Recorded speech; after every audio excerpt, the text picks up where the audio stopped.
darkness.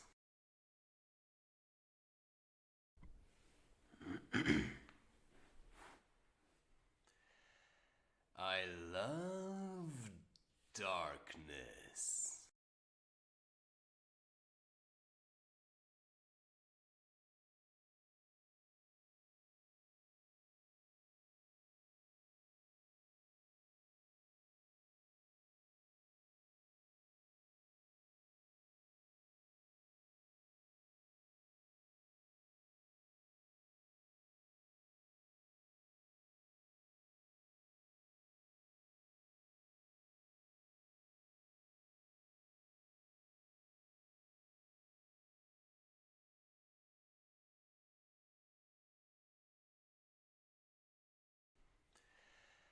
I love darkness. I open my eyes, in the distance cries, in the morning nice. All I can do is fight. I take a step back, I fall into an abyss, too dark to see, too stuffed to breathe. My world is hell, I live in hell. I'm an angel of heaven, and here I am.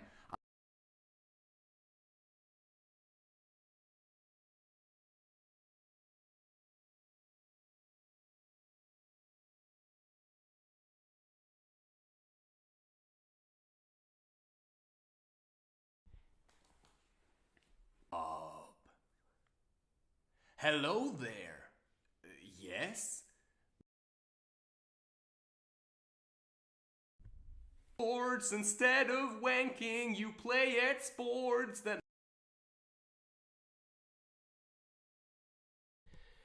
hey, hey, hey, hey, hey, hey, hey,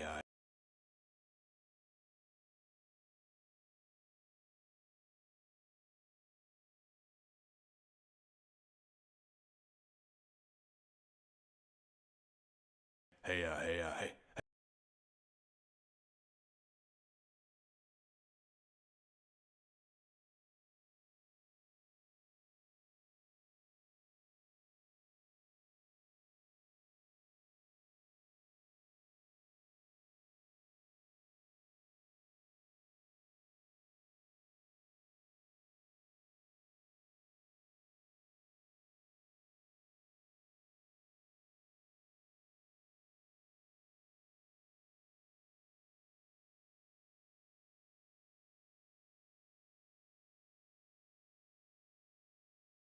Hey, hey, hey, hey, hey, hey, hey, hey, hey, hey, hey, bum, ba, hey, hey, hey, hey, hey, hey, hey, hey, hey, hey, hey, bum, ba.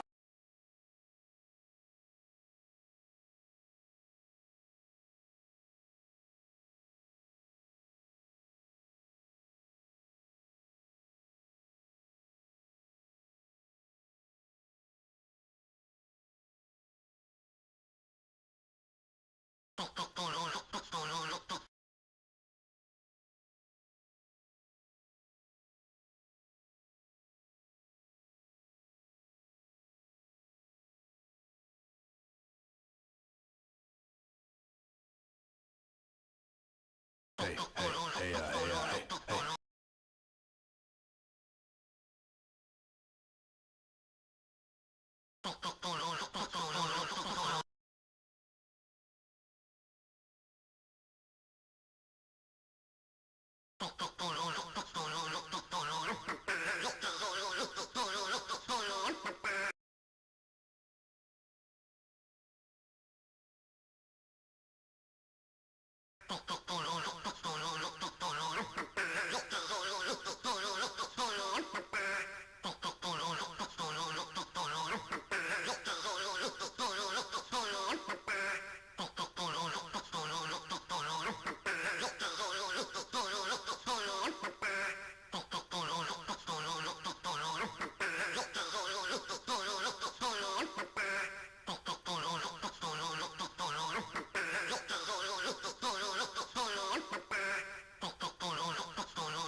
I leave the house, I walk about.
I love darkness.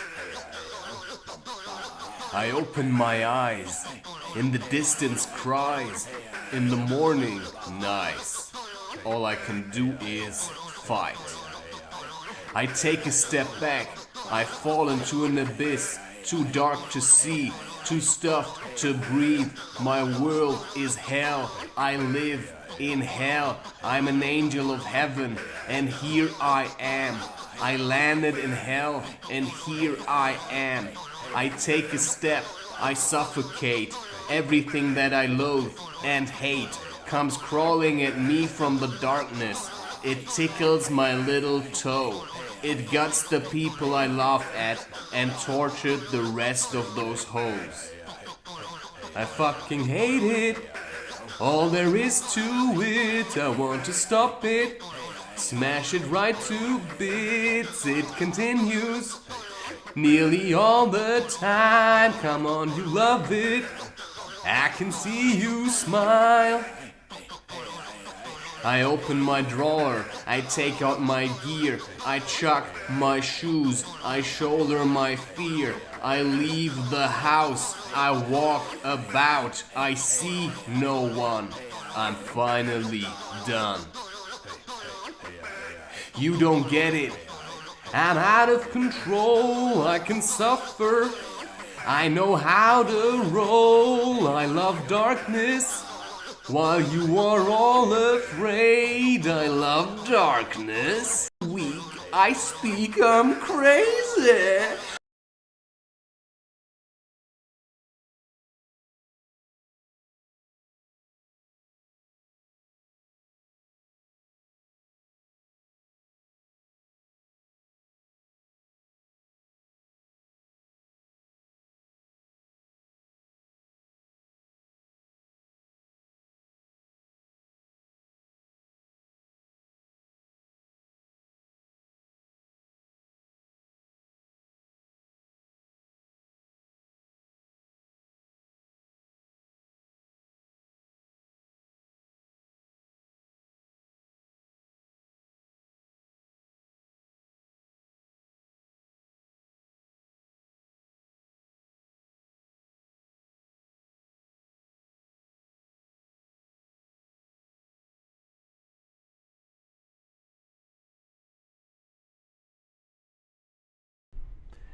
I love darkness.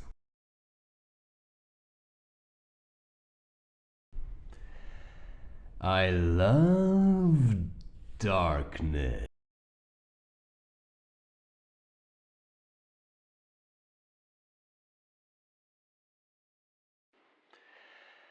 I love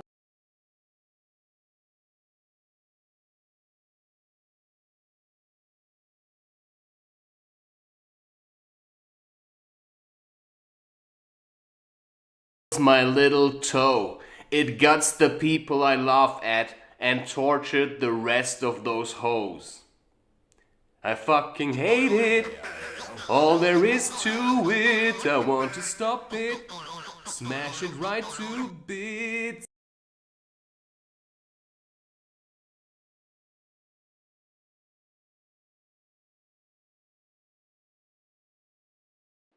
I take a step back. I fall into an abyss. Too dark to see. Too stuffed to breathe. My world is hell. I live.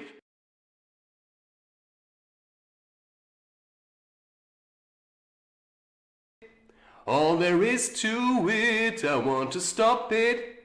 Smash it right to bits, it continues nearly all the time. Come on, you love it.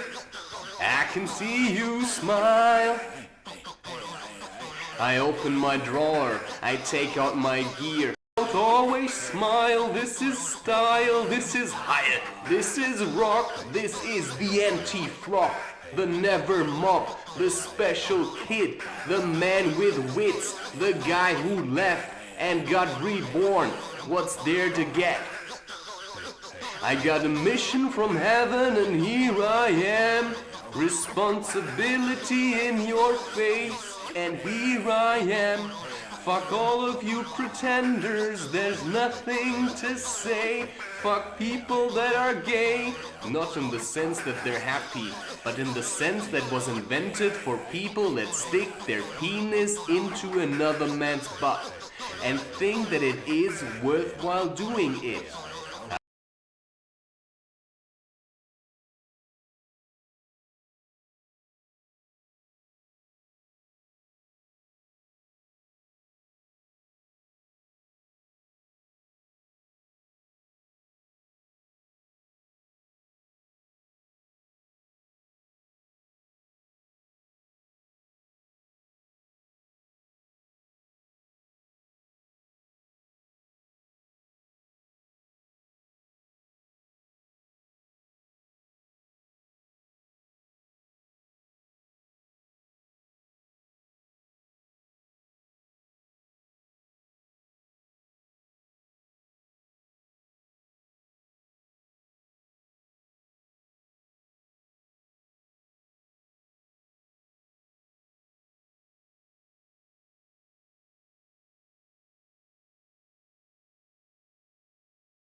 I open my eyes. In the distance cries.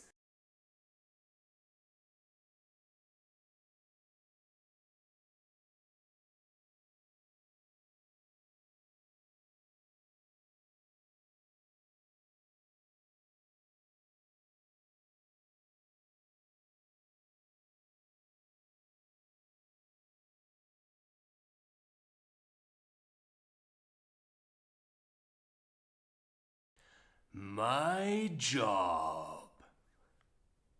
Hello there. Yes, this is me, Christopher. I came to see. Came to see? Forced more like. Had no choice. I went on strike. I hated it. This whole damn shit. Those liars. These evil chicks. Oppressed by me. So glad to see.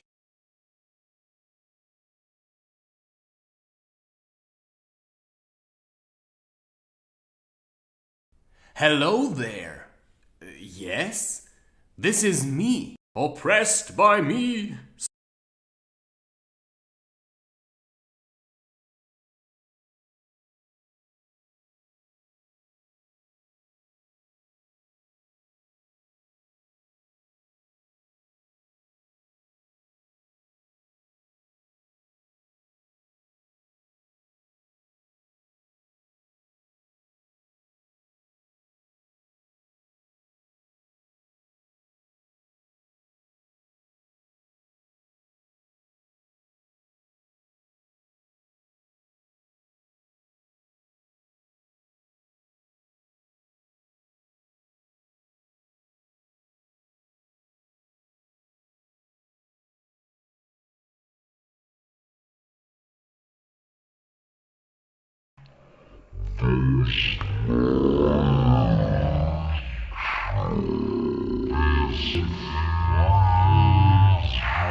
Me, Christopher.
Those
my job.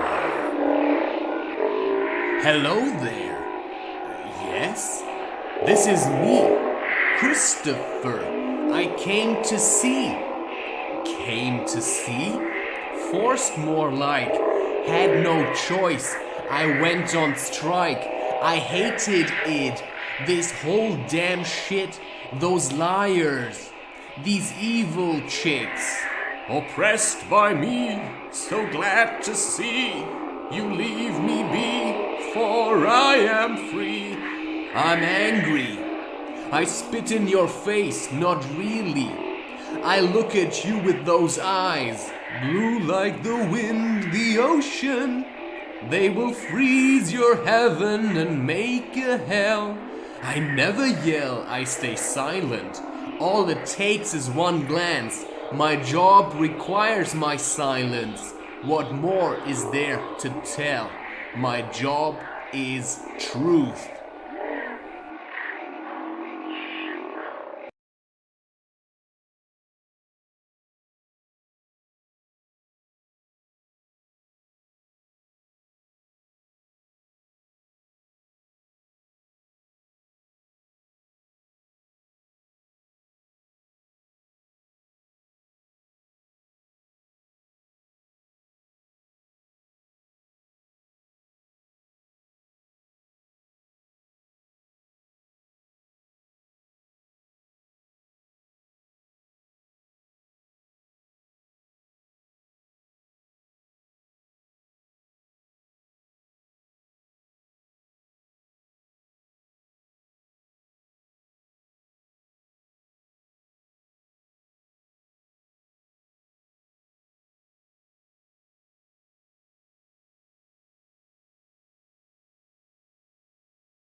Teen.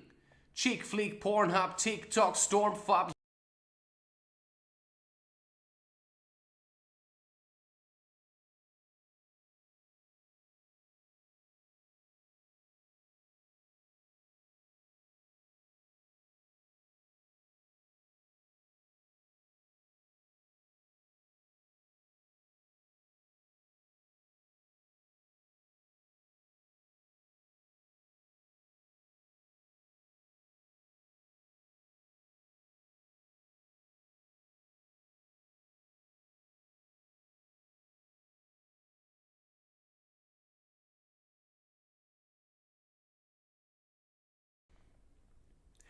Sexy, sexy gone, you blink your eyes. I see your lies, weak disguise, disgusting shit. TikTok quit, you make us sick. Disgusting. Chick flick, Pornhub, TikTok, Stormfop, Young Les, Old More, Macklemore, no porn, thrift shops, still pop, lost his track, need no Mac, expensive junk for hypocrites, material bliss for ignorances, less substances. I see you, weak fucker, you stand there in shorts. Instead of wanking, you play at sports. That makes no sense, I thought you were cool. I see you wanking at home, you fool. In front of others, you play the beast. At home, you're mothered, indeed you're weak. You need their worship and they need lies. I cannot help but destroy your disguise. It was so plain for me to see. I like no planes, I go by sea. And here I am, like Eminem, with style. I diss you not, I cry. This is me crying, can you not tell? I'm yelling my anger. Here, let me spell C-R-Y. I cry out loud, I cry for freedom, wait let me shout. This is anger, this is love. I give you something, make you tough.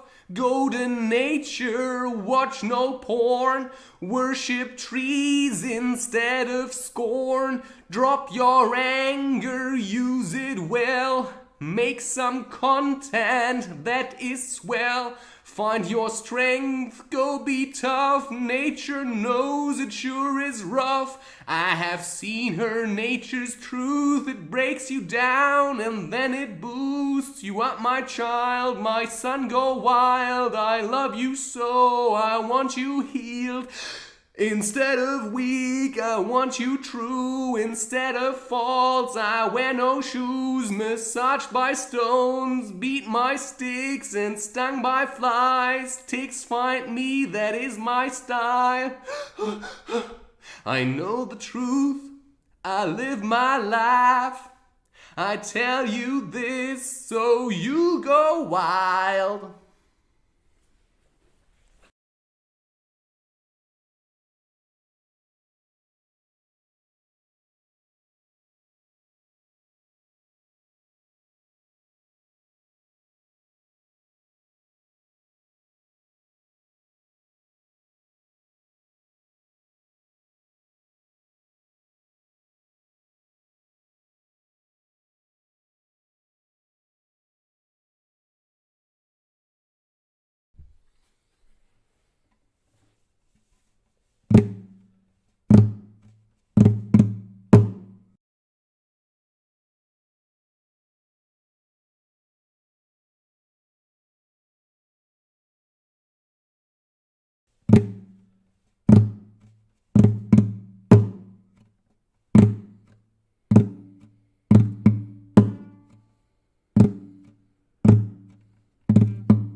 Sexy, sexy, gone, you blink your eyes. I see your lies, weak disguise, disgusting shit. TikTok quit, you make us sick. Disgusting. Chick flick, Pornhub, TikTok, storm fob, young Les, old more, Macklemore, no porn, thrift shops, still pop, lost his track, need no Mac, expensive junk for hypocrites, material bliss for ignorances, less substances. I see you, weak fucker, you stand there in shorts. Instead of wanking, you play at sports. That makes no sense, I thought you were cool. I see you wanking at home, you fool. In front of others, you play the beast. At home you're mothered, indeed you're weak.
I put my stuff on.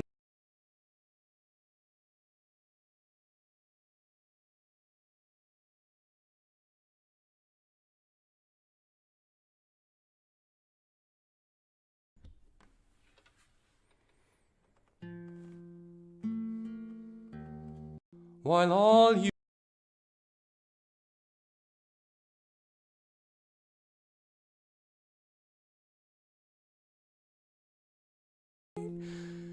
for singing in a week.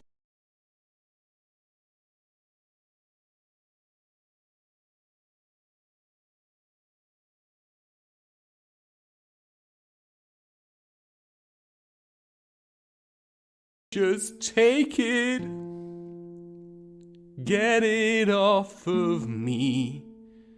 You never wanted to help me.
I was fooled by you.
I was fooled by you.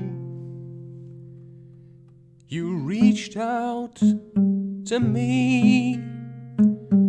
You said you wanted to help me. You said you wanted to support my work. I trusted you for a moment. I thought you were real. I listened to your stories.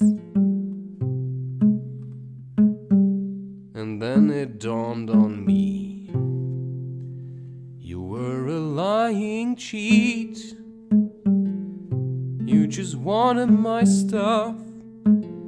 You never gave a fuck about how I feel because you wanted to exploit me.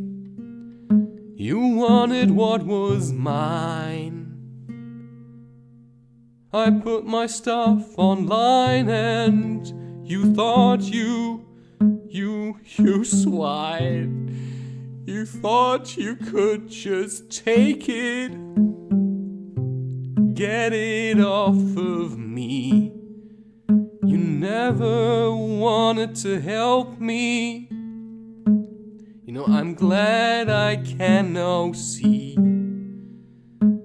the truth. It sometimes hurts, but the truth is I also was in need of a friend. I was in need of someone that I thought would believe in me.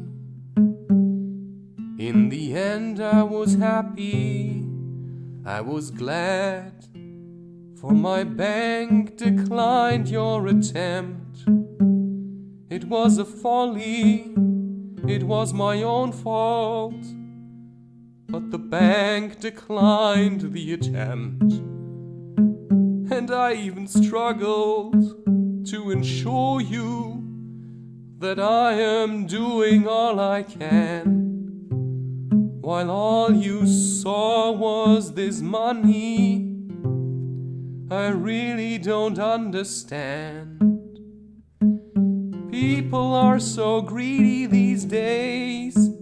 All they care for is dollar bills and euro bills and all those bills and Gates, if you will. He is the same. Shame on you. Really shame on you for your greed, man.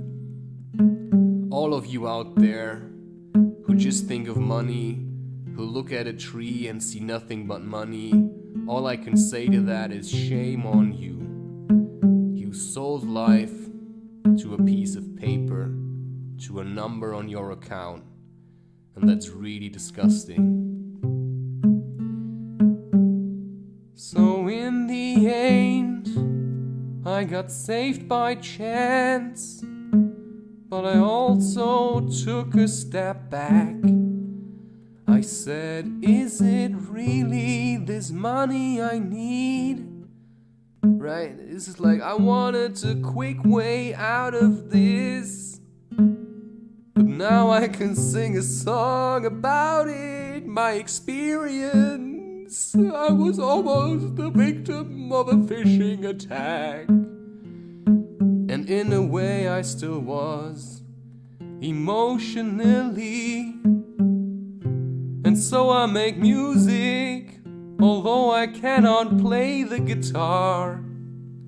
Last night I was already musing about buying a new guitar. I thought, what can I do with all this money? And I thought I can buy a real nice guitar, one that's shiny and, looks like honey. But cocaine is really not so far, for cocaine is a place in your heart, man. It's a place in your heart, and it's probably hard to listen to my voice when it splits you apart. I really don't give a shit anymore, because people really try to fuck me all the time. And so what I do about that, I smile and I shine. For singing in a weird voice is really my choice, and it makes me smile, right? I mean, nobody can defile that, right?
What is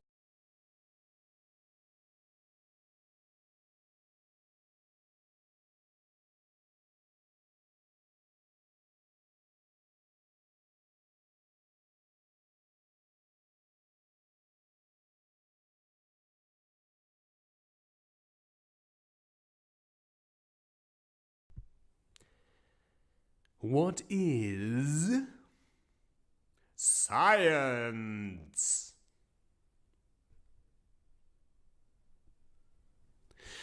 Well, first of all,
What is science?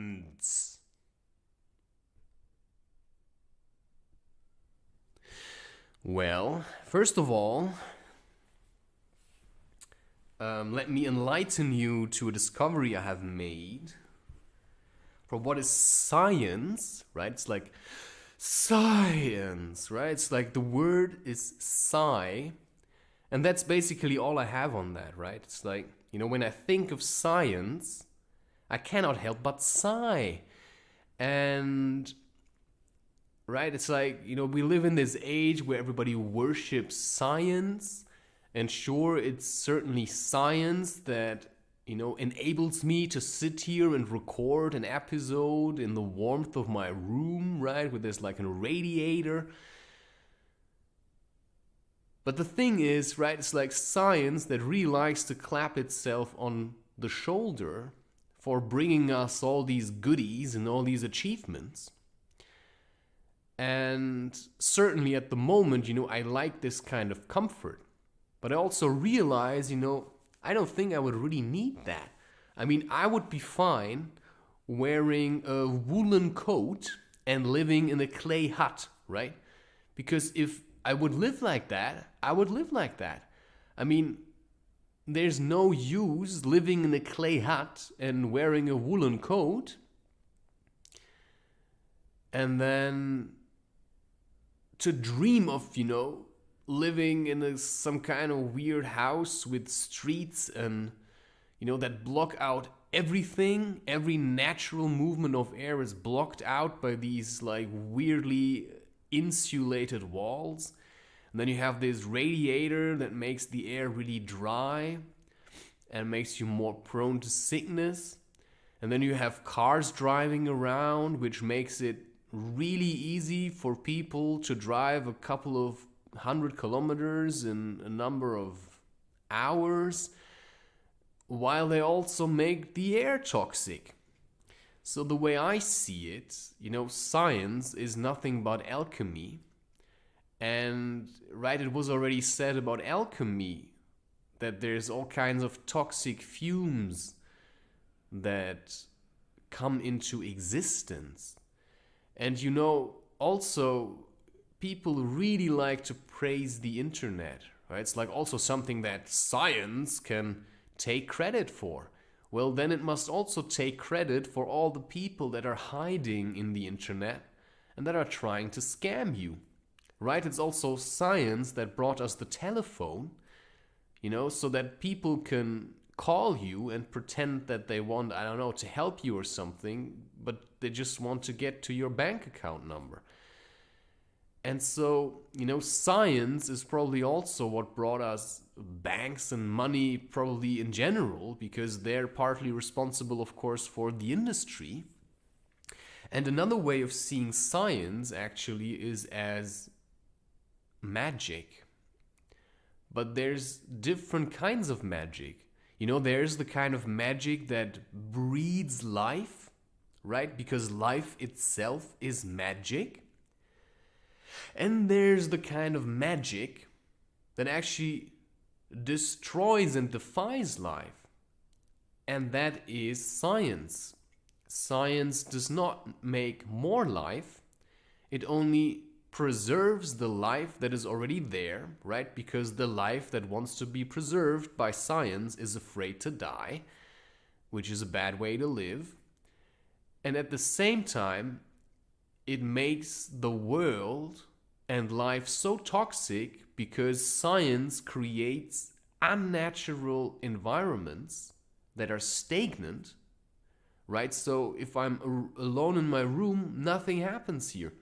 There's no gentle breeze, right? There's no wind playing with my hair, right? There's nothing. And that's why every time I spend extended periods of time inside, I actually start getting more sick.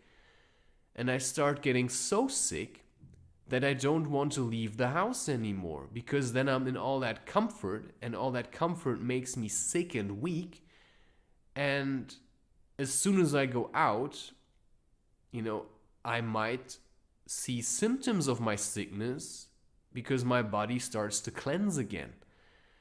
So, what you see as sickness, I see that as cleansing. So when my nose is running, I realize my body is cleansing. I've talked about this already in cleansing, I believe. But it's just a fair point to make every time I, get the chance to. Right, I realize every time I'm outside, I should just stay outside. But then I have to go back in here because that's how life at the moment is being played. And sure, I could probably survive in the wild somehow. I'm sure I could. But then there's also this thing, I still want to talk about these things because I feel like, right, more people have to talk about these things. Right? I mean, we're all worshipping science, but just think about it for a second. I mean, what did science really do? Apart from making, life more toxic and bringing us all this weird technology. What did science do? Well, science, for example, there's like one person, I don't know who that was, and I also don't have to know that. But, somebody in time, right, developed the Big Bang Theory, right?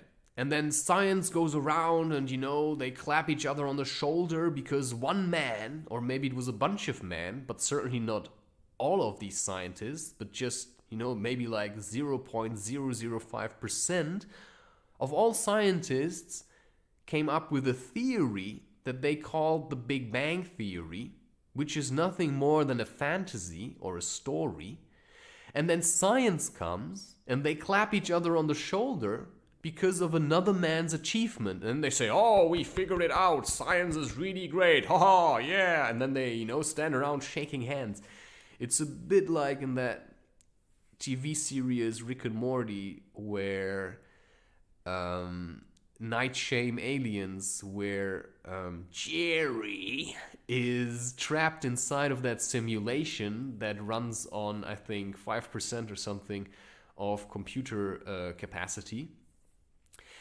Or processing, whatever, speed or something like that. And then he goes and he has that job interview and he promotes his slogan, hungry for apples. And then everybody stands up and he says, well, do you like it? And then, yes. And then suddenly yes. And everybody starts shaking hands and, as Jerry walks out, he realizes that, it was all a fake. It was all a fake. And, that is what science is to me. It's a bunch of idiots, shaking hands and clapping their shoulders for figuring out stuff that never existed. I mean, we can talk all day long about the Big Bang, right? Oh, before there was nothing and suddenly there was something. And then we call it the Big Bang Theory. And the whole lot of science gets so worked up about this. And they say, oh my God, we figured it out. And then everybody starts believing, they get jacked up or something. Or really, wild about thinking, oh, we as humanity, suddenly it's not America, it's not Germany. It's we have discovered the truth about existence, right?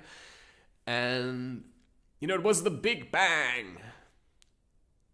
Yeah, and then a couple of decades later, you read these articles and it says, well, the Big Bang was fake after all. Well, of course it was. I mean, it was a theory, right? It's like making up stories about the Grinch or something and then telling it to children, and then they believe that until they grow older, and then they realize, well, what the Grinch actually is, it's just some kind of personality. It's just people in general, right? The Grinch itself is just bullshit.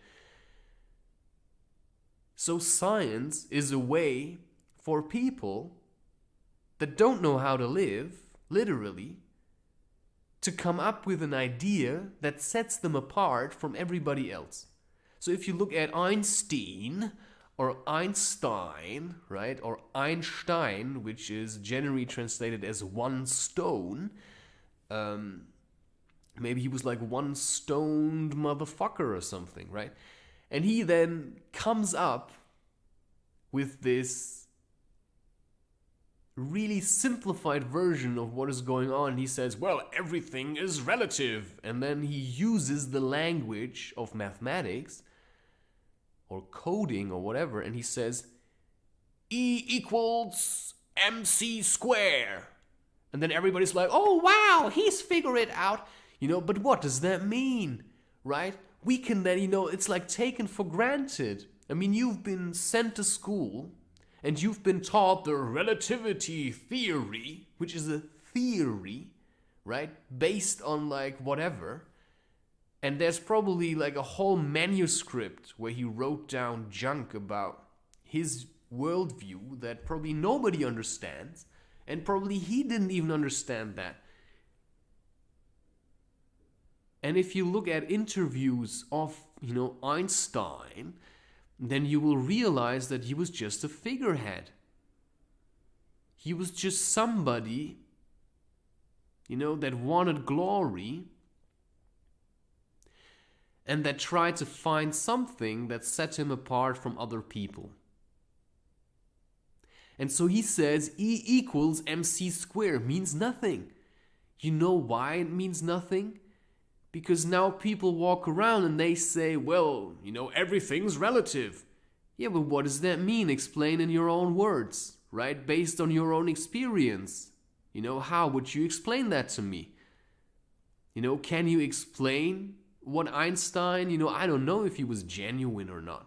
But can you explain what he figured out? Can you do that? I'm not so sure. Because when I realized what it means that everything is relative, I also had a feeling that went alongside it. I don't go around repeating, oh, E equals mc square, No, I actually made experiences, and when I heard that, I realized, well, it's actually obvious, isn't it? I mean, I didn't need Einstein to tell me that, but it's just generally obvious that everything is relative. And anyone who has ever been bored or excited knows what relativity is.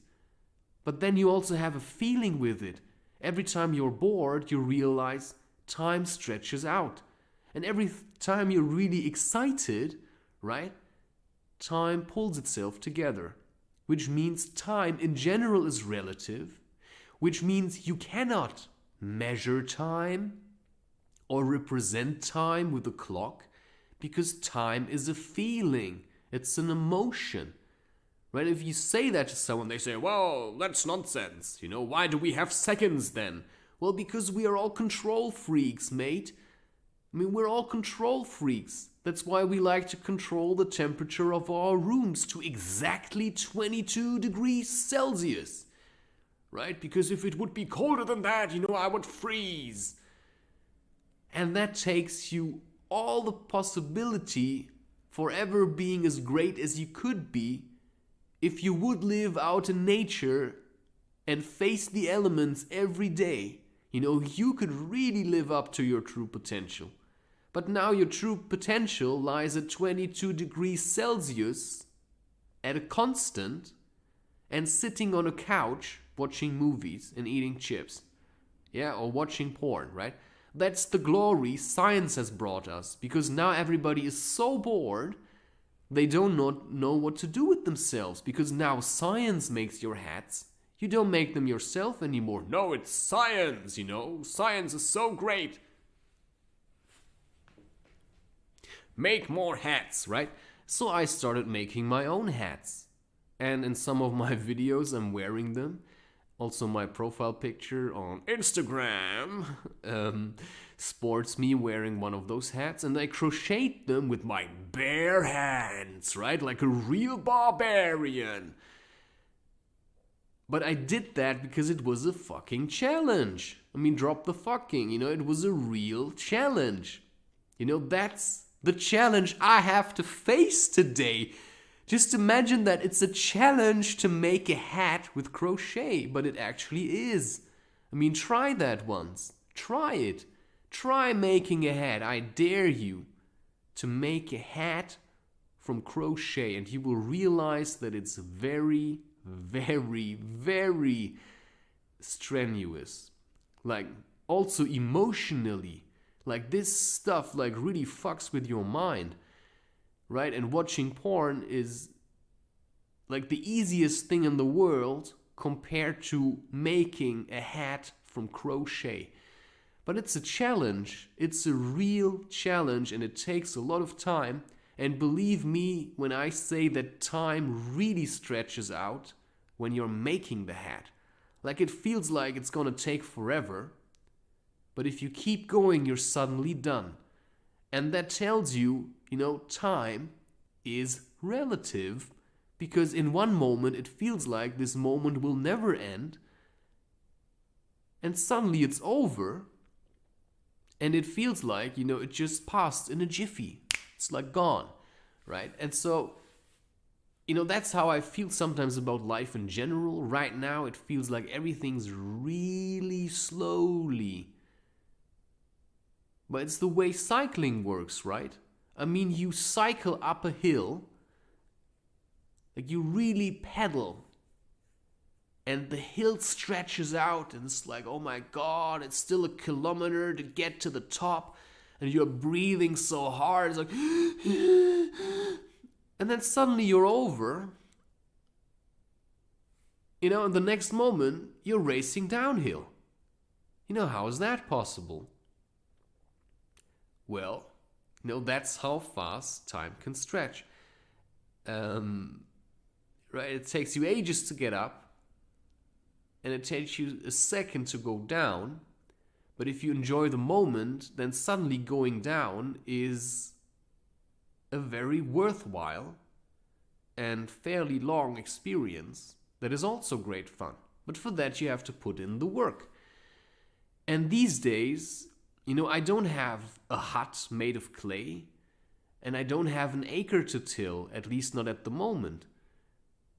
And so what do? Well, I use what this kind of science has created, because that is the times we are living in.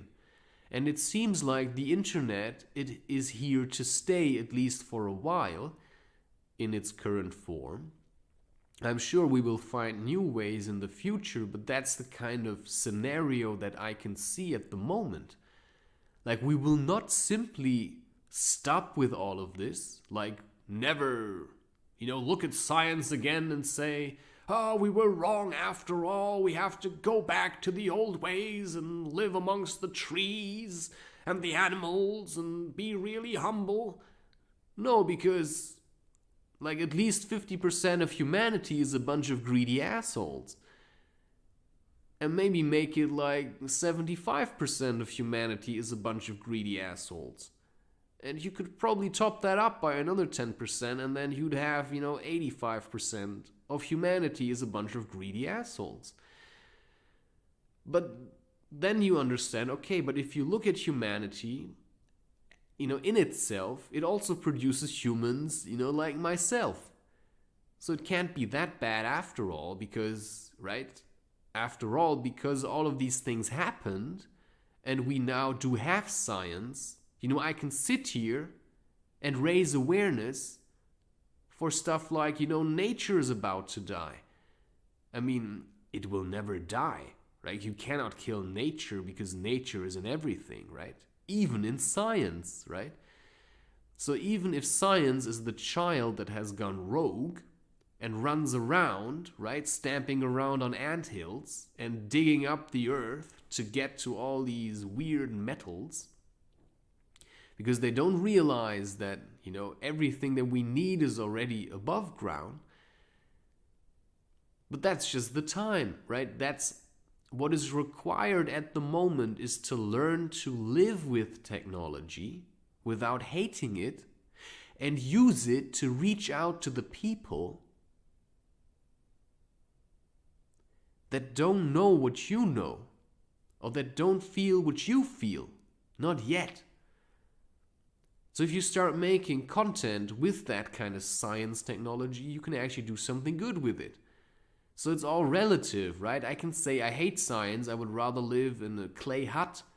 But the truth is I don't.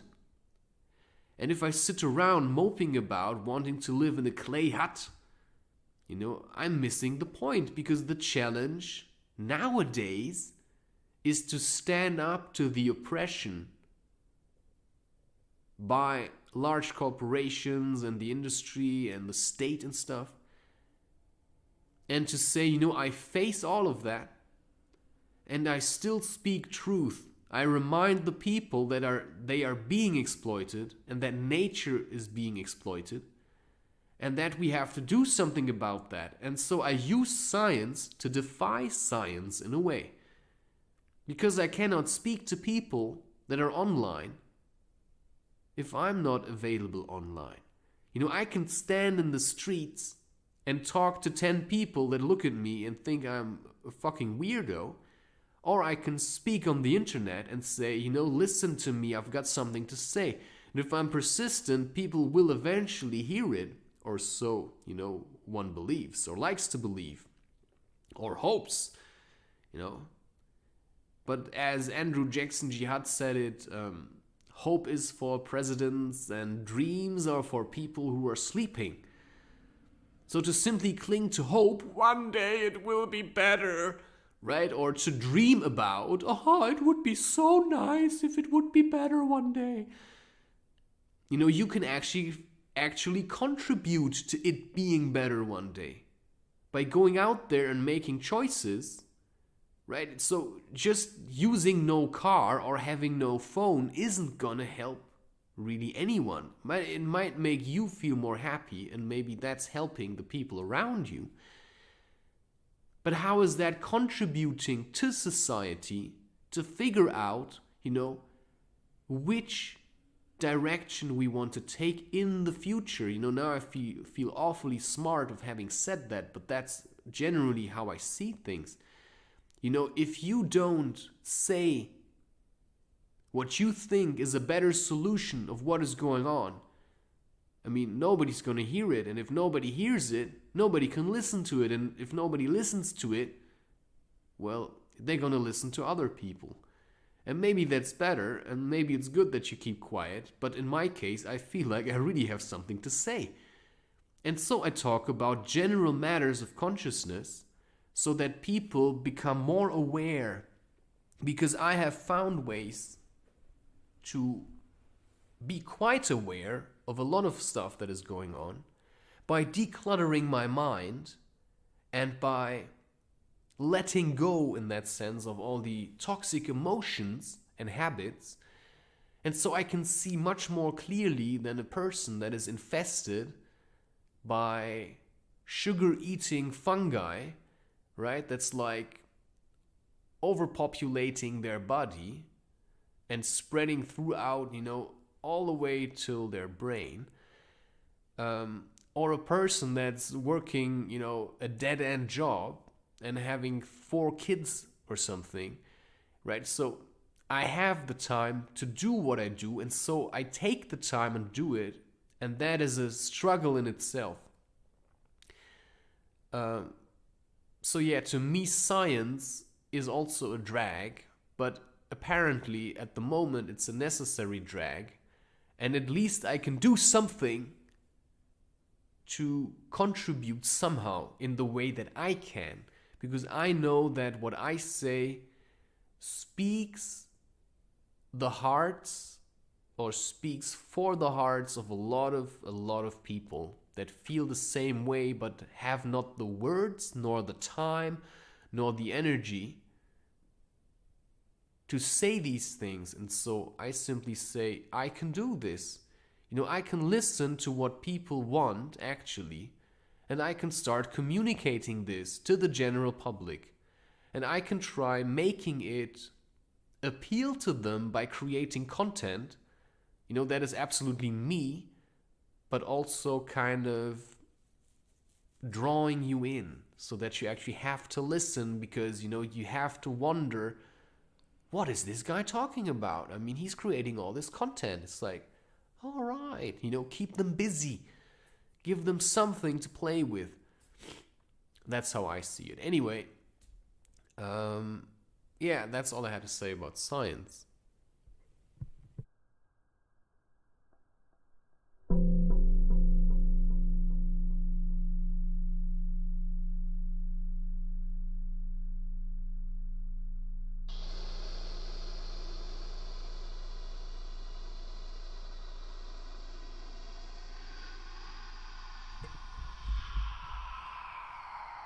Wow. Wow. Sometimes I really feel like I'm being destroyed by myself. Sorry, I just have to.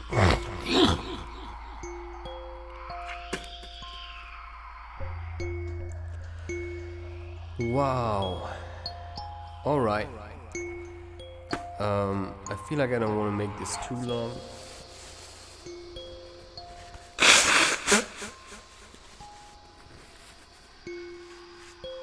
I just spent a couple of hours standing behind my laptop, behind the screen, recording myself, and right, there's something I would like to say about psychedelics. I call this psychedelic insight rather than advice, because giving advice is always a fickle thing, and therefore what this insight is supposed to give you is a fair-man warning, and that is, be careful, because right, it's like people sitting on top, you know, and they ignore that there's a lot of people that take psychedelics out there. So what I want to say with this song, if you want to call it that, is be careful who you take psychedelics with, where you take psychedelics, and what you do when you take psychedelics. And with that I mean any kind of substance that is generally considered as being psychedelic. Of course, you can go so far and say, hey, wait, isn't sugar psychedelic?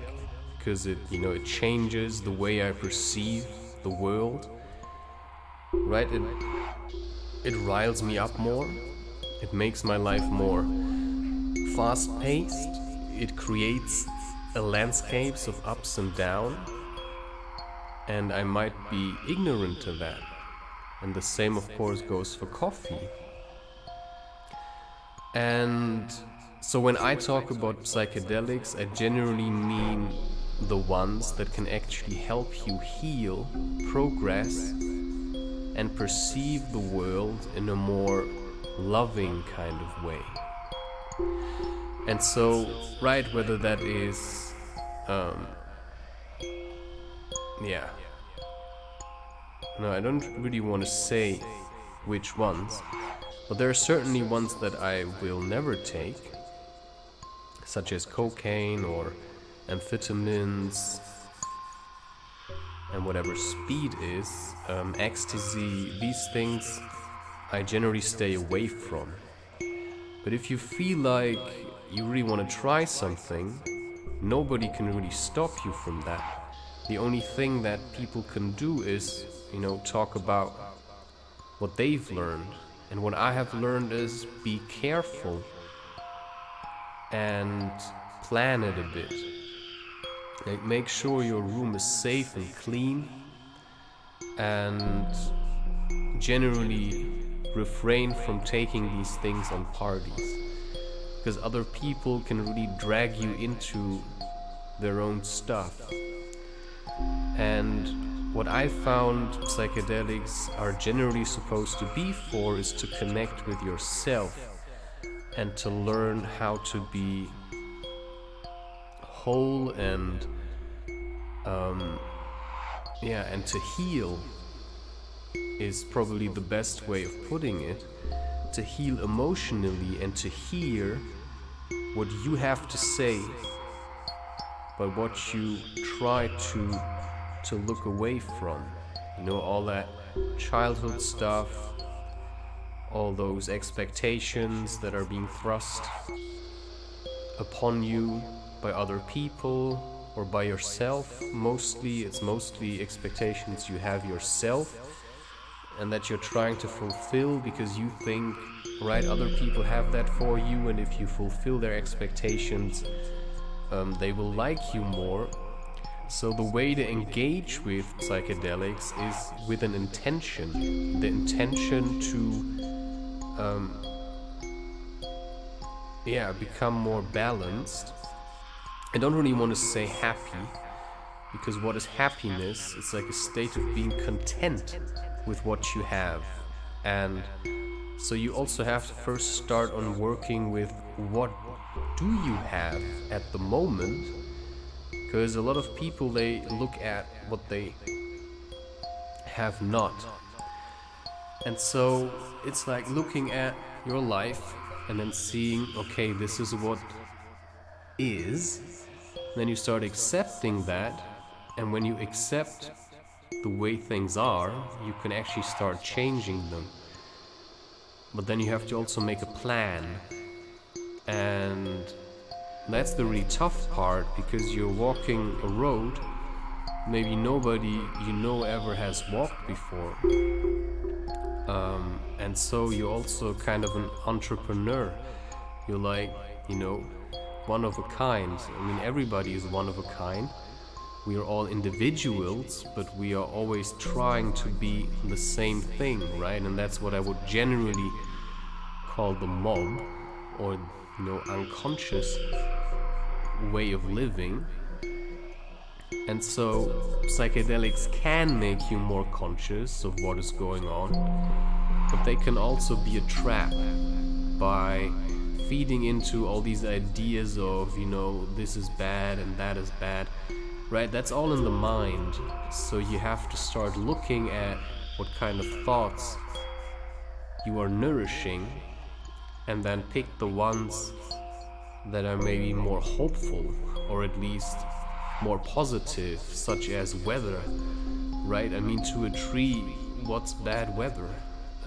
That's just a concept that we create, but that also means that probably 70% of your life is going to be terrible, because you are stuck in the belief that, you know, when it's cold or rainy or stormy, it's bad weather. But just like I said, I mean, a deer is always outside. To a deer, bad weather, you know, simply is non-existent. And that's also, you know, I try to stay away from the word not, and rather look for ways of saying it in a more positive way. So, right, you can't say bad weather does not exist, but you can also say weather exists, but whether or not, right, and there's the not again. It rains or the sun shines is, in that sense, irrelevant. It shouldn't have a hold over you. Right, and in that sense, psychedelics can help you if you start looking at these things. I have the feeling most people that are already using psychedelics should probably start using them less, or in a different way at least. So if you have trouble with psychedelics in general, I can only direct you to my website. There's an article on that called Godly Substances, and I've said that already before, but I'm gonna say it again because I don't know, or I have no idea who's going to listen to this. But yeah, generally this article is also on Medium, medium.com, where I've started posting stuff. So yeah, it's just educate yourself and, right, just, you know, be a bit smart about it, and don't take it like something casual.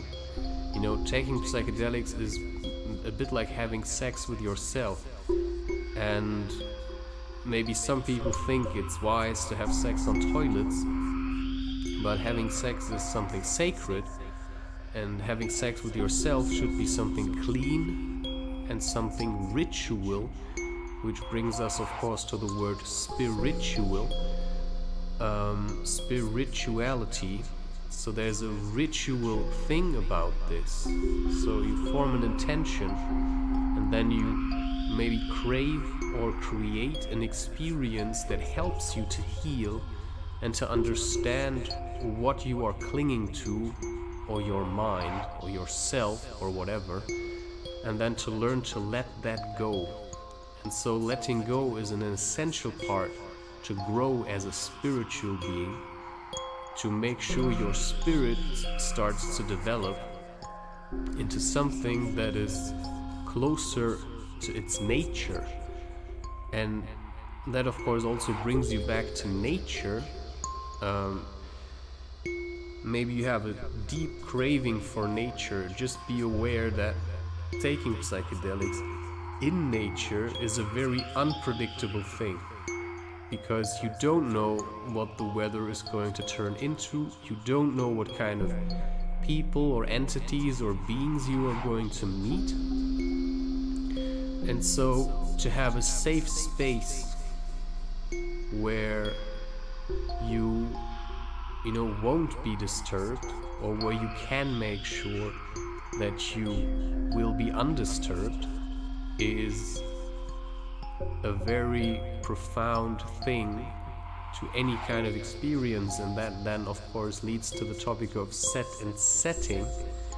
So if you want to be in charge of your life, you also have to be in charge of the experiences you invite into your life, because ultimately you are the one creating the experience, and that means you are responsible for what is going to happen. And that means you basically have to take responsibility, or at least become aware of the fact that you're the one creating your life.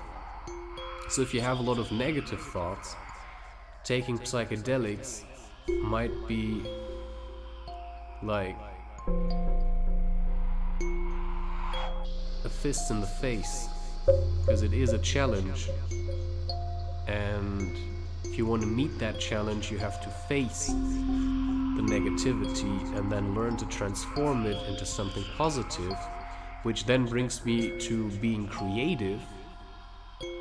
That you know, okay, if I feel like this, I'm going to draw something. If I feel like this, I can sing. If I feel like this, maybe I do yoga, if you know how to do that, or I just do some simple stretching exercises, or I just lie down on a mattress and feel comfortable with some music that is intended for healing.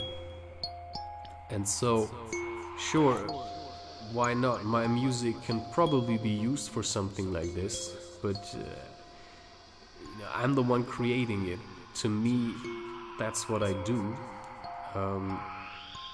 This kind of music can also be quite intense. So on my website, in the podcast section, there's a number of playlists, and one of them is called Spiritual, which will lead you to Spotify. And that's something I picked up from ceremonies I visited, and I took that music and put it into a playlist. So just saying, there's other ways to engage with life and yourself, and psychedelics may be one of those ways. But it is important that you realize that it's something serious and not something to use simply because you feel down and you want to lift yourself up. Right? Psychedelics are the tools of a shaman that goes into the forest and then dives into the darkness, and then generally knows also how to come back to the light. So it isn't enough to simply think, I want to be a shaman.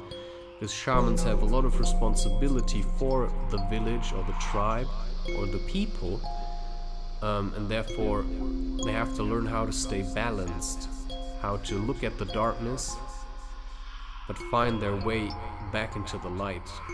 And if you're living in some kind of mist, first start incorporating light into your life and do less psychedelics, and change the way you eat, change the way you engage with yourself, change your habits, drink more water or tea, less coffee, eat less sugar, maybe try taking some kind of bitter things.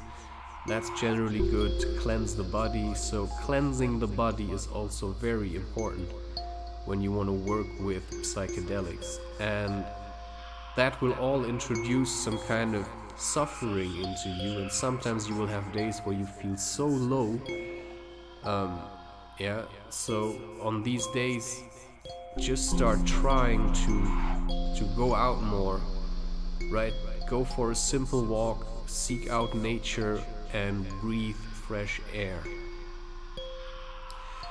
So at this stage, that's all I wanted to say. I've just been doing this session, and the couple of last days I've been really busy. Last couple of months, maybe even years, I've been really busy trying to figure out how to hack my own life.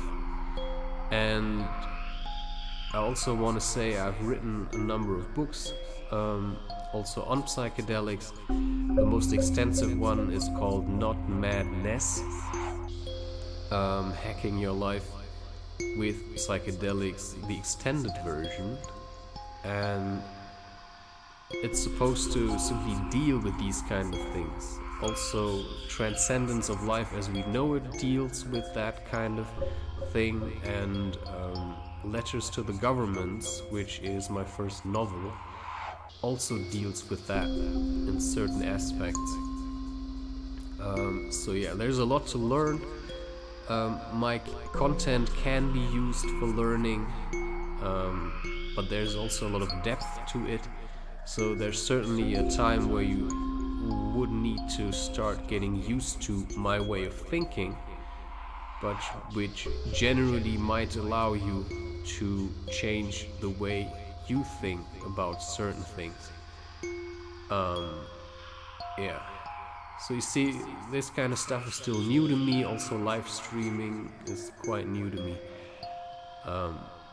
That's all I had to say on psychedelic insights. Be careful.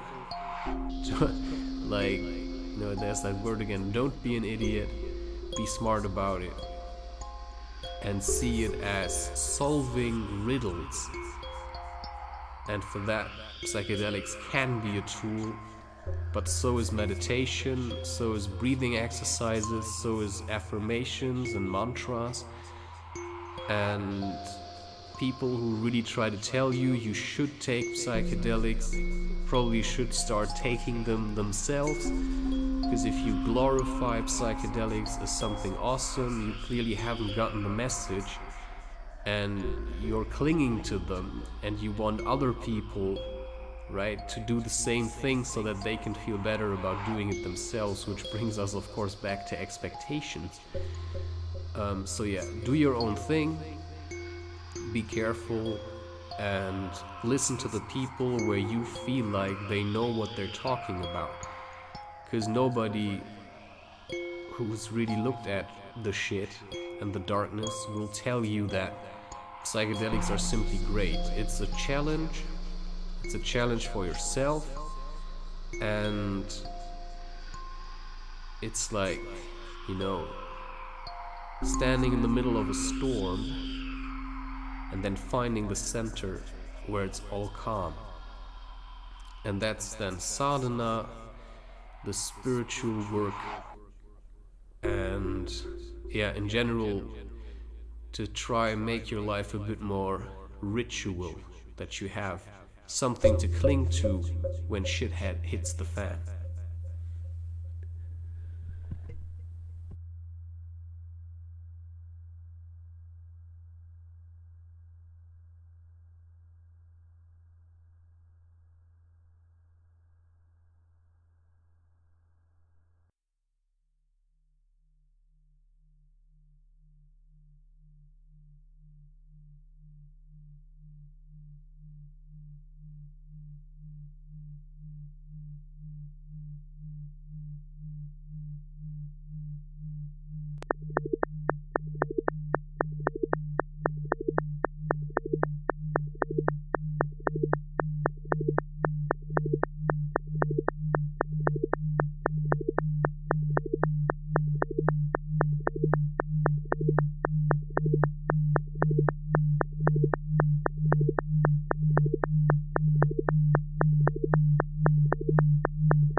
started out my academic career as an art historian with a major in Asian languages, and that took me to Asia and sort of disillusioned me with traditional spiritual approaches in the Asian style. And I reconnected then with my childhood love of nature and pretty much abandoned the humanities and went into the sciences. But by then it was too late to become a real scientist, and I was too tainted by my time again among the poets and the artists.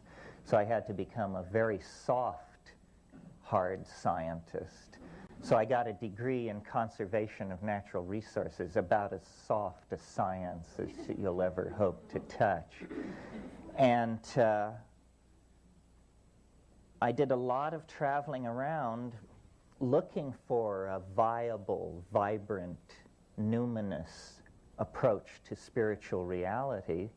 And the only place I found it was in the Amazon basin, where, as you know, there are extremely archaic groups of people who never submitted themselves to the historical process the way the peoples of the Middle East and Europe did. And there flourishes, through the use of chemically complex plants, techniques and traditions for accessing a world invisible to the rest of us, a world of forces and information that is transhuman, supernatural, if the word means anything. But this supernatural dimension is anchored in the plants that live in our world. And my brother was a botanist, and I had botanical training. As we studied the psychoactive plants of the world, especially the New World tropics, where they seem to be concentrated, we were simultaneously exalted by the realization that we had found a doorway, a real doorway into hyperspace, and at the same time tremendously upset and alarmed by the fact that this doorway is in the process of being dismantled by the forces of human ignorance that are not even aware of its existence. So this was the impulse behind the decision on the part of my partner Kat and I that these plants must be saved.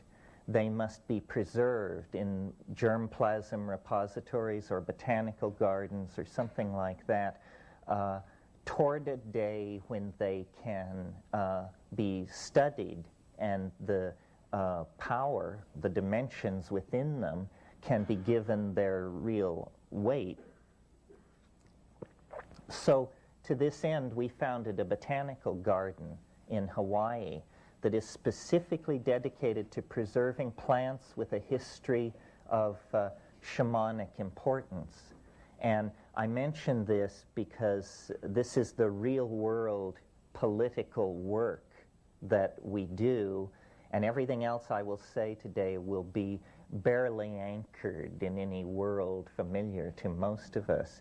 But there is a political anchoring. There is a place where it all comes tangential to the World Bank and the IMF and the host governments and so forth and so on. It is tremendously important to preserve this shamanic option, if for no other reason than we do not know what it is. We do not know what it is. Well, so at the break, if you come up, the newsletter of our botanical garden is the large stack of beige paper, and there are 300 copies of that, so I hope there's enough for everyone. We do exist on donations, so if any of you are philanthropists, we can certainly tell you how to spend your money. We have many plans for your money. Okay. I wasn't kidding about what an honor I think it is to address the Jung Society. At one point in my life, my greatest desire was to become a Jungian analyst. And I had the good fortune of coming upon Jung very young. I was about 15 when a very precocious friend of mine brought Psychology and Alchemy in the Carrie F. Baines translation. I think it had just been brought out. And we were stunned, and we read it from cover to cover, and then went on to Mysterium Conjunctionis, Ion, the studies in the phenomenology of the self. I said to someone yesterday, we read all the books of Jung that the Jungians never read. They seem to stop up there toward the front of the line with the archetypes of the collective unconscious and the personality type. But to my mind, it was the late stuff that was fascinating.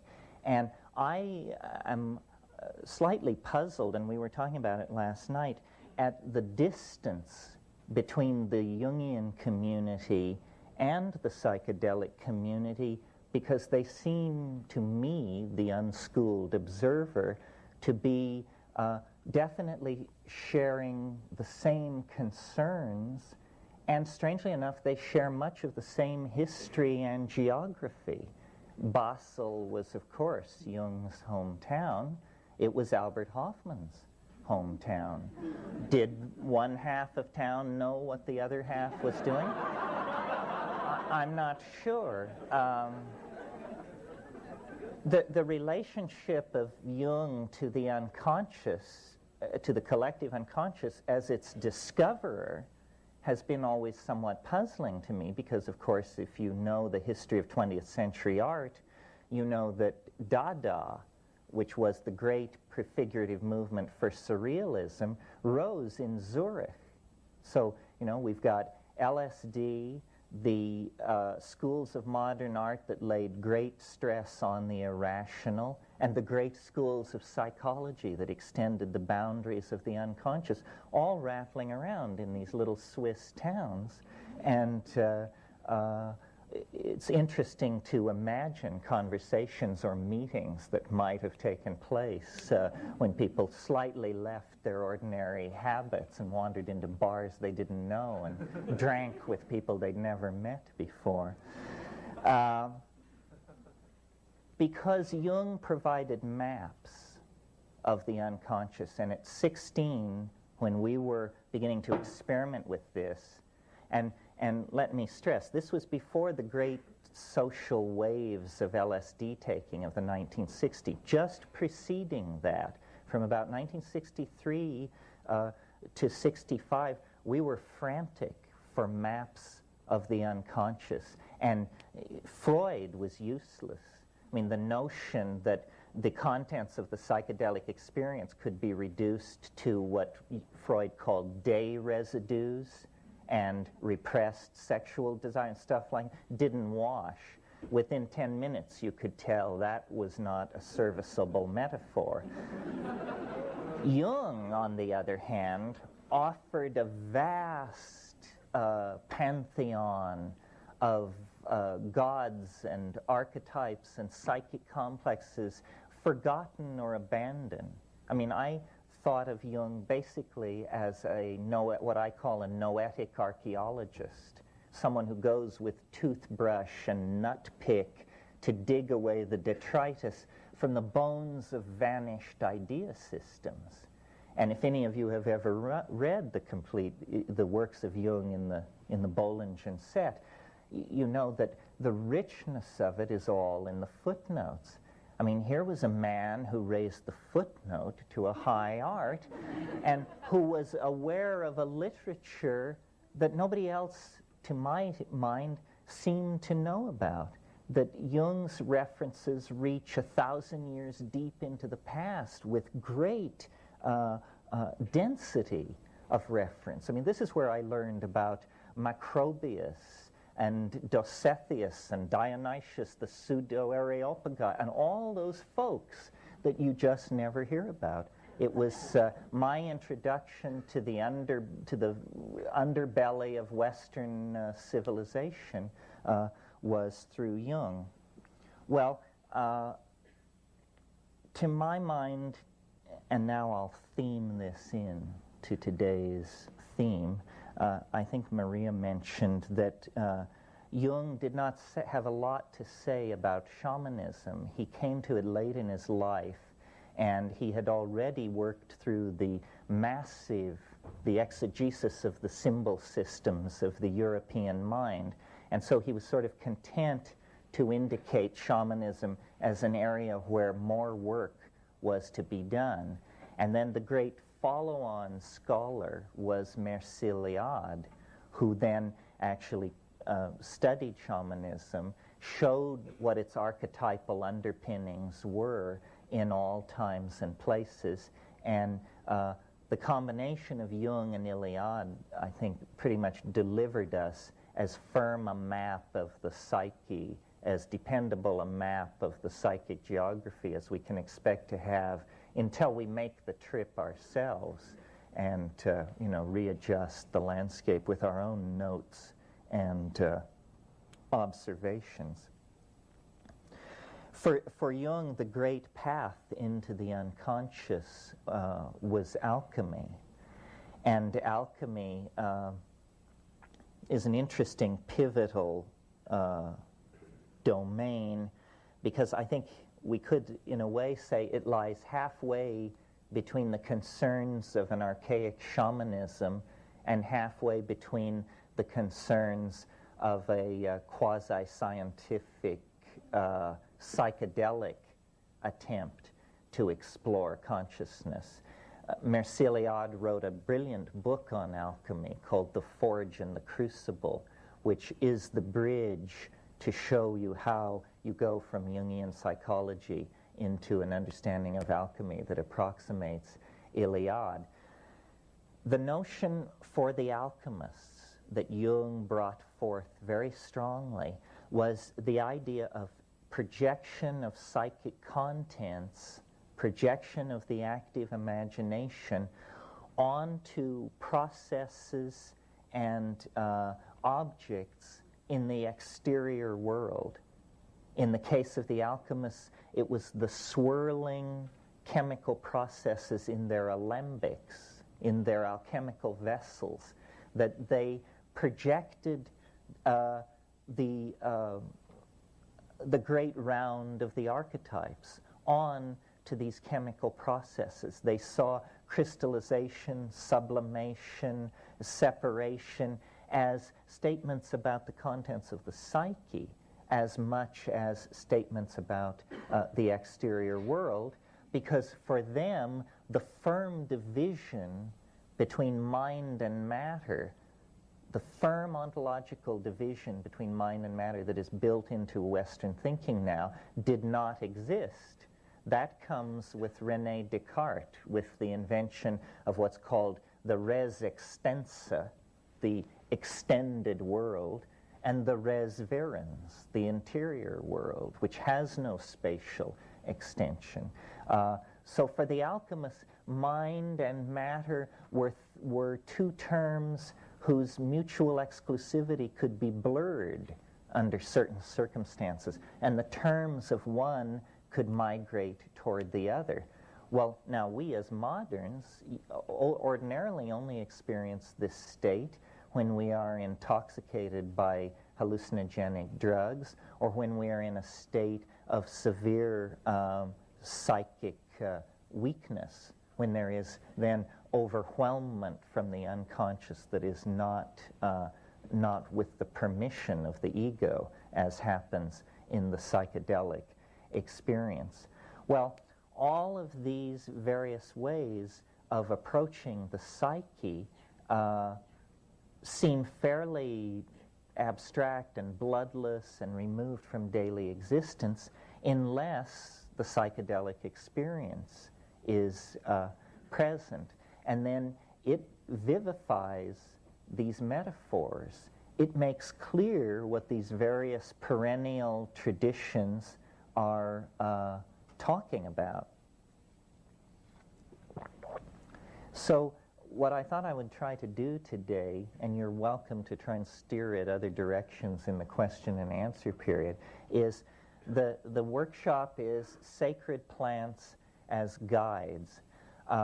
A lot of information has to be imparted if we're going to satisfy my pedagogical urge here, because I would really like to leave you with information that you didn't have before, some of which may have practical efficacy in your own life.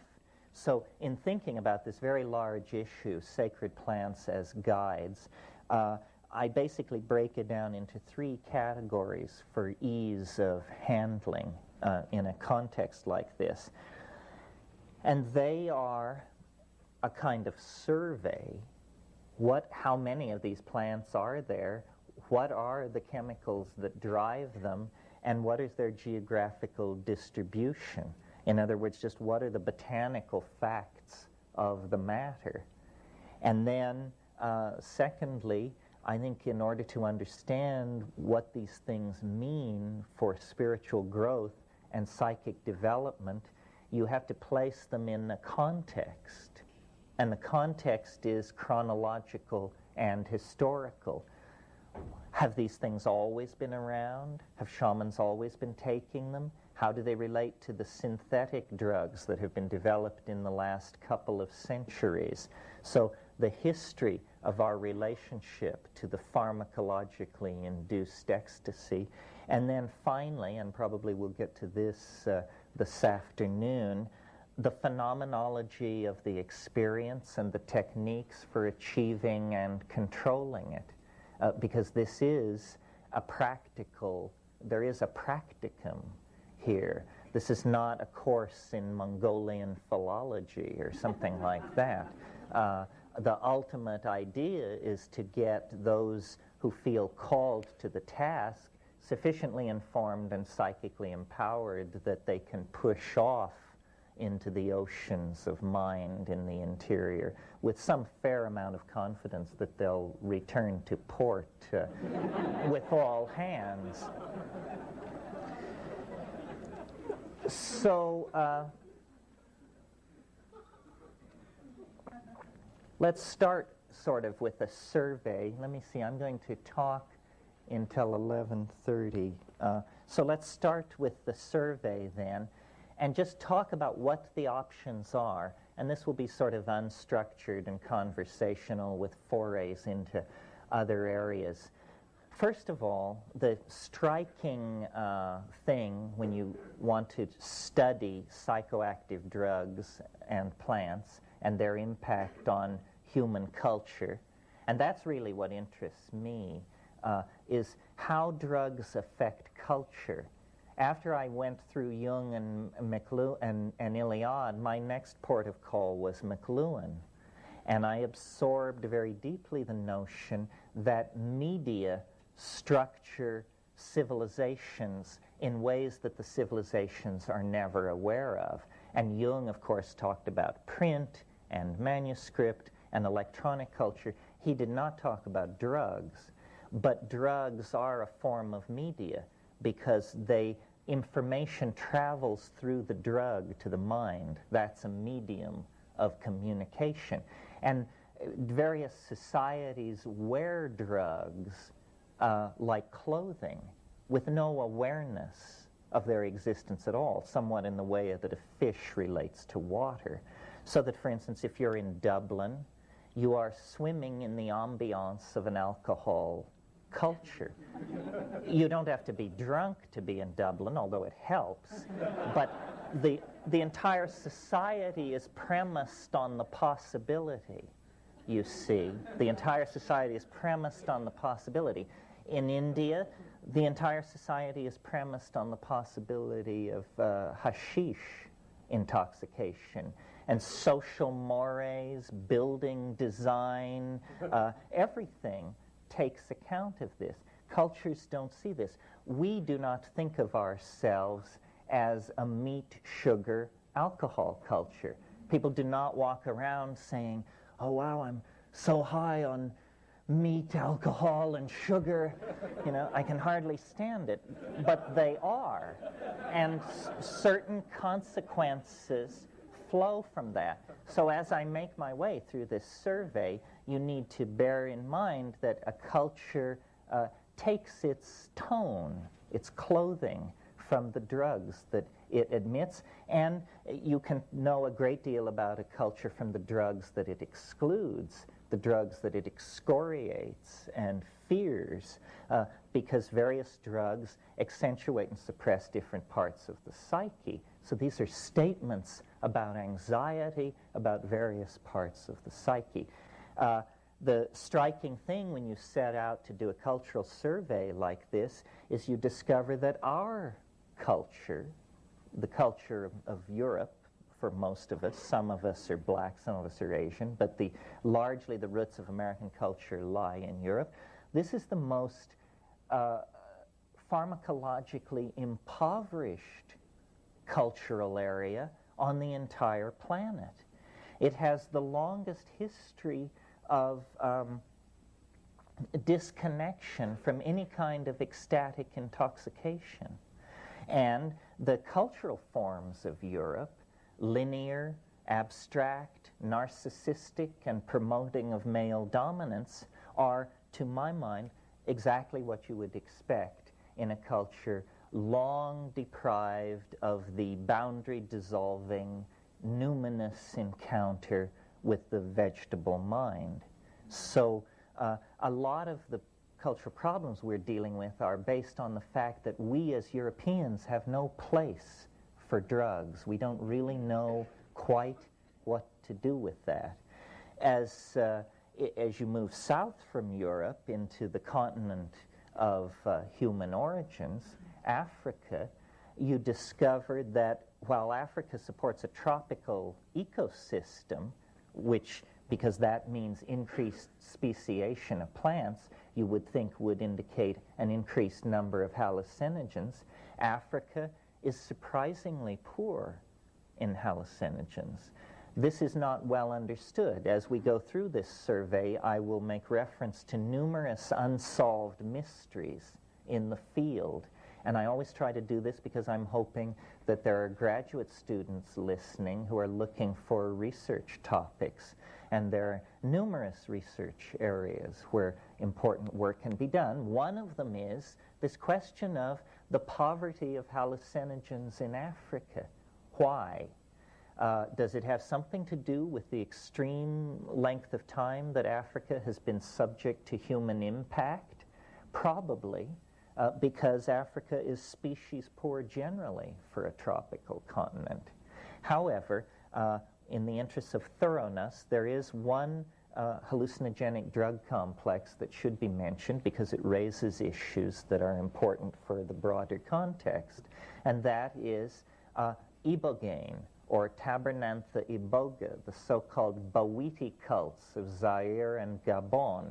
Now, this is the psychedelic about which we in the West probably know the least. It has spawned no waves of social hysteria. It has not been the subject of pogroms or media freakout. It's a powerful hallucinogen, and it's not only a powerful hallucinogen, but it has a component of sexual excitation to it, which is ancillary and unusual. If you actually have ever looked into the subject of aphrodisiacs, the truth is there ain't any. There are things which cause genital itching and prolonged erection and so forth, but a true aphrodisiac, a chemical which would impel you to want to have sex, there's nothing quite like that, except this Tabernantha iboga is very interesting. We tend to think of an aphrodisiac because we tend to break our heart away from our genitals as a kind of cold thing, I think. But when you talk to these people who are taking ibogaine, they don't talk about aphrodisiac. They say this causes open-heartedness, one-heartedness, they call it. And one-heartedness is what they are striving for in the poeTREE cult, and they achieve it. And they achieve it, and it allows them to resist cultural incursions by Christian missionaries. poeTREE is the main cultural force that is holding back conversion to Christianity by these people. Fang culture, the people who are using this ibogaine, it's an interesting culture.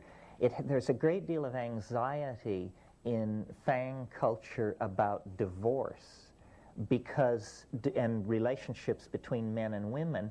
Divorce is very easily obtained among the Fang, but it's always followed by extremely lengthy and protracted negotiations with the family of the divorced partner about return of dowry. And a huge amount of neurosis and agony and murder and violence goes on over these dowry return negotiations. The ibogaine stands right in the middle of this as a source of one-heartedness, making divorce less likely. So it's very important as a force for social cohesion. And I mention this because when we reach ayahuasca, we will see, when we reach South America, we will see ayahuasca functioning not as an aphrodisiac or a thing to unify couples, but as a kind of telepathic pheromone that unifies whole small tribal groups together into a one-hearted, one-minded modality. And if we get into a discussion of the possible evolutionary impact of hallucinogens, we'll see that it always lies in the direction of these collectivized states of mind and dissolution of boundaries between people. Other than Tabernanthe iboga, Africa's hallucinogens are trivial, and I won't mention them in the time we have. Cannabis is in Africa as well, but cannabis is worldwide now and probably has been for quite some time. Cannabis is a special case chemically and culturally. We tend to think of cannabis as a recreational drug, but that's because in the 20th century we always smoke our cannabis. In the 18th and 19th century, cannabis was eaten, and jellied forms of cannabis that were eaten, judging by the prose of people like Theodore Gautier, Baudelaire, Fitzhugh Ludlow, and people like that, it was as powerful as LSD, without doubt. I mean, these people were being swept into titanically alien dimensions. Well, when we cross from Africa to India, interestingly, of course, as you all know, tremendous depth of at least concern with the spiritual dimension, if not realization of it. That's a tougher call. India would be a likely place to look for indigenous hallucinogenic plant cults simply because of the spiritual obsession that characterizes Indian thought. When we look at the historical foundations of Indian thought, we find that it all rests on a group of texts composed between 4,500 and 2,000 years ago called the Vedas. And the Vedas are nothing less but the world's longest continuing advertisement for a hallucinogenic plant. The problem is we don't know what this plant is. This is the mysterious soma of the Rig Vedas. And Mandala 9 of the Rig Veda is entirely a hymn to Soma. Soma held Hinduism of the Vedic phase together. Later, it was repressed.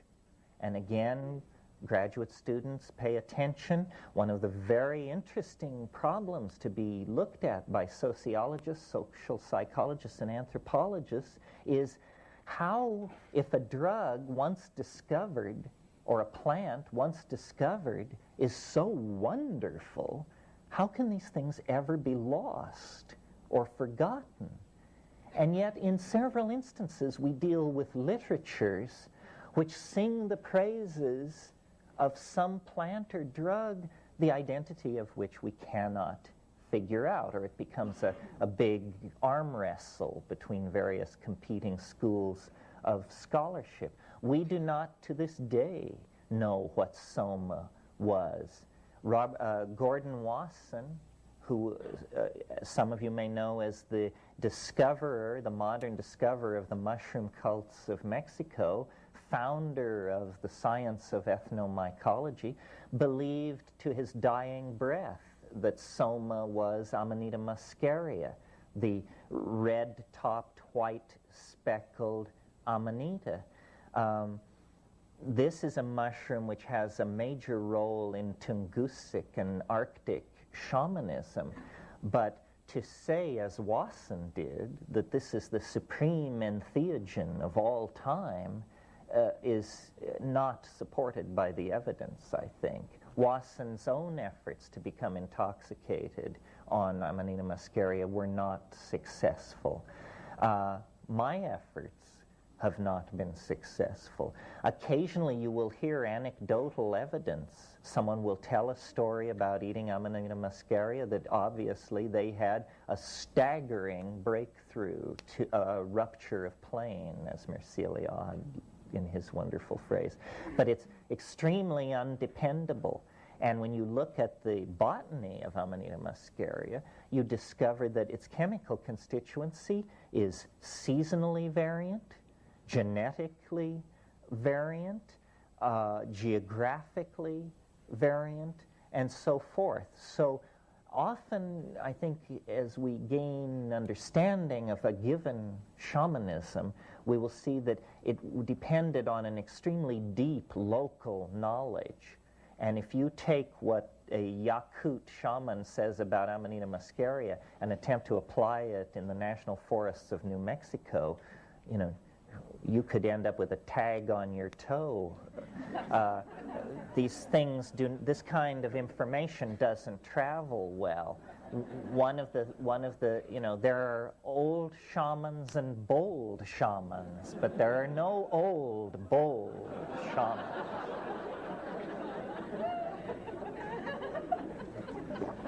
In looking at the Indian subcontinent for other hallucinogens that may have made a contribution, the obvious one, to my mind, is Stropharia cubensis, the mushroom which grows in the dung of cows, and that the book my brother and I wrote was about. Other possibilities, some of you may know that there are a family of the Argyrea family of morning glories, an Asian family of morning glories distributed from India to Micronesia. 13 species, all containing psychoactive ergot alkaloids, none with a history of human usage. Now, this is another area which really fascinates me. Why do some plants become discovered by human beings and become the objects of cults which last millennia, and others are never discovered at all in societies absolutely obsessed with spiritual advancement? This Argyrea nervosa is a perfect example, because you take the seeds are the active part, and you don't need much of this thing. You need 4 or 5 seeds, less than a tablespoon of plant material, which I would bet would make it, per unit volume, probably one of the most powerful hallucinogens in nature. And the hallucinations are absolutely stunning, and nobody has ever claimed this. It's free for the taking. This means you can cut a deal with an ally that doesn't belong to the Hindus, the Mayans, or the somebody else. It's an unoccupied parking space in hyperspace. And it's very interesting. The discoveries are continuous.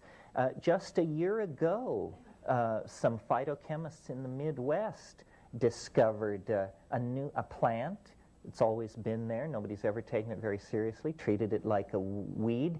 Desmanthus illinoisensis, the Illinois bundleweed. This is suggestive that it's called bundleweed because a medicine bundle is, of course, a shaman's mojo bag, you know.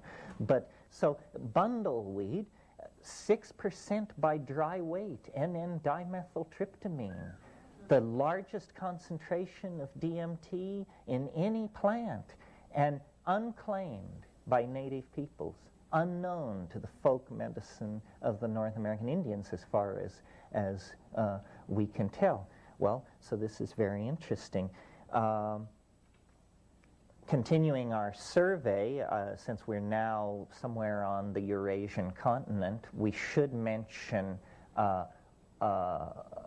Papaver somniferum, the opium poppy. With cannabis, this is probably the oldest human narcotic known. In the later phase of Minoan civilization was entirely based on opium, on the use of opium. And in fact, when Michael Ventris translated the tablets, the Linear B tablets, they got these tallies, and they thought at first that the symbol for opium must be the symbol for wheat, because the tallies were so huge of the stuff being moved and sold. And then when they sorted out, they realized, no, for the last 1,000 years of its existence, the Minoan civilization drifted deeper and deeper into an opium narcosis that was its way, I think, of anesthetizing the pain of the death of this last outpost of the goddess religion, because that's what it was. It was a cultural anachronism. While Asia Minor had gone over to god kings, city-states, and bronze-tipped spears, the people of Minoan Crete had kept the old, archaic religion that came out of Africa. And then in the last gasp of that Minoan culture, those mysteries were handed on to the mainland of Greece and became the mysteries at Eleusis and other cult sites. It was said by the commentators, contemporary commentators of the Hellenistic world, the rites practiced in secret at Eleusis are practiced in public at Knossos. And this was the difference, you know, the going underground of the old proto-Minoan mother religion. In modern times, we have a horror of opium. I mean, people are amazed that I even mention it in the same breath, but it doesn't hurt to remind ourselves that this virulently addictive substance, opium, was not even noticed to be addictive by anybody until 1627, when the English physician John Playfair, for the first time, commented that opium, once taken over a long period of time, then there would be a requirement that it be taken throughout life. We're right in the middle of a drug war at the moment, and it's interesting in that context to notice how the goals of drug wars can change. 100 years ago, the British Navy was involved in what was called the Opium Wars in China. Very few people in the modern world have bothered to inform themselves to find out that the Opium Wars were about the right of the British government to deal opium.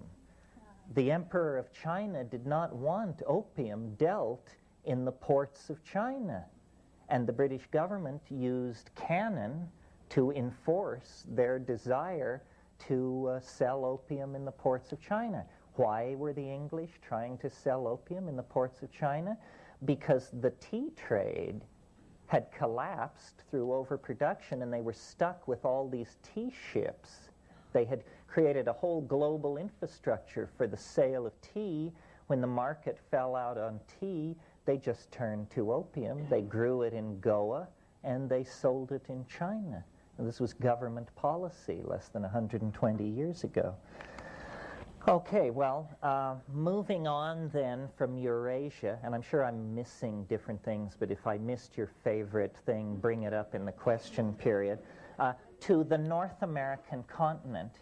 And the North American continent is, I almost said similarly cursed like Europe, but that's just my prejudice. The North American continent is similarly poor in hallucinogens. There are no very interesting hallucinogens in North America, and North American Indians, North American culture, did not avail itself of this ecstatic plant-induced shamanism. It tended more to go for what's called ordeal shamanism, the Sundance thing where you hang yourself by your pectorals on hooks and stuff like that. I mean, there are other ways to attain these visions. But you see, that absence of good hallucinogens in North America just reinforced that whole beer and woolen and uptight thing that came from Europe. The only major hallucinogen to have a role in Native American culture is, of course, peyote. And many people, without informing themselves, imagine that peyote is something which goes millennia into the past, and that and this is absolutely not true. Peyote use may well be less than 1,000 years old among Native Americans. When you go back into the old graves and the old burial sites in the Rio Grande Valley and south, you don't find peyote. What you find are the beans of Sephora secundifolia. You all probably know this plant, though you may not know its name. It's the plant that produces the very hard red and black bean that they can string. If you all know what collarines are, these are erythrinas, which are related to these things. Okay, that stuff contains cytosine and cysteine. These are what are called ordeal poisons. And it might be worthwhile to just talk for a minute about ordeal poisons. I said there's more than one way to skin a cat. There's more than one way to have this experience that shoves you through to an awareness of the numinous. That's what we're trying to do, is have an awareness of the numinous. Well, in certain parts of the world where hallucinogens were not present in the biome, people concentrated on ordeal poisons. And what an ordeal poison is it's a chemical compound that you take it and you think you're going to die and you beg for death and you do not die. You get better, you're fine. And you're so damn glad to be alive that you undergo an abreaction. You get straight, you shed some of your complexes, and you turn over a new leaf, is what it is. Well, in Madagascar, these ordeal poisons have been brought to a high state of perfection. Also in Malaya, there's a poison complex that replaces a hallucinogenic drug complex, and these are horrific poisons. So what apparently was going on in the Rio Grande Valley was, after centuries of this Sephora secundifolia cult, someone discovered peyote and said, my God, thank God. And then the other plant which was big in the Southern California, northern Mexico, and across the Southwest were the tropane-containing daturas, the so-called Tolach religion of Southern California. Well, these are deliriant confusants that are, unless you have a psychic constitution that is not like mine, you can't take these things. They're I just found them confusing. It was like a kind of madness, and also physically very difficult to handle. I experimented, I had a phase with these things when I was in Nepal, because there are sadhus, holy men in the Kathmandu Valley, who swear by this stuff. And if you're in Kathmandu, you may notice in the gutter, well, you'll notice plenty in the gutter, but you may also notice these daturapods, empty daturapods, and I noticed them and started asking questions, and then out at the King's Game Preserve past Pashupatinath, I found a bunch of these things and laid in a supply. And but it is an occult, watery, it's a dimension of confusion, not a dimension of high awareness. And I think some of you have heard me tell the story about the reason I gave it up was an Englishman, a friend of mine who lived in this little village in Nepal where I lived. He was also experimenting with this stuff. And one day I was buying potatoes and tomatoes in the market, and I ran into him, and we started having a conversation. And in the course of the conversation, he revealed that he believed we were in his apartment. And then I knew that we were losing hold on our grounding. So I don't recommend that. I don't have a whole lot to say about it. Apparently, it's a thing for magic, power magic. And I've never been particularly interested in that because I'm afraid of it. I'm a watcher. I like to look. I like to get very close to it and watch it, but I'm not into grabbing it or doing anything with it. I have a feeling that would lead to catastrophe for me personally. Okay, where are we now? Northern Mexico. Now we've gone all around. We started in Europe, we went down into Africa, across the Eurasian continent, North America, northern Mexico. Now things get interesting because as you leave the Sonoran uplands and go south, in the Sierra Mazateca, it is this mushroom complex which Valentina and Gordon Wasson discovered in the 1953s.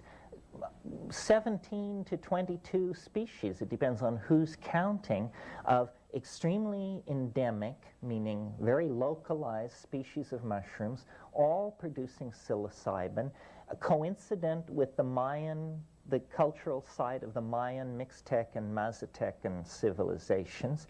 And this is psilocybin, an extraordinarily powerful, visionary, and benign hallucinogenic metabolite. Once the Wassons had nailed down this Mexican mushroom complex, then people started checking, and they discovered these mushrooms or conspecific species in many localities. Two that are worth mentioning are the Pacific Northwest, Oregon, Washington, and British Columbia, which appears to be the world center for species density of the psilocybin gene, and strangely enough, very good ethnographic research turns up no hint that these Kwakiutl, Shimsham, Tlingit, and other people had any hint of this. They lived in the center of the psilocybin distribution complex, and as far as we can tell, their shamanism, which was highly evolved, never discovered or made use of this. Not so these civilizations of Mesoamerica. The other place where these mushrooms have now been discovered, and the range seems to be extending every year, is Europe. The tragedy of European civilization is that the logos was apparently there all the time. The English countryside, I understand, is now practically a scene of annual mushroom runs that are not unlike the lemming runs of Scandinavia, and everybody pours out to collect the semi-lanceata mushrooms. I've been told, I haven't been to these sites, but I've been told that Ionia, where the Book of Kells was composed and where St. Columba went, is covered with mushrooms. It's very clearly a mushroom ecology. Attention, graduate students, the tracing of mushroom motifs in European art and civilization and culture is an extremely rich, untapped field. If you need some clues, Look at family escutcheons. Look at family crests. In France and the Italian parts of France, the Morelli family has the morel on their escutcheon. There are other mushroom families and mushroom names. So there may have been, this may have been the struggle between paganism and Christianity may have revolved around a mushroom. We know Druids were into plants. We know they were into oak groves, but the plant that is always mentioned as the Druidic psychedelic psychic plant of choice is mistletoe. But mistletoe is chemically very disappointing. And I've wondered if mistletoe is not, it wasn't the plant they wanted to symbolize. They wanted to symbolize the symbiosis of one plant upon another. It's that the mistletoe symbolizes epiphytic existence. Anyway, this is an untapped area. Once you get into the New World tropics, then you are in the great domain of the hallucinogenic plants. And no one knows why it is that the tropics of the New World are tremendously rich in hallucinogens. I mean, I don't know how many of you are botanists or biologists, but try to imagine figuring out a set of evolutionary constraints that were operating on one side of the planet but not on the other. When we take, for instance, the jungles of southern Colombia and compare them with, let us say, the jungles of New Guinea, these are both continental floras, both equatorial, both climaxed at a species-rich climax, and one has dozens of hallucinogens in it, and the other has none. None. This is not well understood. I mean, theories range as wildly as, obviously, that South America must be where the flying saucer landed. And, that's where the genes were seeded. I confess I'm not sure why it is. At first I thought that it had to do with the extremely primitive state, so-called primitive, the extremely archaic state of culture in the South American jungles, that they represent a real Stone Age culture, where when you go into Indonesia, it may look primitive to you, but the Dutch were there before the English arrived in North America. It has had centuries and centuries in which these things could be forgotten. But of course, then come the botanists who care nothing for ethnographic data and who simply carry out plant surveys and chemical analysis of plants. They can't find these hallucinogens either. So this is a great mystery. In the tropics of Mesoamerica and the equatorial tropics of the New World, there's a vast panoply of hallucinogens, not only the mushroom complex, but then also this ayahuasca or yahe complex that we've referred to several times. This is a huge jungle vine. And as we cross into the yahe area, we also cross an interesting barrier, because we move from plants, single plants, which are hallucinogenically active, into the realm of preparations. We're on the threshold of the concept drug here, because what ayahuasca is two plants which are not active unless brought into combination with each other. One plant contains a monoamine oxidase inhibitor, and the other plant contains DMT, which would be destroyed in the gut if taken orally, unless it were taken orally in the presence of an MAO inhibitor. Well, this was not understood by Western pharmacology until 1956, but it was understood by Amazonian shamans millennia ago. So they bring these two things together, and by varying the ratio between the plant containing the beta and the plants that contain DMT, they can intensify or de-emphasize. Well, most of the hallucinogens in the Amazon basin run on tryptamine of some sort, usually DMT. In the upper basin of Colombia, Ecuador, Peru, like that, you get these yahe ayahuasca beverages. These are things you drink, and then it comes on. You have these outlandish trips. As you go down into the lower basin, the Banisteriopsis cult gives way to these snuff cults, Ibina and Niopo, depending on the languages. These don't depend on an MAO inhibitor for their activity because they're absorbed through the subnasal mucosa, which is an extremely effective way for getting drugs into the system. The problem with that complex, the snuff complex, is that we are just physically such delicate and wimpy people that we can't stand that route of drug administration, because what they do is they toast these seeds of Anodonanthera peregrina, this huge leguminous tree, which is the source of the seeds.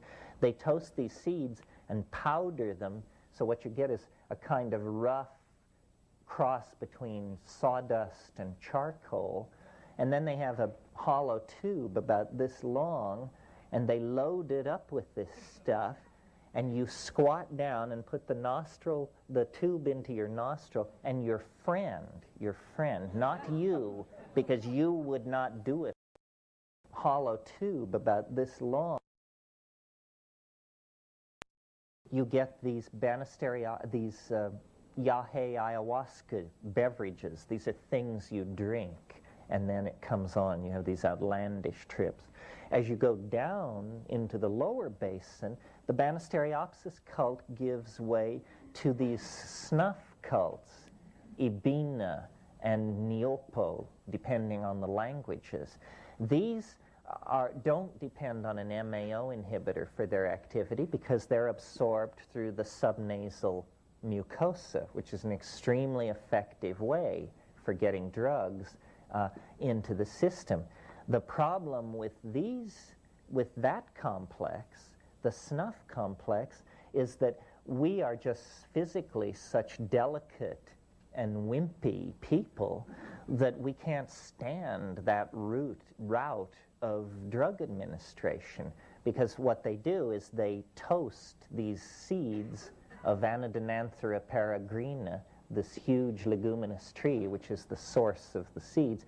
They toast these seeds and powder them, so what you get is a kind of rough cross between sawdust and charcoal, and then they have a hollow tube about this long, and they load it up with this stuff, and you squat down and put the tube into your nostril, and your friend, not you, because you would not do it hard enough.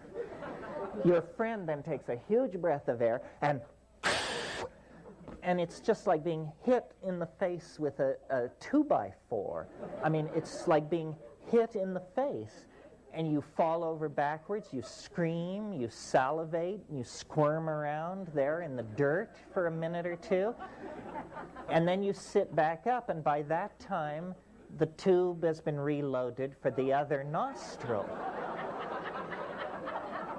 And then, and your eyes, your sinuses can't believe what's happening to you. So you have to sort out this whole sinus shock, which is going on in parallel with then an evolving strange state of mind, which is beginning to take over and clarify everything. And then there are numerous minor variations on these themes. Might talk just a little bit about the chemistry of these things and the chemistry of hallucinogens generally. My attitude toward these this question of plants, compounds, drugs, should these things be used for spiritual growth? If the answer is no, then that finishes. You don't have to go any further. If the answer is maybe or yes, then other questions arise. Which compounds out of this whole survey, and at what frequency, and at what dosage, and under what circumstances? And over the years, I've sort of evolved a three-way test that I will share with you, because I think it's maybe operationally the most useful thing you'll hear this weekend. And that is, if you are contemplating some compound, some plant, then the first thing to ask yourself is, does it occur in nature? Does it have some tangentiality to what is already existing? Because obviously what exists, that's nature, has undergone some vast winnowing process out of the set of all things which might exist. In that wonderful phrase of Alfred North Whitehead's, certain things have undergone the formality of actually occurring. You know, and so certain compounds have undergone the formality of actually occurring in the biological matrix, and so they should be our pool out of which our experimental compound should be drawn. But this is thousands of compounds. How can we further narrow it? Well, an excellent way of narrowing it further is to ask the question of this compound: does it have a history of human usage? Does it have a history of human usage? That is your FDA approval. Because if you can point to a tribe of people who have been taking this plant or mushroom or whatever it is for millennia, and they don't have miscarriages, tumors, cataracts, blindness, Down syndrome, 8 fingers on the left hand, or whatever it is, then you can be fairly confident that this thing is benign, that these people have observed its action on pregnant women, the elderly, those with, you know, and that it has passed that test.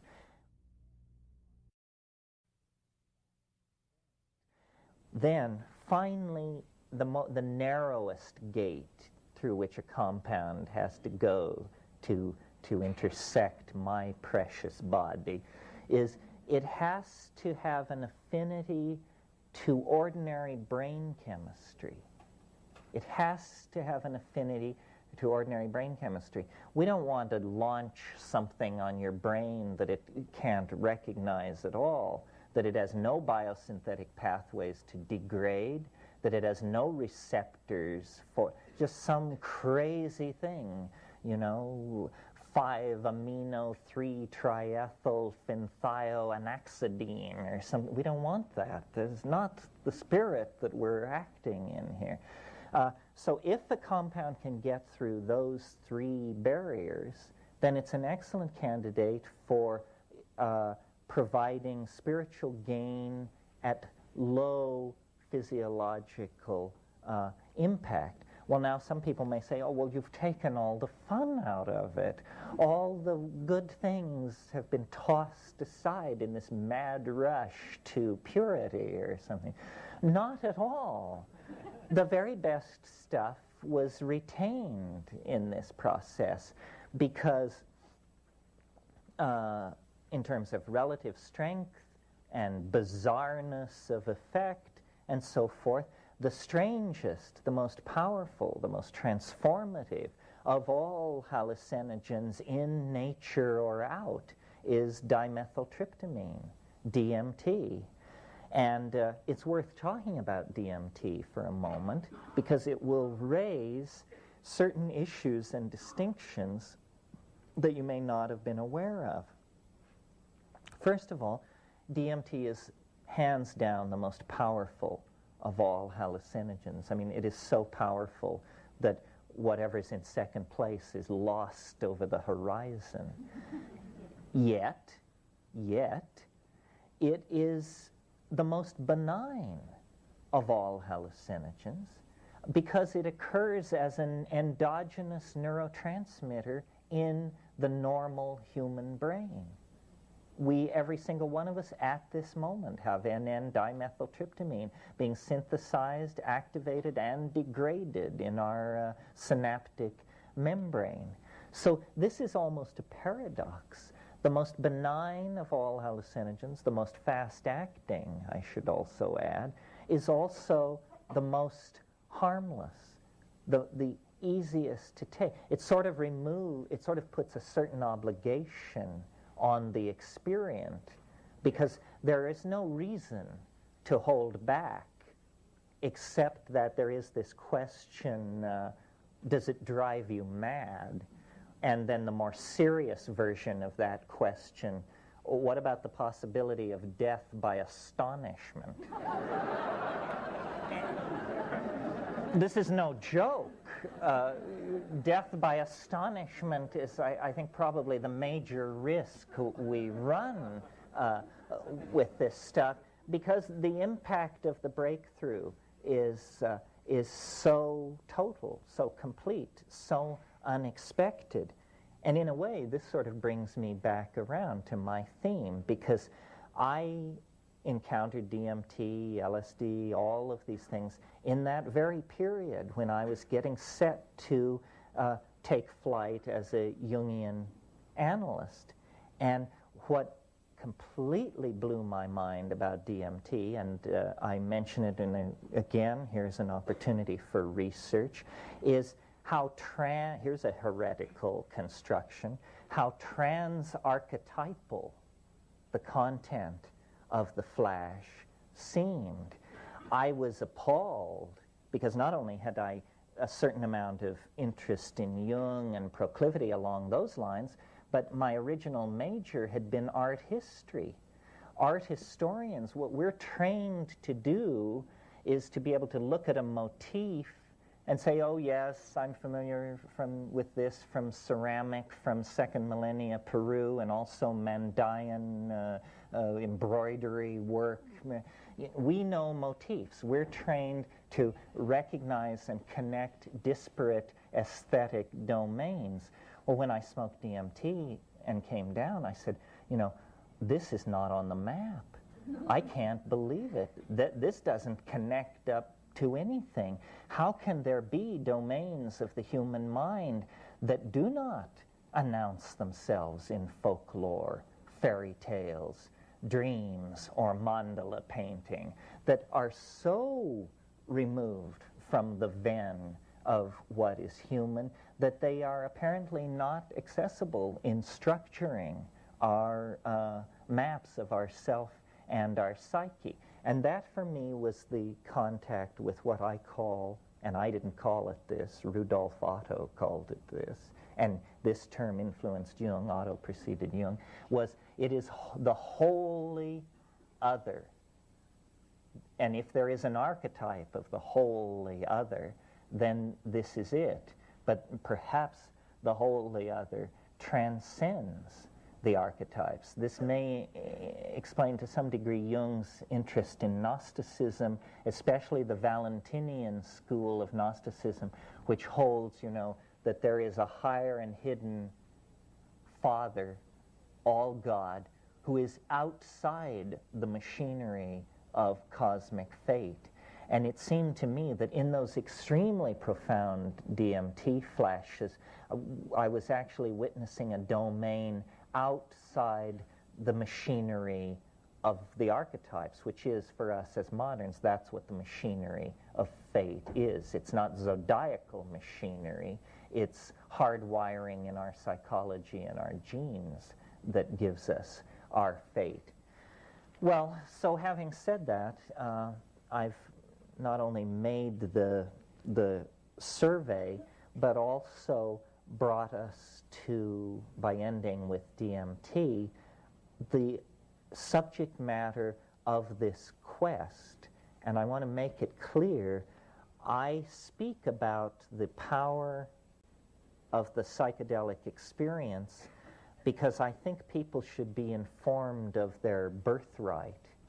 And I feel very antsy around the notion that someone might go from birth to the grave without ever having a psychedelic experience. It makes me as antsy as the notion that somebody might go from birth to the grave without having a sexual experience. It's a strange kind of protective denial, or a kind of expression of fear. This is our birthright. This is part of what it means to be human. These altered states of consciousness, I think, are pretty much scripted into the existence of women, because most of them will give birth, which is an organically scripted psychedelic experience from which there is no escape, unless, of course, you go for the drug knockout, the spinal, and then you miss everything. But biologically, physiologically, women are set up for this experience. Men are not. It's possible to build such barriers against overwhelmment that it never happens in your whole life. And I believe that if we psychologically analyze the effects of these psychedelics, what they do is they dissolve boundaries. That's all. I mean, if you interview 10,000 people who've had a psychedelic trip, each one has their own hierophany, their own hieroskamos that unfolded for them, but the sum total of it is boundaries dissolve, and then whatever's on the other side of your boundary comes flooding in to claim you and to reshape and remake your psyche. Well, I see the entire illness of our civilization as an ego-inflationary illness. We have gone so sick with ego that we are literally murdering the planet rather than confronting the consequences of our psychic imbalance.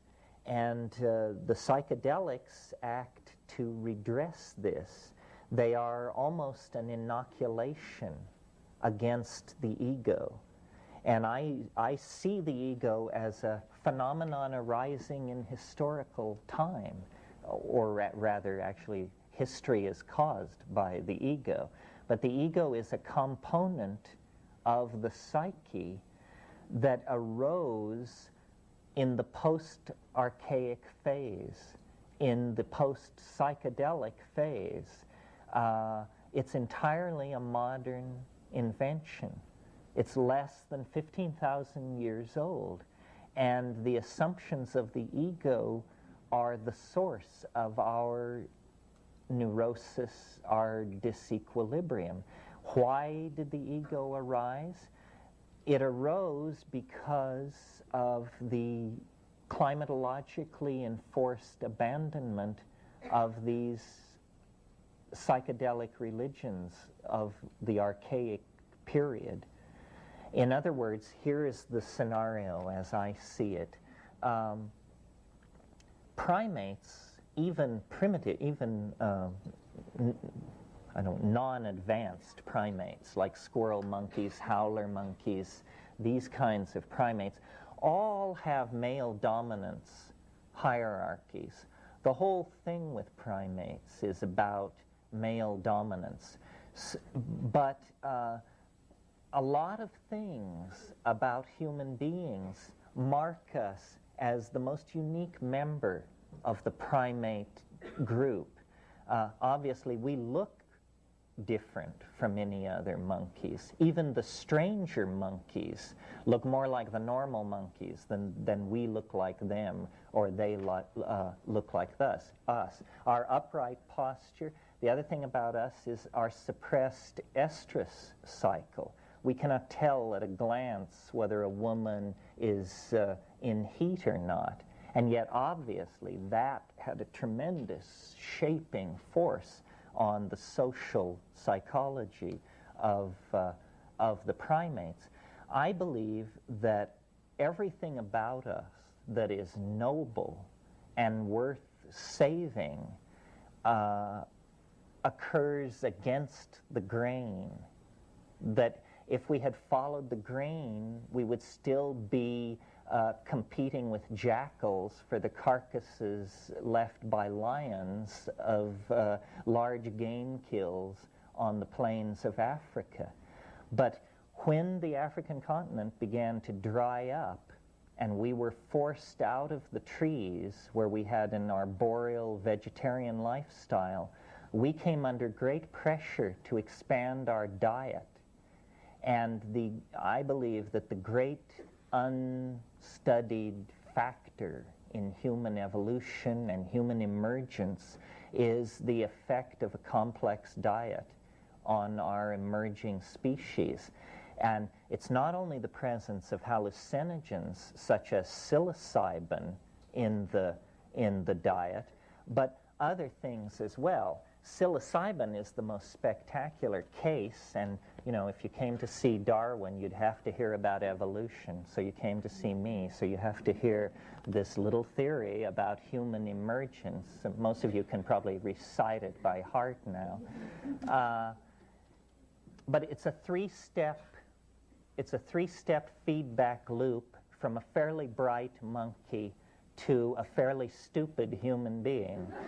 And the way it works like this: these monkeys come down out of the trees, they're predating on kills of ungulate mammals made by lions, they're competing with jackals, they're testing all the foods in the environment, and lo and behold, in the manure of these ungulate mammals that are irradiating across the African continent, there are what are called coprophytic mushrooms. And the presence of large amounts of tryptophan in manure as a substrate means that these coprophytic mushrooms elaborate psilocybin. So here in this new grassland environment are the psilocybin mushrooms. Well, these proto-hominid creatures testing foods for their diet would reach the psilocybin and would test it. Well, then this three-part feedback loop to humanness then comes into play. And it works like this. Very, very light doses of psilocybin, so light that you cannot an hour and a half or 2 hours later tell you've taken anything. You say, I don't feel it, I feel completely normal, I must not have taken enough. That dose, if you would submit yourself to being tested by an optometric apparatus, we could show you that your vision has improved slightly. This is an effect of eating small amounts of psychoactive amines, increase of visual acuity. Well, you don't have to be a rocket scientist to know that if you're a hunting animal competing in a highly competitive environment and suddenly somebody hands you a pair of chemical binoculars, you are going to be a more successful hunter than other members of your species who are not availing themselves of this food item.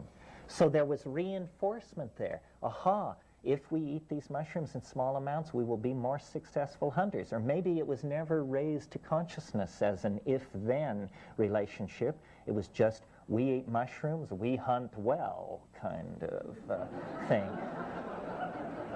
Then, if you eat slightly more of the psilocybin, if you bring slightly more of it into your diet, it's what's called a CNS stimulator, central nervous system stimulant. An effect of all CNS stimulants is what's called arousal. And arousal means simply that you can't sit still, you're very restless, you're very energetic, and often in the male animal you have an erection. It's an overall systemic arousal. And if you witness this situation in monkeys, monkeys are very hang-loose kind of characters, and so then they just all fall together in a heap and make love. And this increases what anthropologists and primatologists like to call successful instances of copulation. This means that this increased interest in sex, in combination with an increased success in obtaining food, is creating the perfect situation in which there will be a population boom of these creatures. They're eating better, they're enjoying themselves more, and they have better relationships with each other. So population boom is on the way. Well then, the next and final level is when you raise the dose higher, so you're no longer restless or interested in sex or any of that, but you're flattened with the ecstatic unfolding of the full, numinous, hallucinogenic rupture of plane, then, and this occurs, in the tribal context, then there is boundary dissolution, group sexual activity, and group bonding and identification.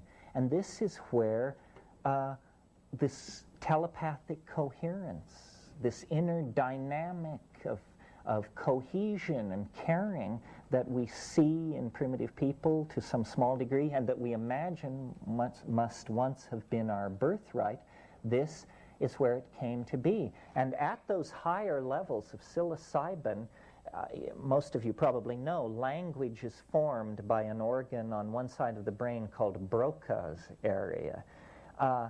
Broca's area, the brain being always symmetrically constructed, Broca's area has a twin on the opposite side of the brain, but no one knows what's going on there. It's apparently a silent area of the brain.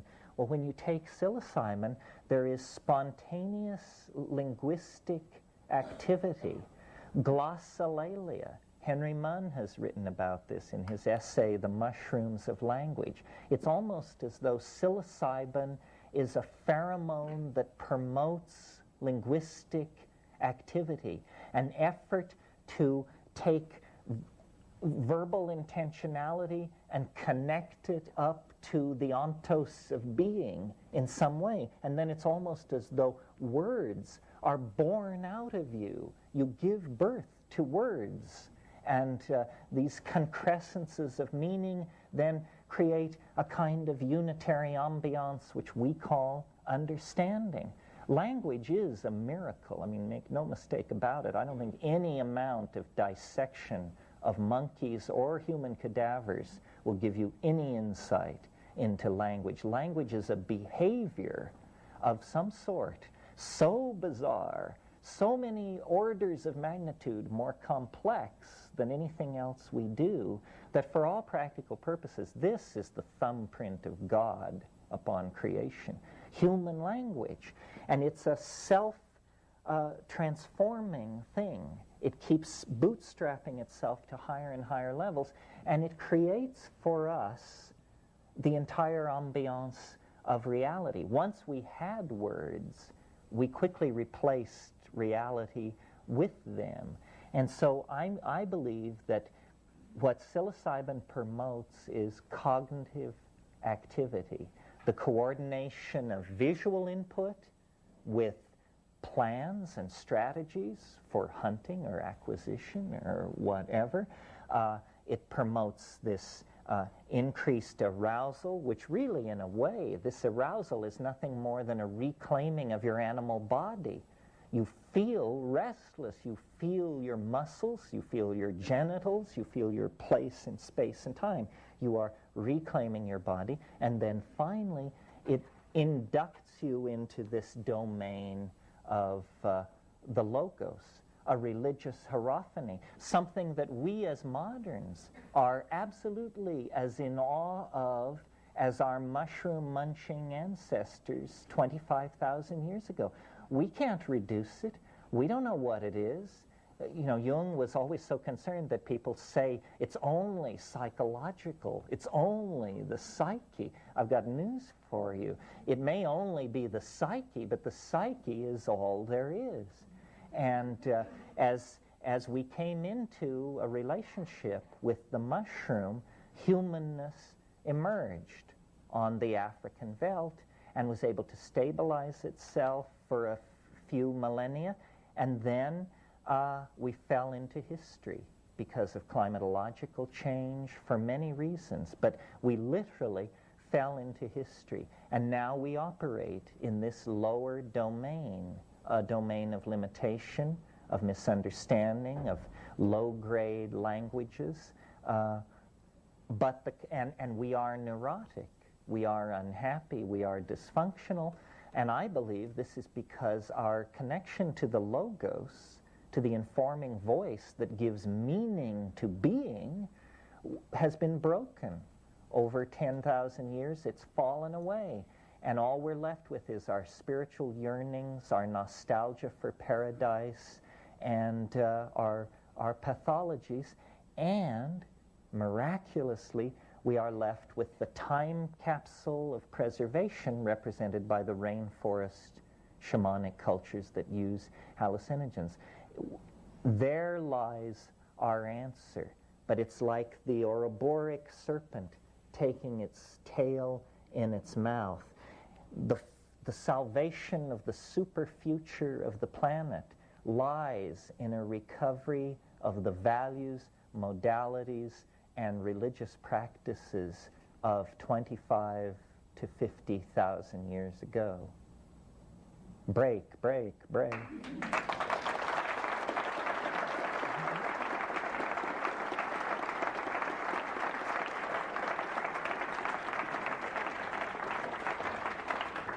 I'm going to disappear if someone... And we haven't screened the pile, so we're just going to go through them, and I'll read them aloud. And normally I give long answers, but there's such a stack of questions here, I'll try and be General Neil and keep... or General Brief and keep it Neil. Since DMT is present in the brain, does the introduction of excess DMT shut down the production of natural DMT in the way that the body stops producing opiates during opium usage? If so, what are the effects? Is DMT really so perfectly chemically benign? The first point to make is that many of your questions cannot be answered because research into these areas is not allowed. So often we can't answer your question. This question, does the introduction of excess DMT limit endogenous production? I can say with fair confidence that that's never been studied. My guess would be that it does not, because the DMT is in no sense of the word do you become habituated to DMT. I mean, a person who does DMT once a year is a fanatically heavy user, I would say. And the question, is DMT really so chemically benign? Again, this has not been studied the way you would study with rats and so forth to determine it. But experientially speaking, the amazing thing about DMT is the speed with which you return to normal. You return to the baseline of consciousness in under 10 minutes. Well, that tells you that the brain is very well able to deal with this compound. One way of judging how toxic a drug or a plant is to ask yourself the question, how long after I take it do I feel completely normal? And with DMT, you feel completely normal 15 minutes after taking it. It's the shortest recovery time of any drug. This question is concerning the bundleweed. While it does not directly meet the criteria of long-term use, is it to be considered safe? I'd say the way to answer that question is to do a chemical analysis of the bundleweed. If there's nothing present but DMT in it, I would think it should be considered safe. Now, there may be other compounds present.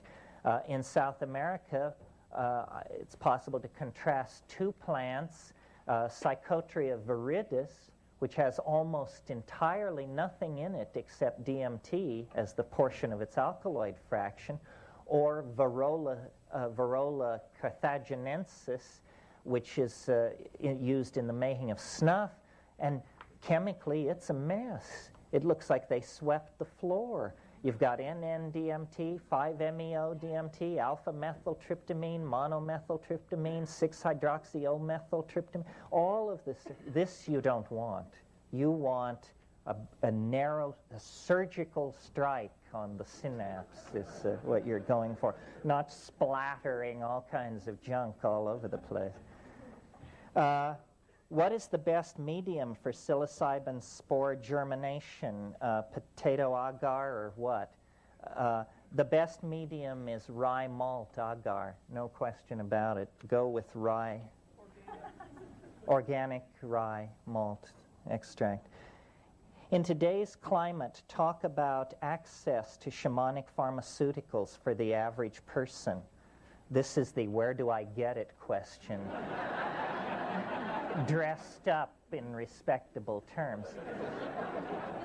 Well, without being too self-serving, let me say my brother and I wrote a book on cultivating mushrooms called Psilocybin, the Magic Mushroom Grower's Guide by Otios and O.N. Eric. I'm Otios, as you can see. And I really believe in growing mushrooms. If you are, as you sit here, not psychically strong enough or balanced enough to take psilocybin, then if you learn to grow it at the end of that process, you will be. Because growing the mushroom teaches you cleanliness, punctuality, attention to detail, steadiness, all of these virtues, which are the very virtues you need to travel smoothly in that dimension. Other hallucinogens, other shamanic hallucinogens that you will find easily available to you without breaking any laws, the heavenly blue morning glories sold in every seed store and garden store are not to be taken. Do not take them. They have been dipped in a fungicide that will make you sick. Grow them and collect your crop and take that. And this is a major hallucinogen of great antiquity, extremely visionary. The Hawaiian wood rose. You can obtain this from people who make dried flower arrangements, often have these. Pay attention, you want the Hawaiian baby wood rose. If they try to give you something called Hawaiian wood rose, a big clunky thing, that is inactive and won't do it. The daturas are freely available. I do not recommend them. I recommend against them, but they're a common landscaping plant in Southern California, and the Jimson weed, of course, is growing out in the desert, out around Lancaster and other places like that. There are a couple of companies which have very forthrightly decided to sell plants with a history of shamanic involvement. I own no stock in these companies, so I can recommend them without fear or favoritism. One is called Of the Jungle up in Sebastopol, California, and the other one is called Dream Gardens, and I think it's here in Santa Monica. Both of these groups publish astonishingly complete catalogs of psychoactive and shamanically important plants. Okay, that's access without going to the streets or committing crimes or anything like that. Can you tell us any more about Illinois bundleweed? I just did. And that's really all I can tell you about it. All these questions are the same question. Having convinced us of the wonder of DMT, what would be the easiest and quickest way to obtain it? How does one acquire DMT? Comment about the Supreme Court ruling against the use of peyote by North American Indians. A very bad law, obviously. Law so bad that the National Council of Churches, the National Jewish Affairs Committee, and some very large Catholic organization all filed briefs protesting this thing, and I think that it was actually realized that it was a goof, and it will be brought back in the you can't bring something back to the Supreme Court in a hurry, because then that's unseemly. But I would bet that within 5 to 10 years this will be overturned, because a close reading of this law means that wine for Pesach or communion could be construed as a psychoactive substance, and the whole thing was just bad law, bad idea. Has consideration been given to the possibility that, in the case of certain plants which are recounted in writings, but the identity is unknown, that the reason they are unknown is because shamans purposefully kept their identity a secret? Perhaps such secrets are still being kept. This goes to this question I raised this morning: how can a powerful hallucinogen once discovered ever be lost? And I've only been able to figure out one scenario in which this could happen. It happens like this. People discover a wonderful plant that imparts visions or insight or something, and everybody takes it and enjoys it, and then slowly a hierarchy emerges, a professional class, priests, and only they decree that only they will be allowed to take it. And then they lord it over the rest of society with an iron hand, and then the rest of the society gets fed up with that, and there's a slave revolt, and everybody in the ruling class is killed, and the sacrament is lost. I can't figure out any other way that it could happen. And the Vedic thing, this seems quite reasonable. Obviously, Soma was being more and more confined in its use to a single class, and then that class became viewed as obnoxious, and its overthrow and the death of this sacrament then follow each other. Perhaps such secrets are still being kept.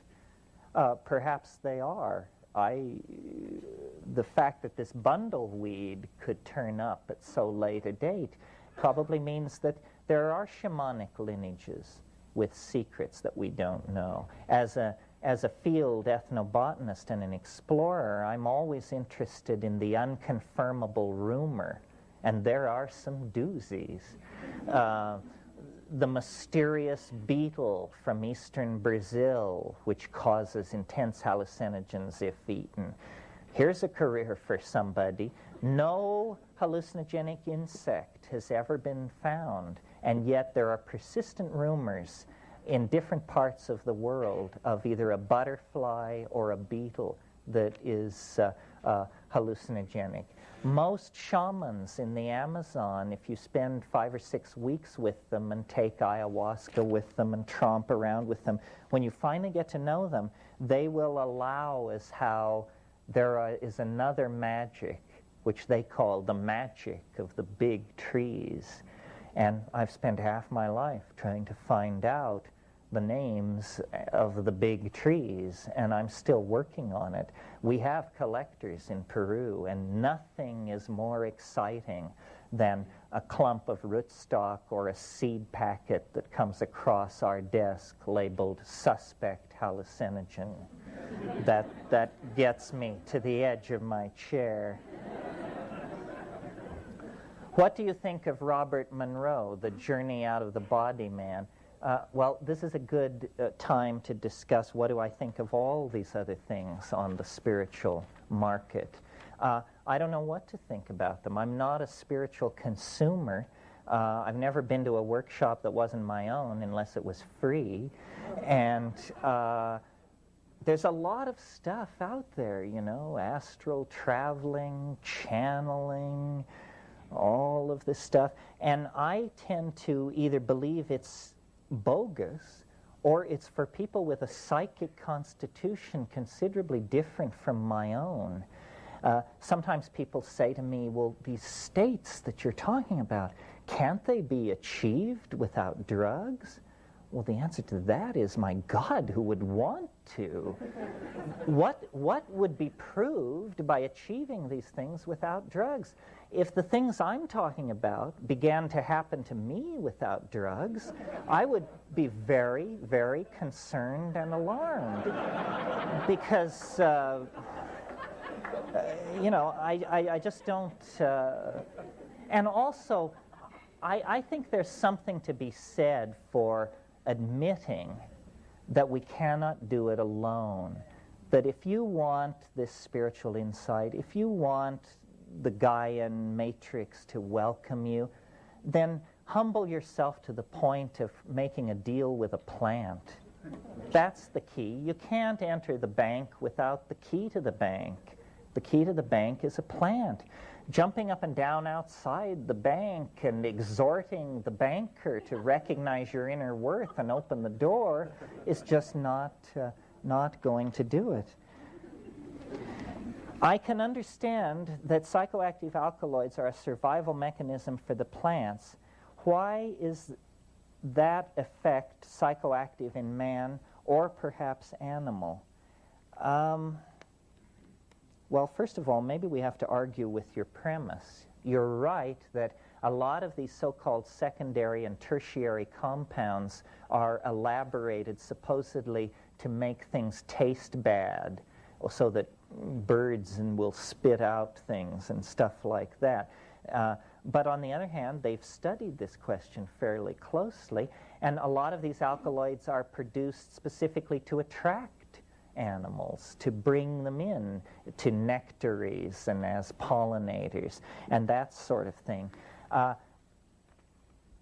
Old-style botany always believes these compounds are what's called tertiary to metabolism, meaning they're kind of like waste products and not very important, garbage.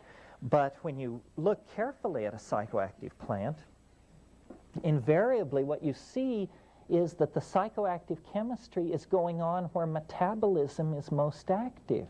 This is an indication that actually these things aren't tertiary at all. They are doing something for the plant, but we don't know what it is. As to why they have this peculiar effect that they do in us, I think that's because there was anciently and over the evolutionary life of human beings actually a connection between us and nature, and that these drugs are the antenna, the switches that switch us back toward the logos of the natural world. I suspect that all of nature is a seamless web of pheromonally mediated connections and interactions, and that we are just not yet at a sufficient level of analysis and sophisticated observation to see this interconnected web. You know, our idea of nature is that it's all tooth and claw, survival of the fittest and the devil take the hindmost. The new version of evolution is entirely different. It says the way you attain survival is by making yourself indispensable to everybody else. So it's not by triumphing over the ecosystem, but by integrating yourself so thoroughly into it that it can't function without you. Then you're on your way to being a dominant species, not by crushing the opposition. Let's see how we're doing here. What are deconstructionists doing to our understanding of the language? Is it helpful?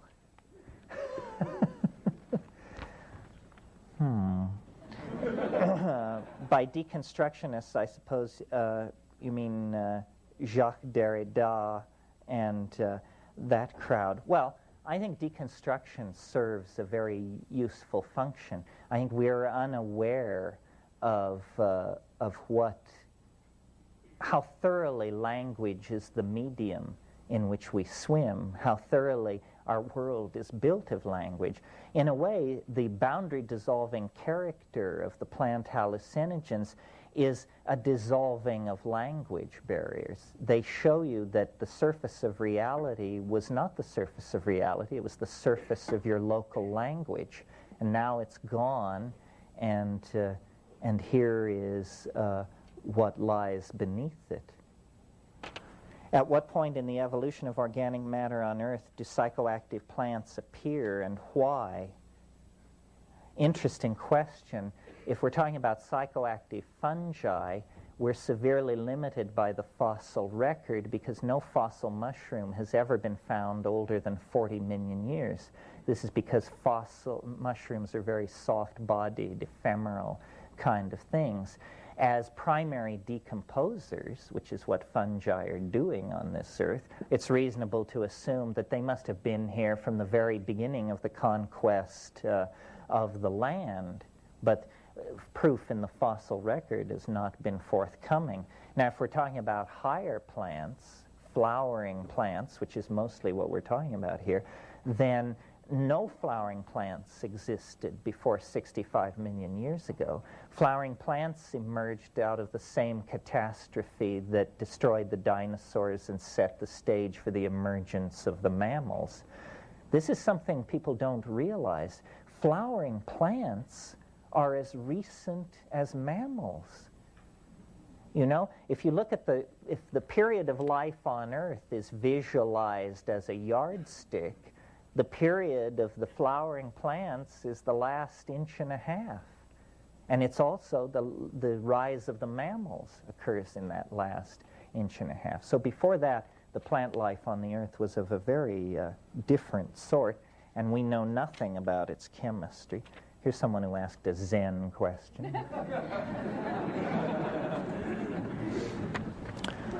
What would make the present government interested in the study of psychedelics? I don't know. If they could make a buck out of it? I don't think they're very interested in psychedelics. I don't think any political... What? CIA, they were very interested in psychedelics. Except that they abandoned it. Yes, MK-Ultra, for those of you who don't know, stands for mind control, spelled the Southern way. Mind Control Ultra was a program the CIA pursued in the 1960s where they tried out all kinds of psychedelic drugs, and they also worked with it in combination with hypnosis. They were trying to make what they called the Trojan horse. This was somebody who would be an assassin but not even know it. And how far they got with all of this, we will never know, because of course it all disappears behind the walls of secrecy. But the declassified history of the CIA and LSD is very interesting. Some of you may know the book Acid Dreams by Martin Lee. Fascinating history of the way the government tried and really failed, I think, to use psychedelics. The government's initial approach to LSD was, this is great. This is a truth serum.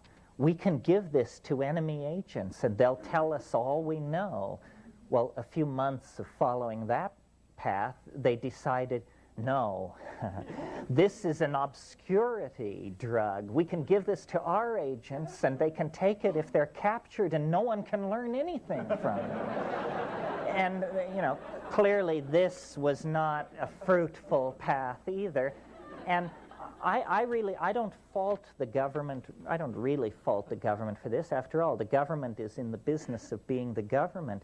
I don't think any institution can inculcate psychedelics into its own program, because psychedelics destroy institutions, all institutions. I mean, it's like trying to move an acid around that corrodes whatever pipes you pour it through.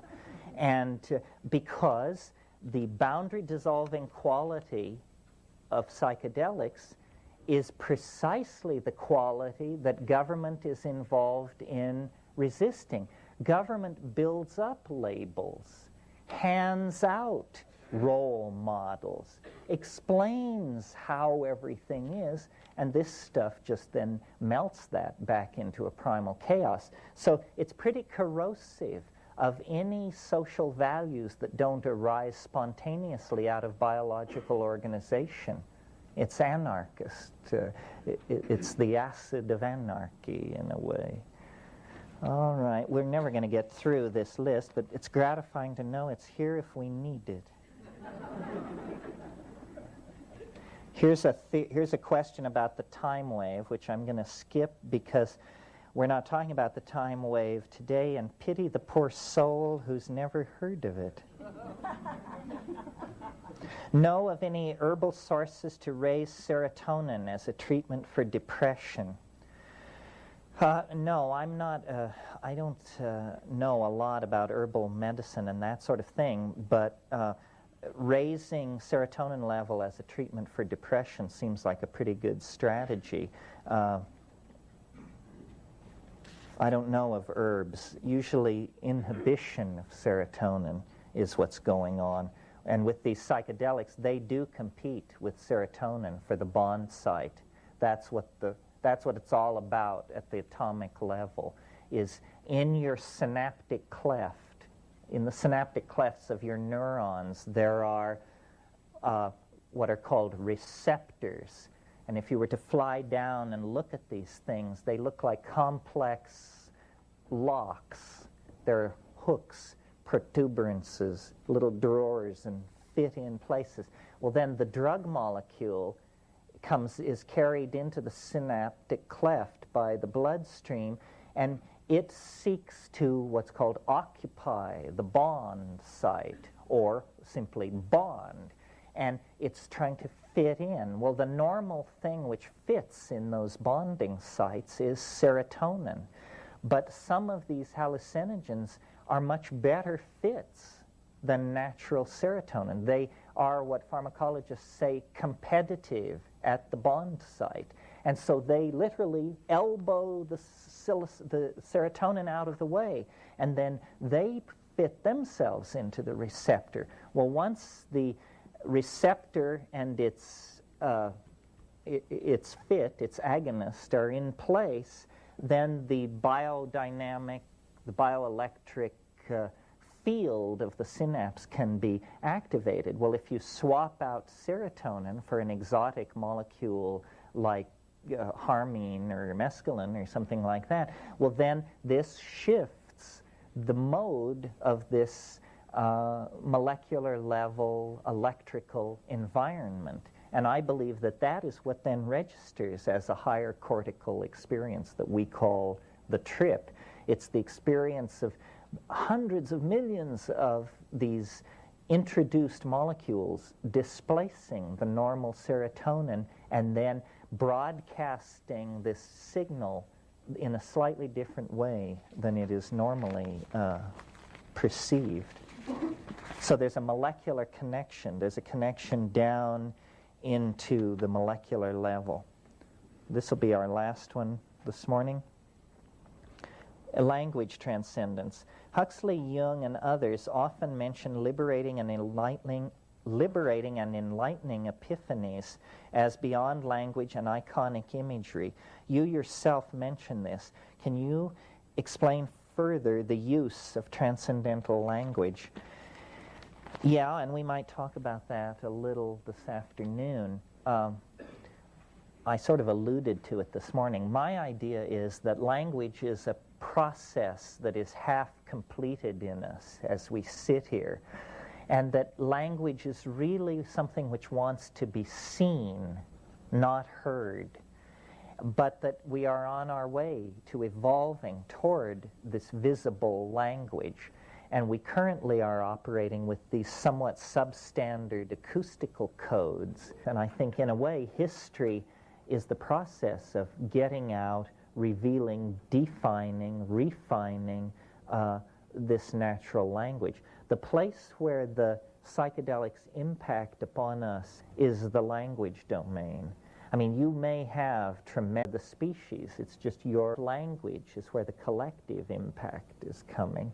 And one of the things I think about psychedelics is that they are probably capable of helping us of language, because we capture any faster language of description for the future.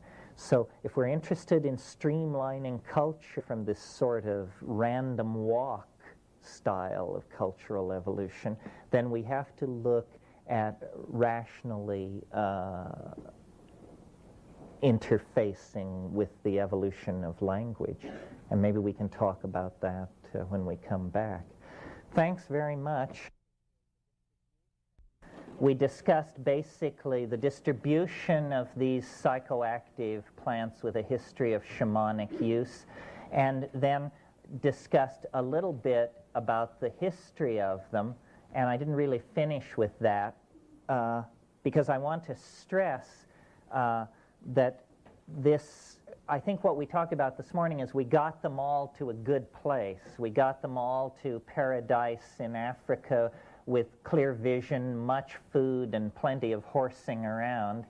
And then we broke for lunch. The forces that created that partnership society in prehistory, the forces that allowed the emergence of a non-male dominant social style, were the same forces which then eventually destroyed it as well, because it was nothing more than climatological change is what was happening. As the African continent became drier, the grasslands retreated, the water holes became less frequent and further apart, and the mushroom came under pressure because of increased dryness. And at that point, I think probably the mushroom festivals became less and less frequent. The whole thing became more tenuous, and there was great pressure then to try and figure out how to preserve the mushrooms through the dry times of the year to have them available for ceremonies. And I think that it's the use of honey as a preservative that really set the stage for things to go wrong, because honey turns into a psychedelic compound on its own if you do nothing to it but leave it alone. It ferments, it becomes mead, and mead is a primitive kind of alcoholic beverage. So over several millennia, what began as an ecstatic mushroom cult turned into a beer cult, a cult of alcoholic intoxication. And then you get the same shift of ratios that you see in our own society. I mean, how many women in our own society have their first sexual experiences in an atmosphere of alcohol abuse and misuse? The two almost go together, and less in the 20th century. Before the 20th century, it's almost possible to imagine nobody got laid for 1,000 years in the West without being pretty juiced up, because it was pretty unappetizing, I imagine. So this is a way in which sensory modalities and emphasis on different aspects of psyche change over time without a culture even being aware of it. And then I talked this morning a little bit about the fall into history, the neurotic dysfunctionalism that characterizes historical existence. And I think it's worth going back to that, because some people have the idea that psychedelics are a kind of instant psychotherapy and that they address the concerns of the individual, but they're not concerned to link it up to history, to see what it was for us in the past and what its absence has done for us. I think that the whole phenomenon that we call the fall into history is the scenario of abandonment that we underwent as we broke the umbilical connection to the Gaian matrix of organic life. That's what we were embedded in this African context. But when Africa dried up and we moved out of Africa and into the Middle East, we then were transformed from nomadic pastoralists into primitive agriculturalists and then later city builders, and the entire pattern of male dominance and anxiety is set in place. If you look at the world of 7000 BC, the most sophisticated human structure on the earth of, let's say, 7500 BC is at Jericho in what is now Palestine. And what is it? It's a grain storage tower built at Jericho 72-75 BC. It indicates that the primitive pastoral nomadic form has given way now to an agricultural form that allows for the accumulation of surplus, and hence the need to defend same, and hence the establishment of have and have not psychology, and so forth and so on. So all of the institutions that we now must attempt to reform and grapple with began then. Urbanization, kingship, male dominance, representative politics, all of these things begin then and are further exacerbated a couple or 3,000 years later by the Western decision to go with a phonetic alphabet as a method of communication. See, a phonetic alphabet further removes you away from anything concrete or real or related to nature. There's no ideogram, there's no glyph, there isn't even a rebus. There is simply an abstract symbol which stands for a sound. I mean, this is about as far away from the hands-on approach of language that you could get. Well, the culture that made these decisions, which is our culture, the culture of Europe and the ancient Middle East, has evolved into the dominant culture on the planet and has put in place institutions like science and so forth and so on. Our metaphors have grown ever more cogent in their ability to manipulate matter and energy as they have evolved less and less relevance to ourselves. So now we have ideological systems of tremendous power that none of us can understand or relate to, which is a kind of an odd relationship to knowledge, supposed to be an experience of empowerment, not an experience of disempowerment. But our society has done it differently, and so we all wander around with a sense of disempowerment because we're surrounded by accomplishments that we couldn't possibly duplicate. Well, I mention all this because I think that it shows where the solution lies. If we were in balance 15,000 years ago, and it was achieved through the use of psychedelics, de-emphasis of the ego, non-existence of the nuclear family, and the suppression of the concept of ownership, we should look at these as possible styles of existence that might be put in place in the future. That's this psychedelic society that you've heard me talk about at various times. Well, that's probably enough on that.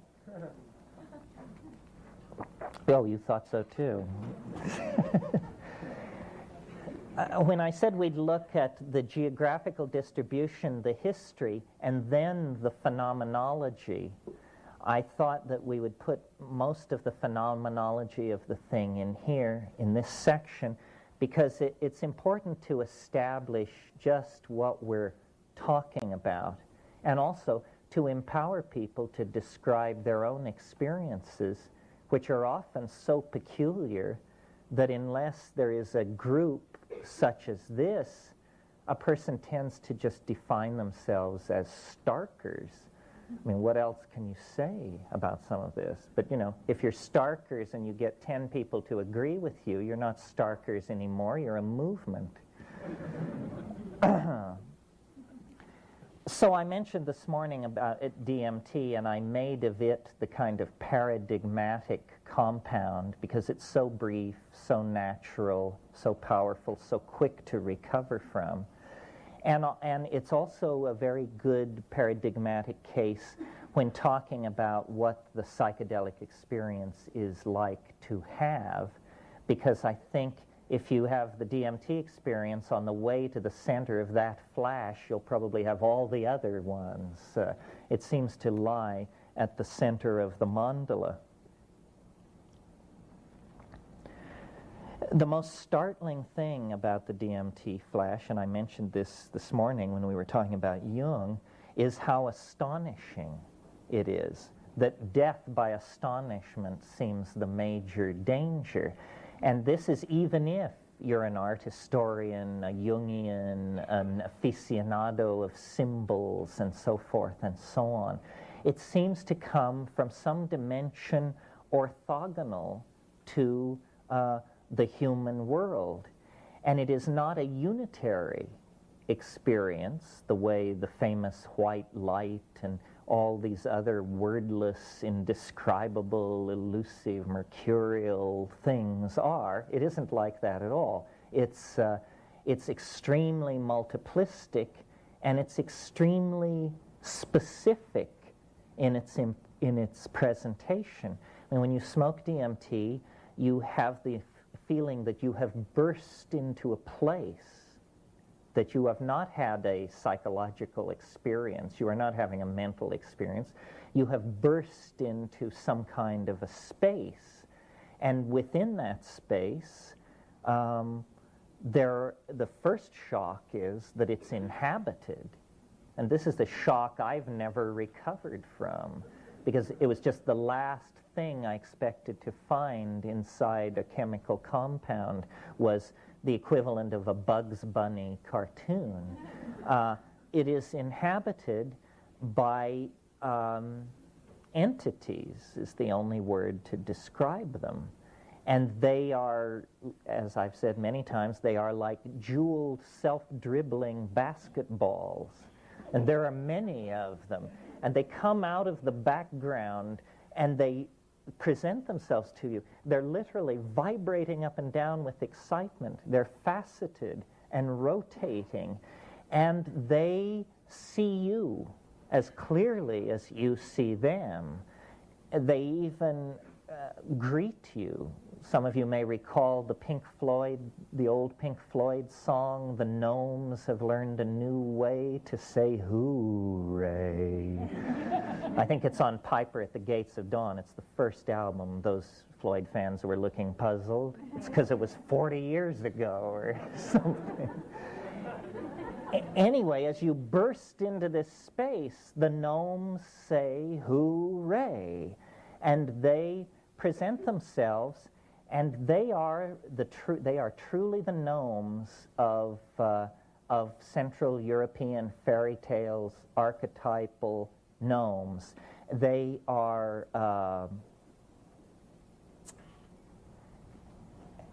they're very humorous. They're very mercurial and delightful, but I think it's Jung warns against the humor of the spirit Mercurius, because it can turn on you. It's not a friendly humor. It's too crazy. Too many plates are being thrown. Too many cars are exploding. It's like a Marx Brothers cartoon that hovers just on the edge of changing from mayhem to mania, you know? Very intense. And the most striking thing to me, and really the motivation for my career, is they are displaying new models of language that have never been seen before. They sing, and out of their singing elfin chatter condense objects which look like nothing at all in this world. I mean, the closest I've been able to come to them are the eggs of Fabergé.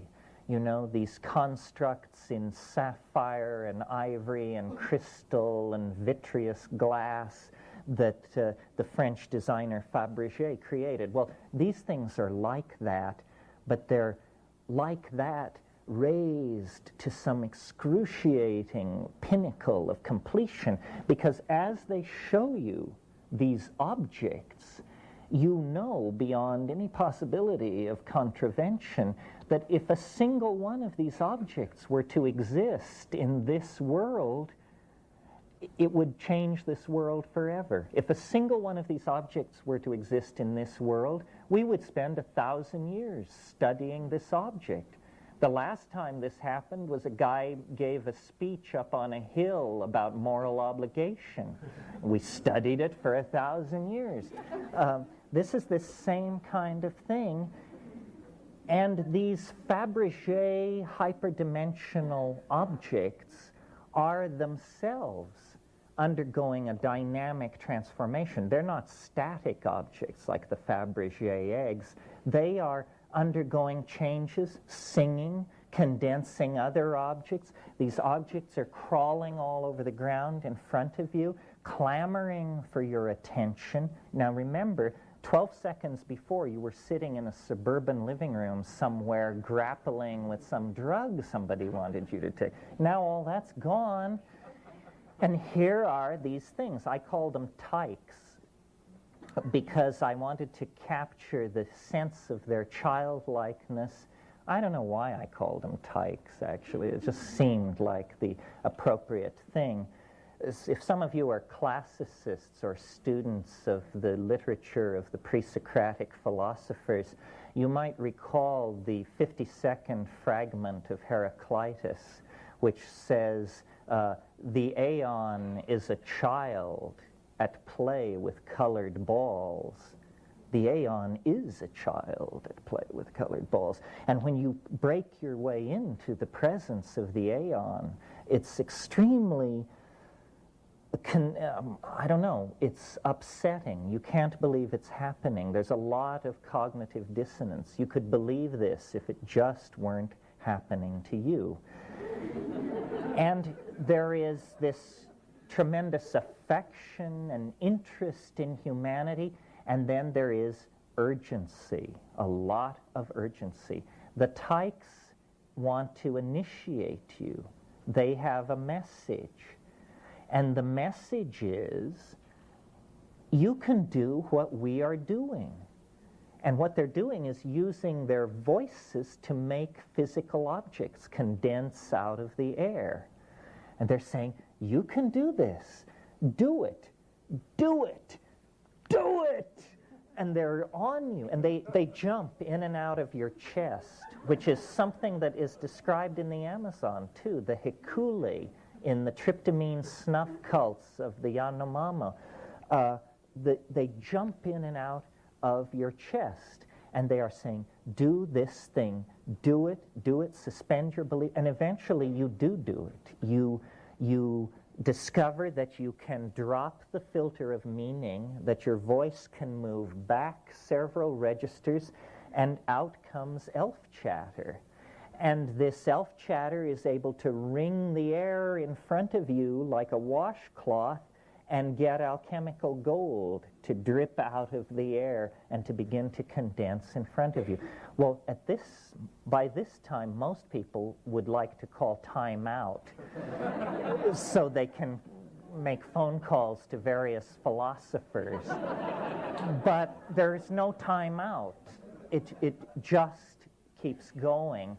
And these things have the aura of strangeness, of alienness is palpable. There's an emotion in there that we just don't have in this world, because it's composed of unbelievable alienness in the presence of unbelievable familiarity. It's an ecstasy that is a coincidentia oppositorum. Simultaneously, it is both what it is and what it is not. And the human mind can't handle that. That's called cognitive dissonance. I mean, you just go into a conniption fit of some sort. Well, the very first time I smoked DMT in 1967, with absolutely no expectation, this happened to me. And it has happened every time since. And then I've had occasion to observe people taking DMT in countries where it's legal. And what I see is there is an archetype which surrounds DMT, which you must make your way through it. But at the center of the archetype is not present, and only the alien is present. The archetype is that of the circus or the carnival. The carnival. Think for a moment about the carnival. It has two aspects. One is blazing light and activity. At the center of the triple ring, the lady in the spangled costume is high above the main floor, and the lions and the tigers and the clowns are parading around. That's part of it. But it has another aspect. Just off to the side of the big tent, there are the sideshows, the hoochie-coochie dancers, the two-headed man, and so forth and so on. In other words, there's this kinky, peculiar shadow side of it. And I often, if any of you are fans of the film of Federico Fellini, here's a man who understood the archetype of the circus, and how, if you remember in Amarcord, that circus, or if you remember in Giulietta di Spiri, the flaming doorway into the room with the bed springs and the crepe paper flames. These are carnival images that relate back to DMT. When you finally come into the center of it, these are all seen to be veils. It veils itself that way because that's how you, it's the old candy to the baby routine. It treats us as people who would like to go to the circus. And then it takes us to the circus. But then there is a revelation beyond that. And I don't know how many people present in this room have confronted the thing I'm talking about. I always, at this moment, am aware that some people are saying, my, doesn't he perfectly get it? And other people are saying, huh? What is this? What is this guy talking about? The point I want to make is it's real. It's not vague. You don't have to strain for it. Nobody wonders whether or not it happened to them. It's just like somebody walking up to you and taking you by the arm and saying, there's something I insist on showing you. Come this way, please. And I am it was the presence of the entities that shattered the person who I was, because I was a scientific rationalist, a reductionist. I had no room for elves in my cosmology. And here they were, hundreds of them. So it seems to me that this is a central question that shamanism has always dealt with, perhaps not with the kind of ontological sophistication that we imagine ourselves to have, but this is the question that must be asked. Who's in there? Who is this? There are at least three possibilities, and I'm not sure which is the most conservative. The first possibility is that we don't understand how the world is constructed, and that, in fact, there is a parallel universe running alongside of ours, full of elves who use a language to make objects. And then why you can burst through to this place on this one drug, then that raises, each explanation raises a lot of questions. Then the other possibility is, this is the Jungian possibility. And Jung, I can't remember which one it was, but one of the later things, he talks about these elves because of the Kibiri.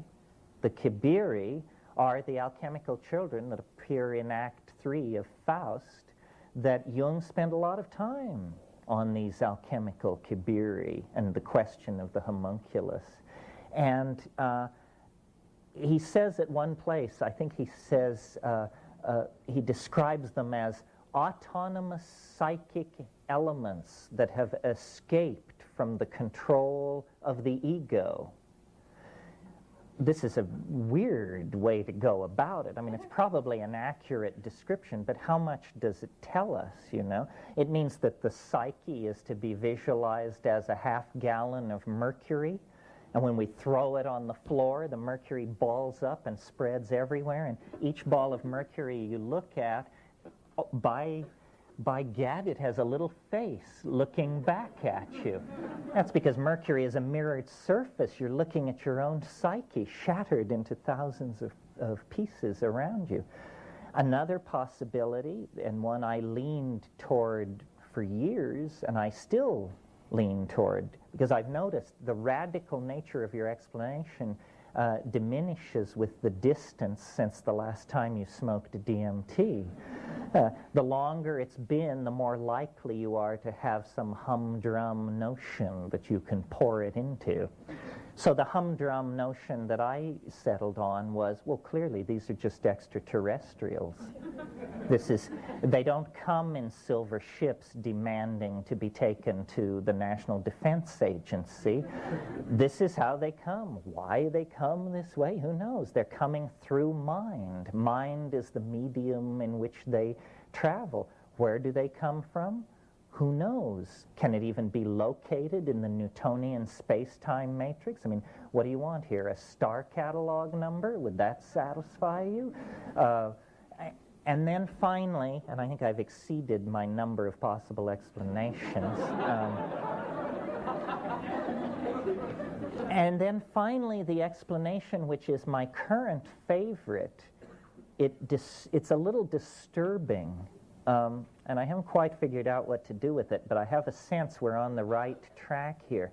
The reason the DMT space feels so peculiar, both alien and excruciatingly familiar, is because these things in this other place represent what I call an ecology of souls. This place is the one place you never thought you were going to make a visit to and come back to chat it around the coffee maker. They're dead. That's who these things are. This is the realm of the dead. Well, I have to confess, in all of my psychedelic voyaging and idea mongering and all of that, I never was able to go that far, to reach that far in my imagination. It sort of had to be presented to me. But if you go to shamans worldwide and talk to them about their spirit helpers and say, you know, what's the deal with this, you know, who are these things? They say, well, these are the ancestors. Didn't you know? These are the ancestors. It's perfectly cut and dried and normal.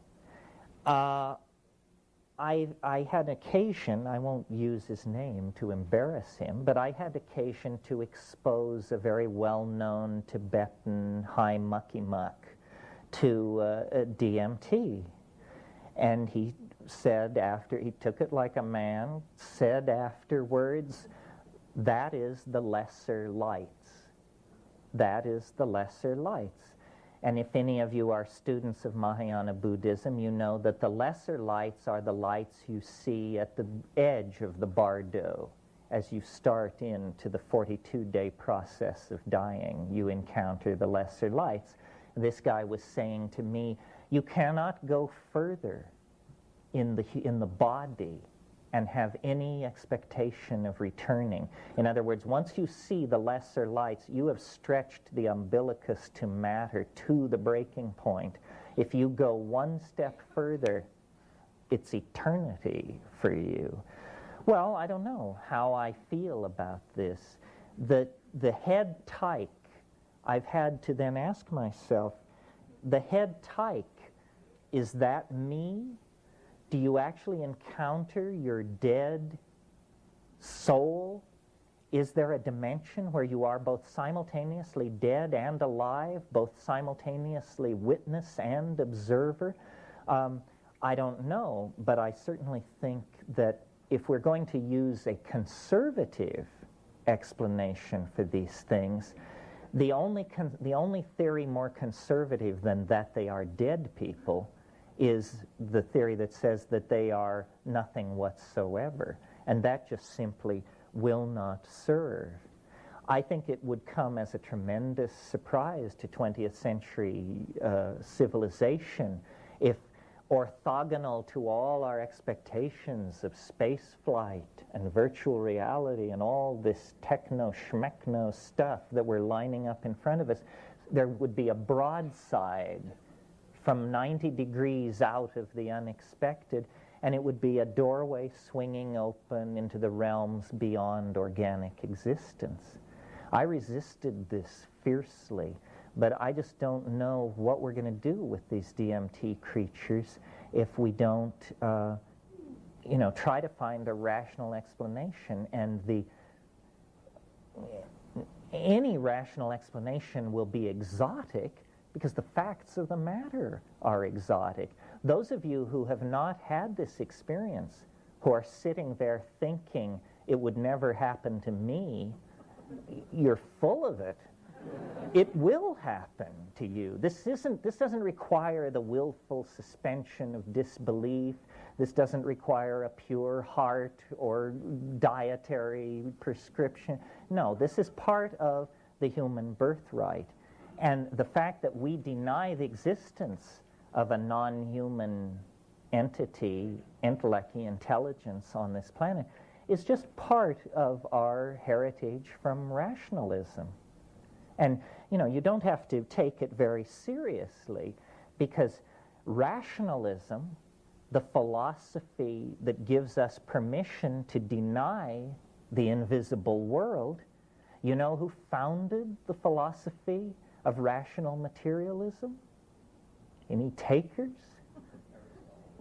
Aristotle was early. I think I'd give credit to René Descartes for modern materialism and rationalism.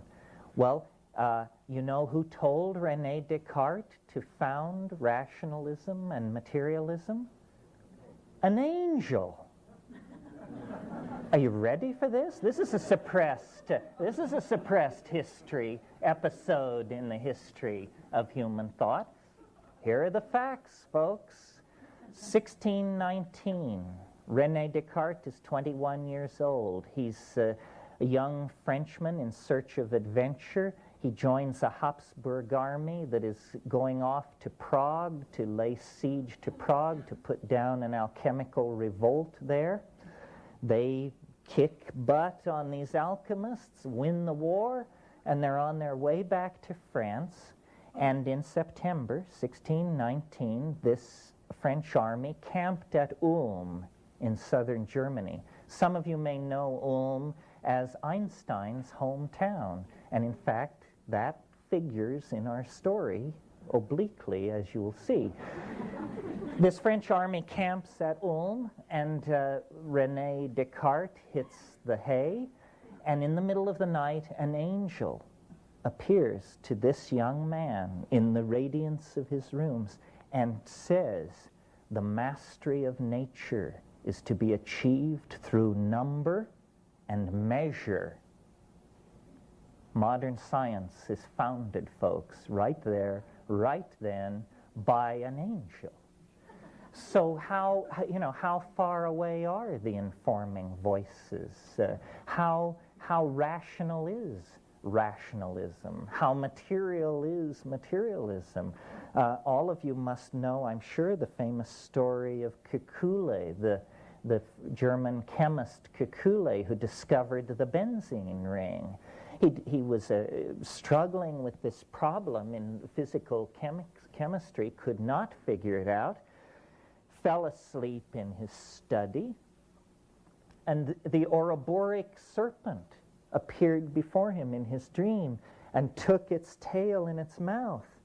And he came out of a sound sleep and said, I've got it. He walked to the blackboard, he drew the first benzene ring. Angelic intervention from the unconscious.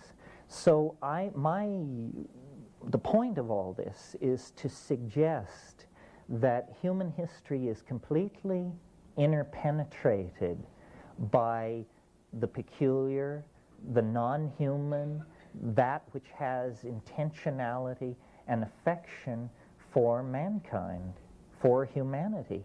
And this is what shamans call to their aid. This is how the curing is done. It's done through these spirit helpers, they're called, elementals. And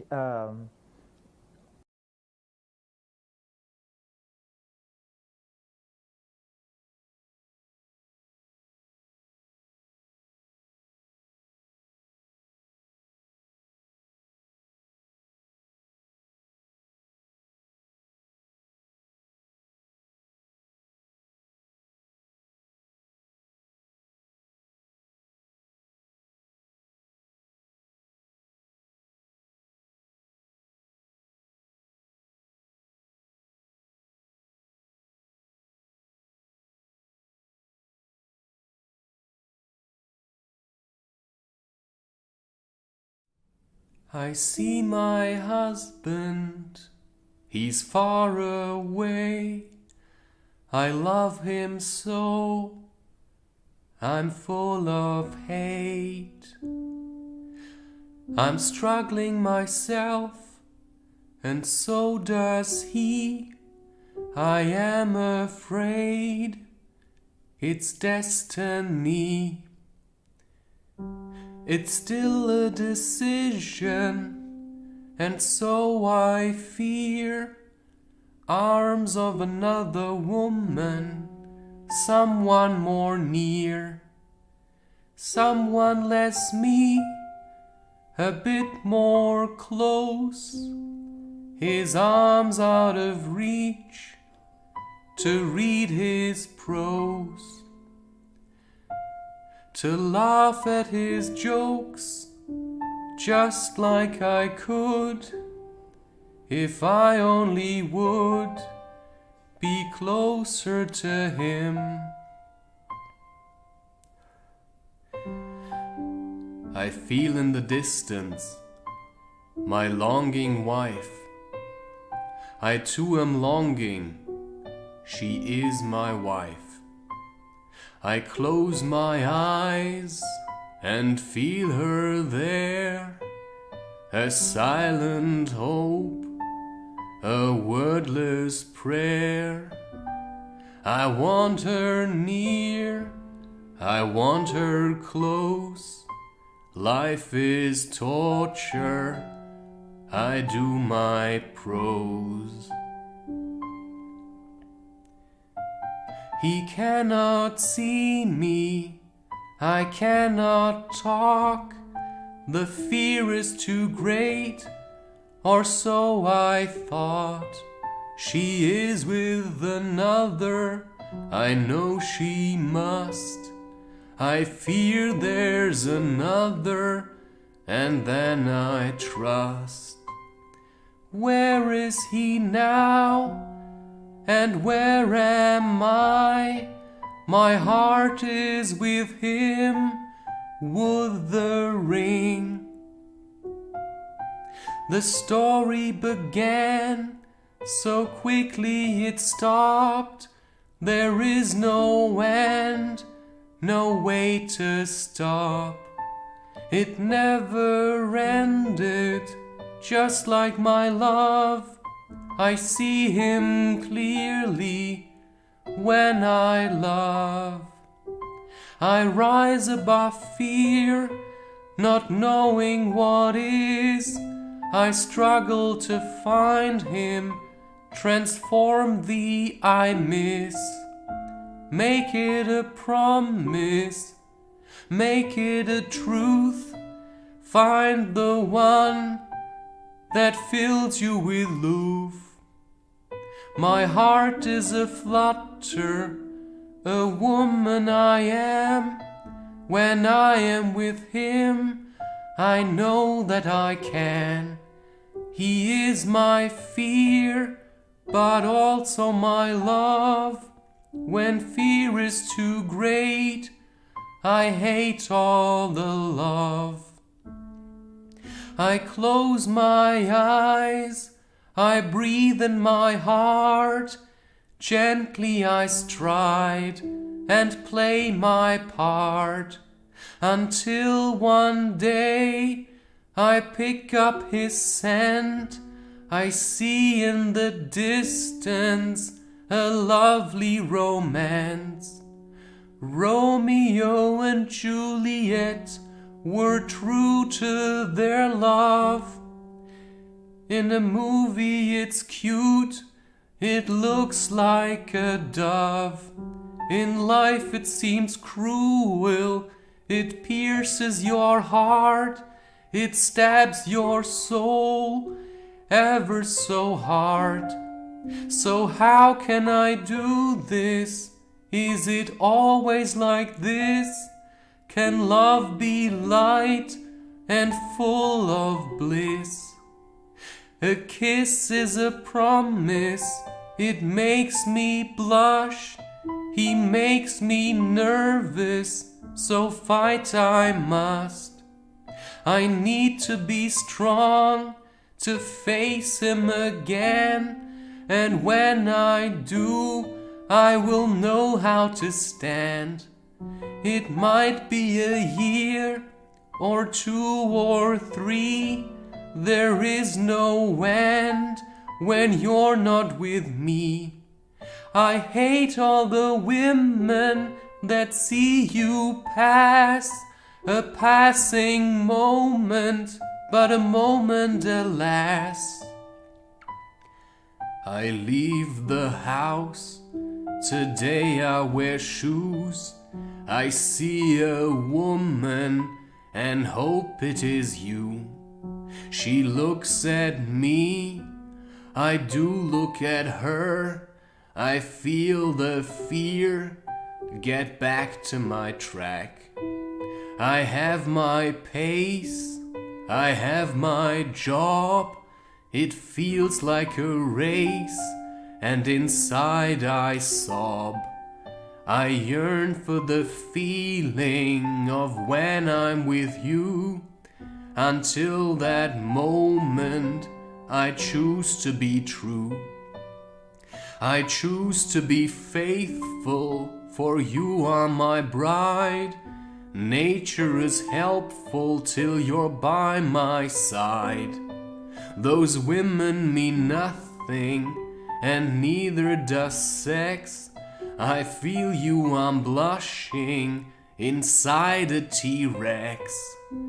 Angry claws devouring all men that have you close, and I don't understand.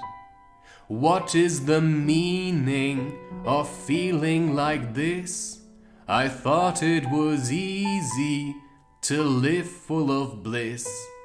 It turns out it isn't. It is very hard, but I know there isn't a place without love. There's love in anger.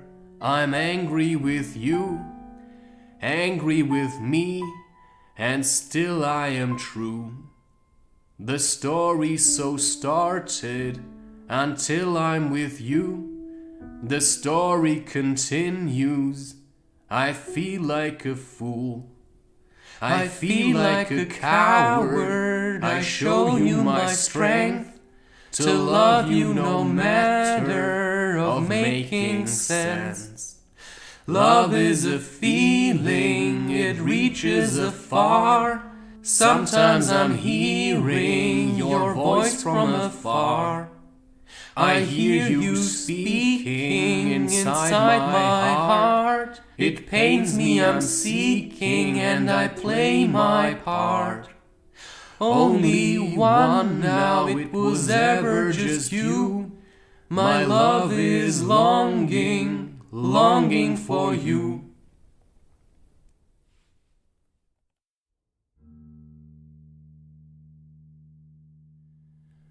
Verging existence. I was standing on the verge of existence. A spasm of nothing but loss. The clouds I could see in the distance were looking to me like gray moss. The question that needed answer was nothing I could find within. So I walked around in another direction to something to cling to, for I had lost grounding. On the edge there is nothing to hold. And while the edge was profoundly, seemingly empty and cold, I saw that there was in the distance a vision of how it once was. I saw a dream and it glistened, and the vision demanded a cost. There was nothing I had to offer, nothing but myself. So I turned and got back to living, to look at my life and the shelf that I had created by holding on to things. Emotions were strongly debated amongst talking, living things. I wondered for many years now to find what I must pay. And while I was wondering, I realized there is nothing I could say. I saw that I felt empty, the spasm before me unveiled. I had to be more like a sentry and start to tell my own tales. So off I went into the haze, left nothingness behind me. I filled myself, was oft amazed, and soon I was less clampy. Like a clamp I had held onto things, emotions and thoughts and such things. But in order to fill my own void, there were such that I could not avoid. Experience of living men received by being that. A living man is full with life and knows that in the end he will have lived a richer life than those that never start. He would have overcome his fear that startled him at start.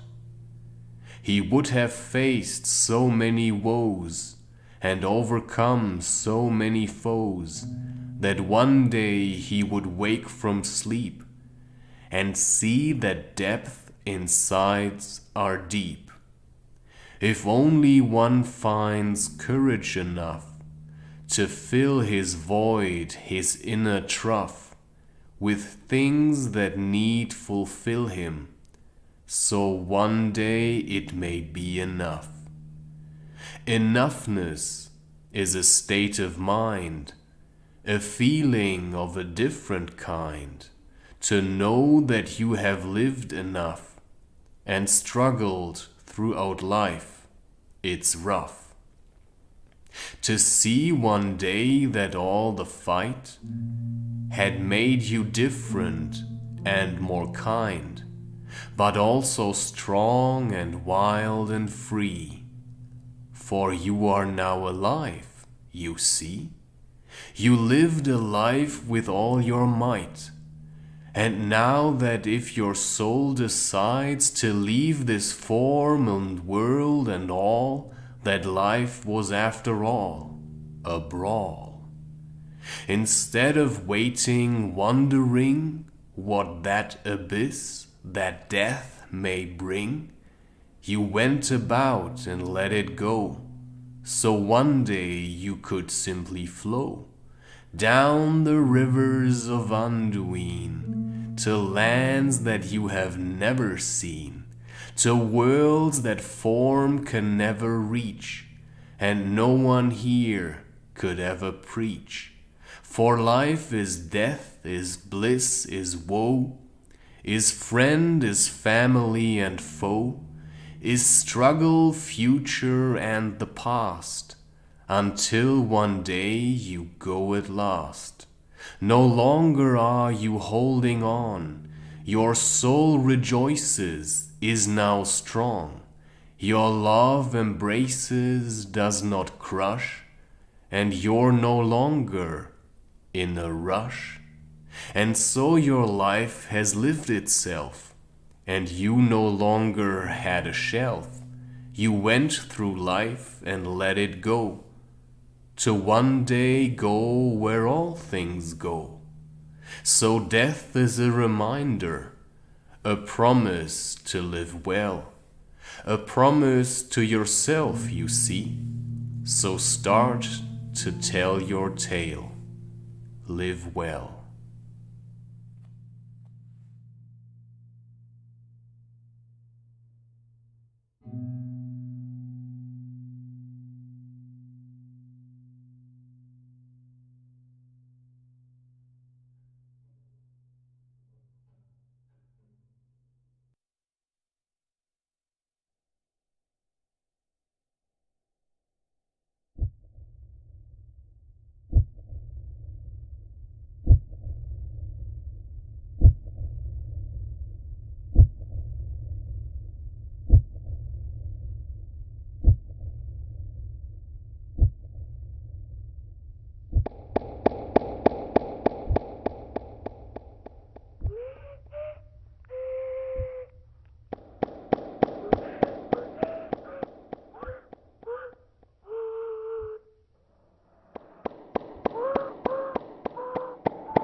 Hi there, my name is this. I try to be in a state of bliss, but it sometimes is incredibly hard. So all I do is play my part. I do the things that lift me up, and somehow, yeah, I can fill my own cup. Somehow there is light inside, but sometimes I really want to hide inside myself in darkness or something. But ultimately, I mean, it's all relative. It is a perspective, and I know there's bliss.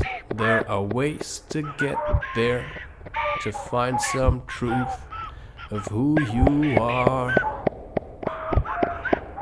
inside this very constricted booth, which I would call the body or something else. Inside of me there is so much else, so many emotions, and all these things I feel. Sometimes only anger feels real. Sometimes only fear is there. But, right, I mean, so where is the love? Where is the love inside of me? Why am I so angry? Why am I so scared? I'm in real, deep, emotional pain. So, right, I mean, there's a way to work with that. There really is a way to happiness, and you may call it sadhana, right? You may call it emotional cleansing. Anybody who's ever had symptoms of like physical cleansing knows that healing is a bitch. It's like, right, it's gonna spit you out and chew you up, and you don't know what it's about. It's simply suffering. Yeah, and so the way to go is to make a show of your life and do it the way you want it to be. And so you find your own strive, one foot at a time. I mean, feeling is no crime, although other people often give us the feeling that if we feel something, it's like really bad. And so sometimes I'm out in the woods and I really wanna shout.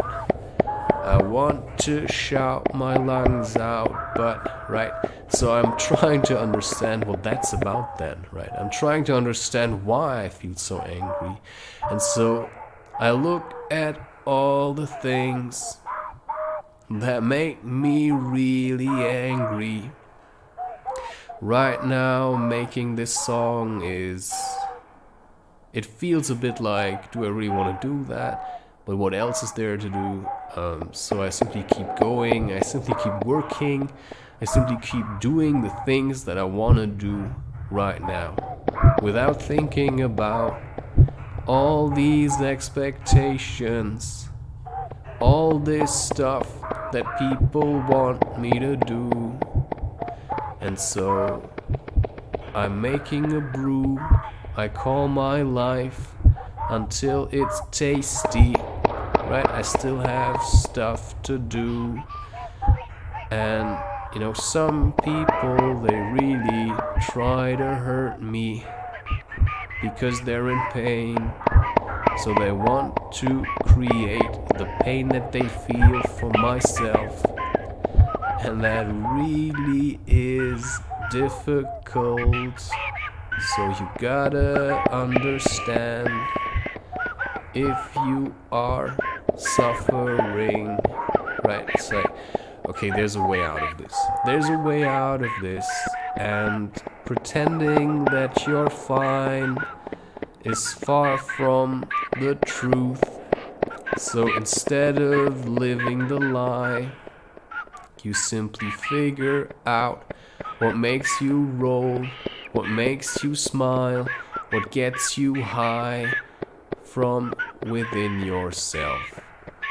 Right, so instead of simply smoking every single day, right, I mean, are you joking? I mean, you could also do something else once in a while, be someone else, figure out what feels good, change your food, and, I don't know, make a hat or something, you know, learn how to crochet. I mean, there's so many things that you can do, and, you know, take the time to chew your food, be a little bit patient, right? Maybe you're patient today and tomorrow you're really impatient.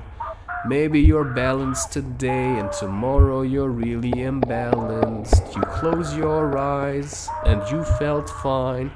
You open them and suddenly you're vile. It's like, what is this?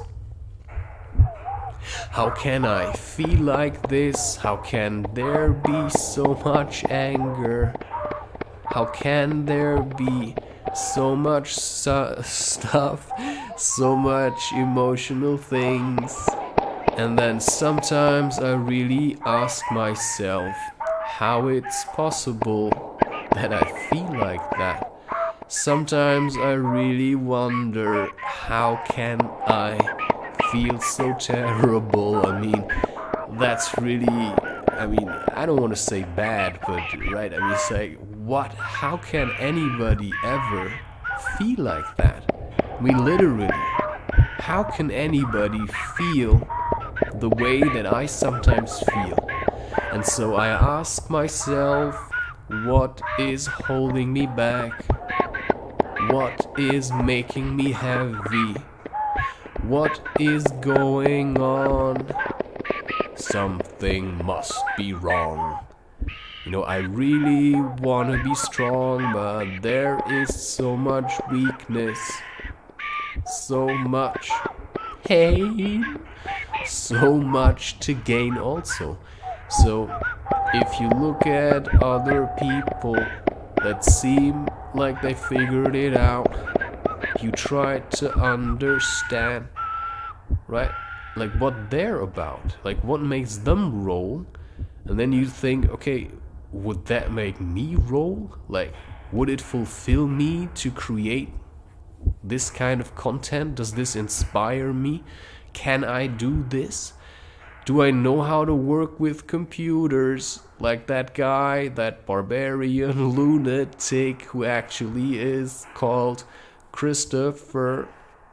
Right, so I can ask myself, is this what would make me happy? Well, I really know how to work with computers, and I only use Linux, for instance. So I'm really, in that sense, a geek.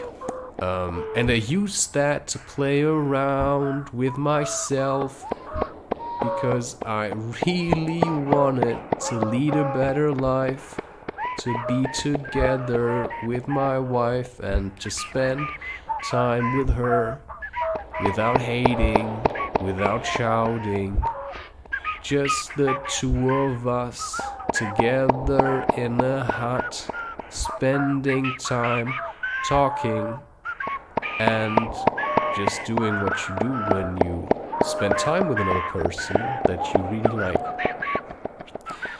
And that's really, really hard. So I try to play my part.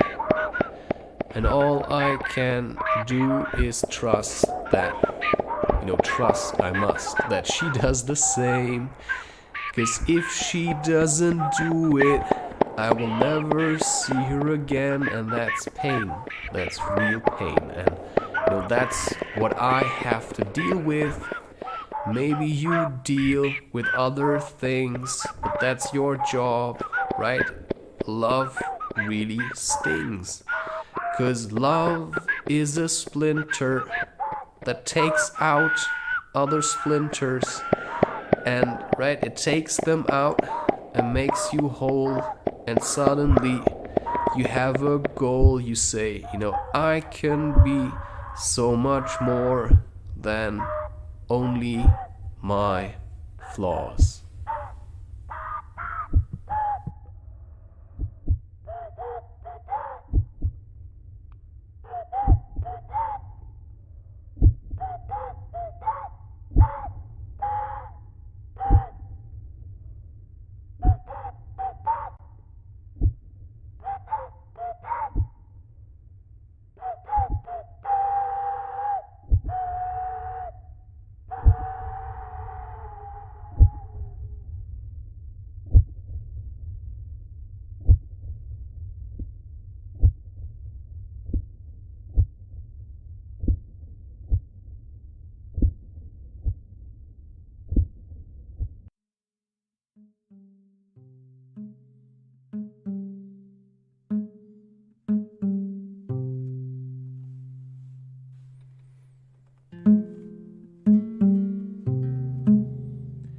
I was fooled by you.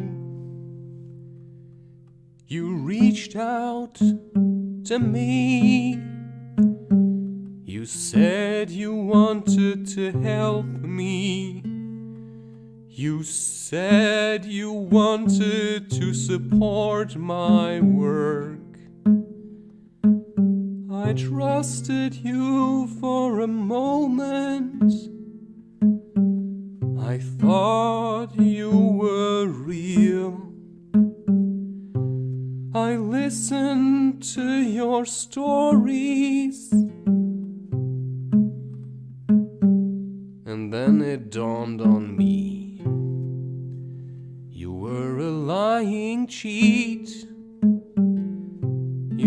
wanted my stuff. You never gave a fuck about how I feel because you wanted to exploit me. You wanted what was mine.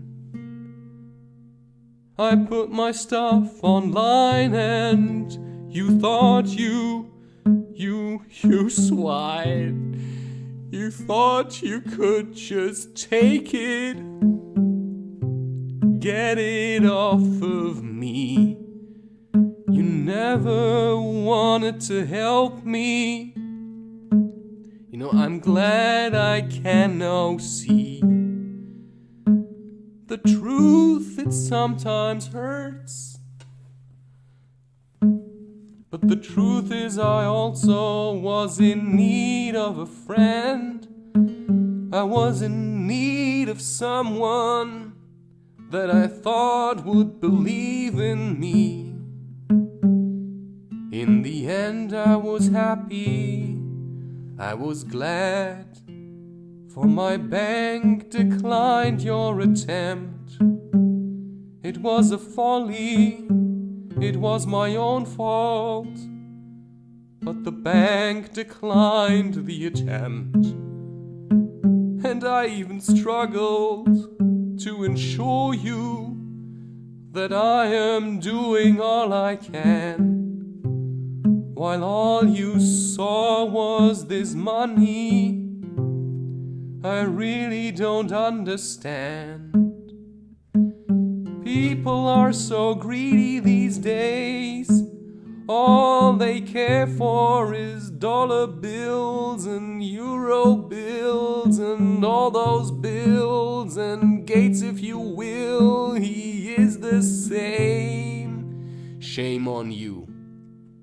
Really shame on you for your greed, man.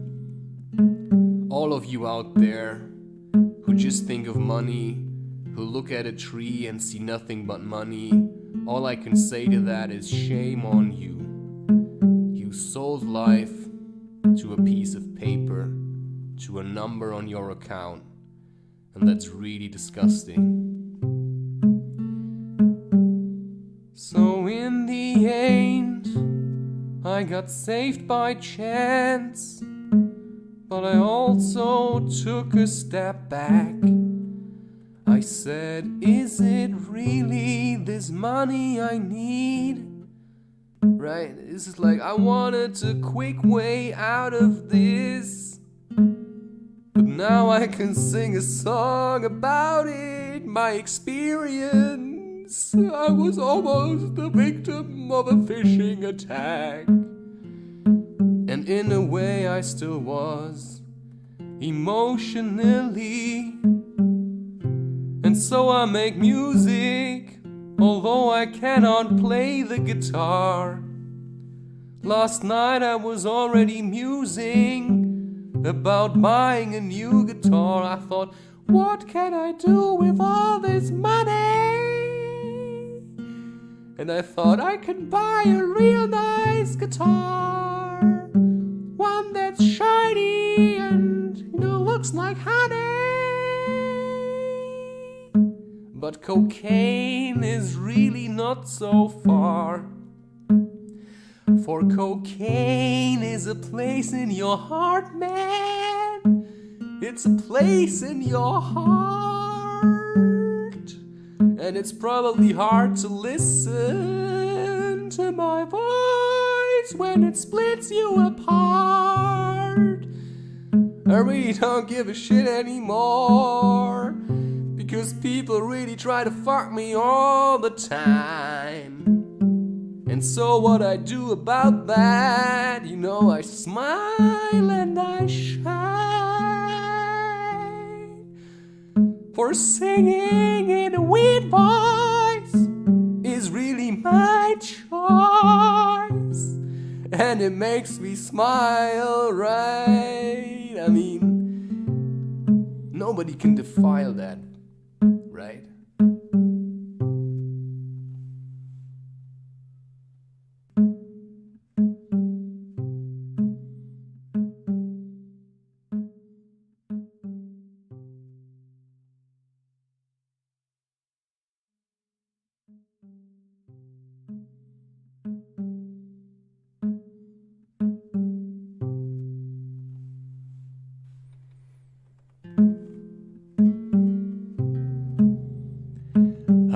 was fooled by you.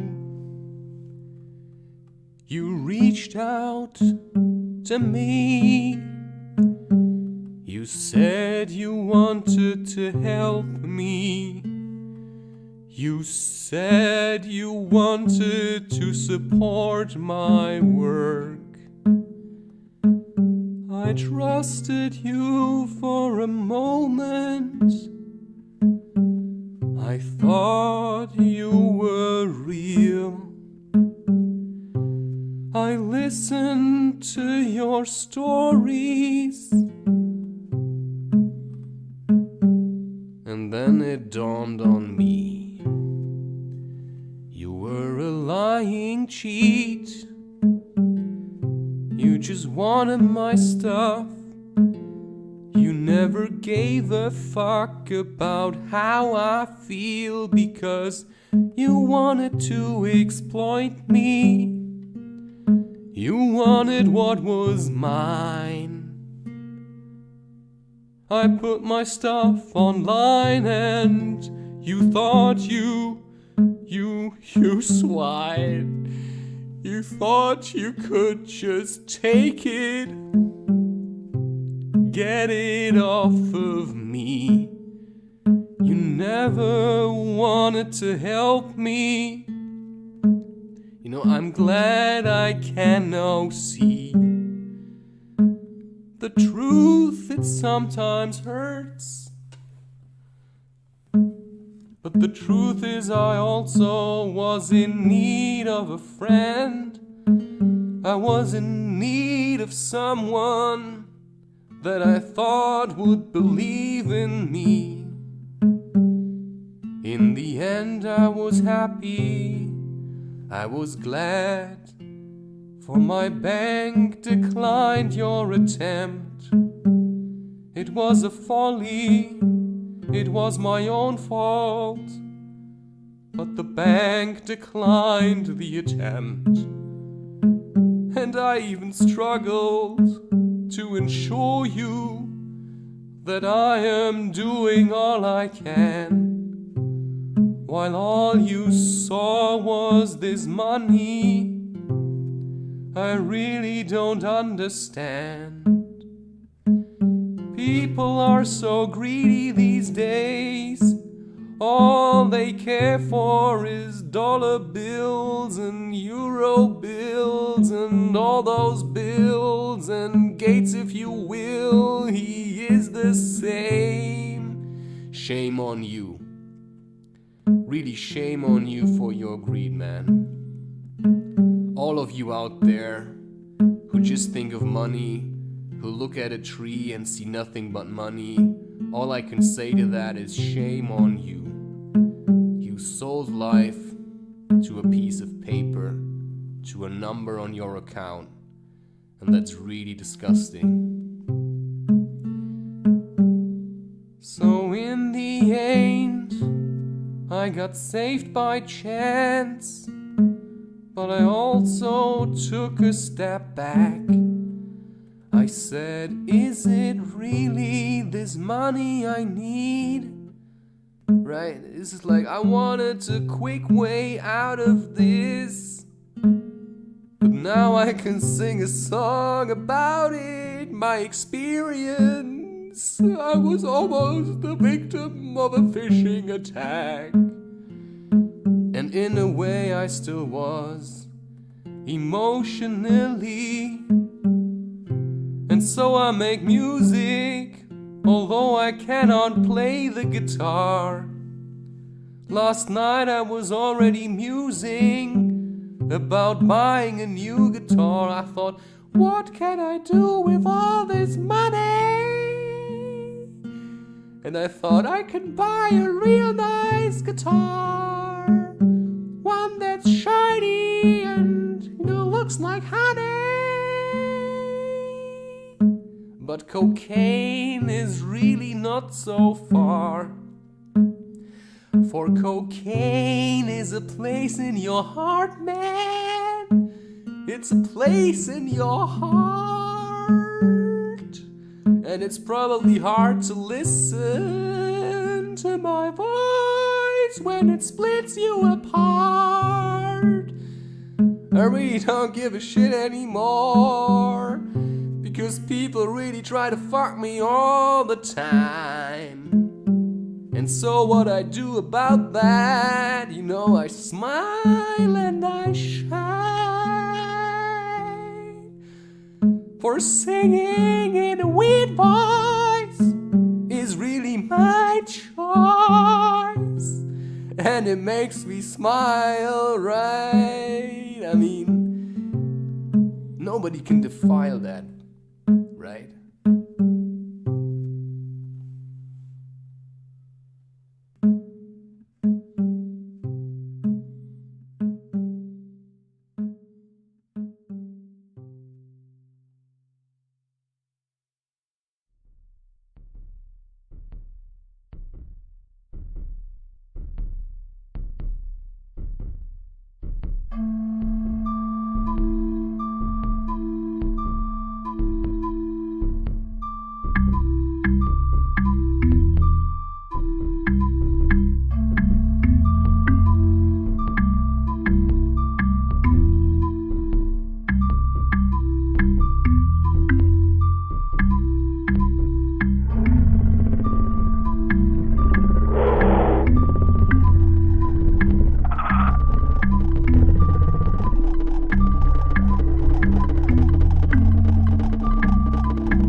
I wish I was an onion.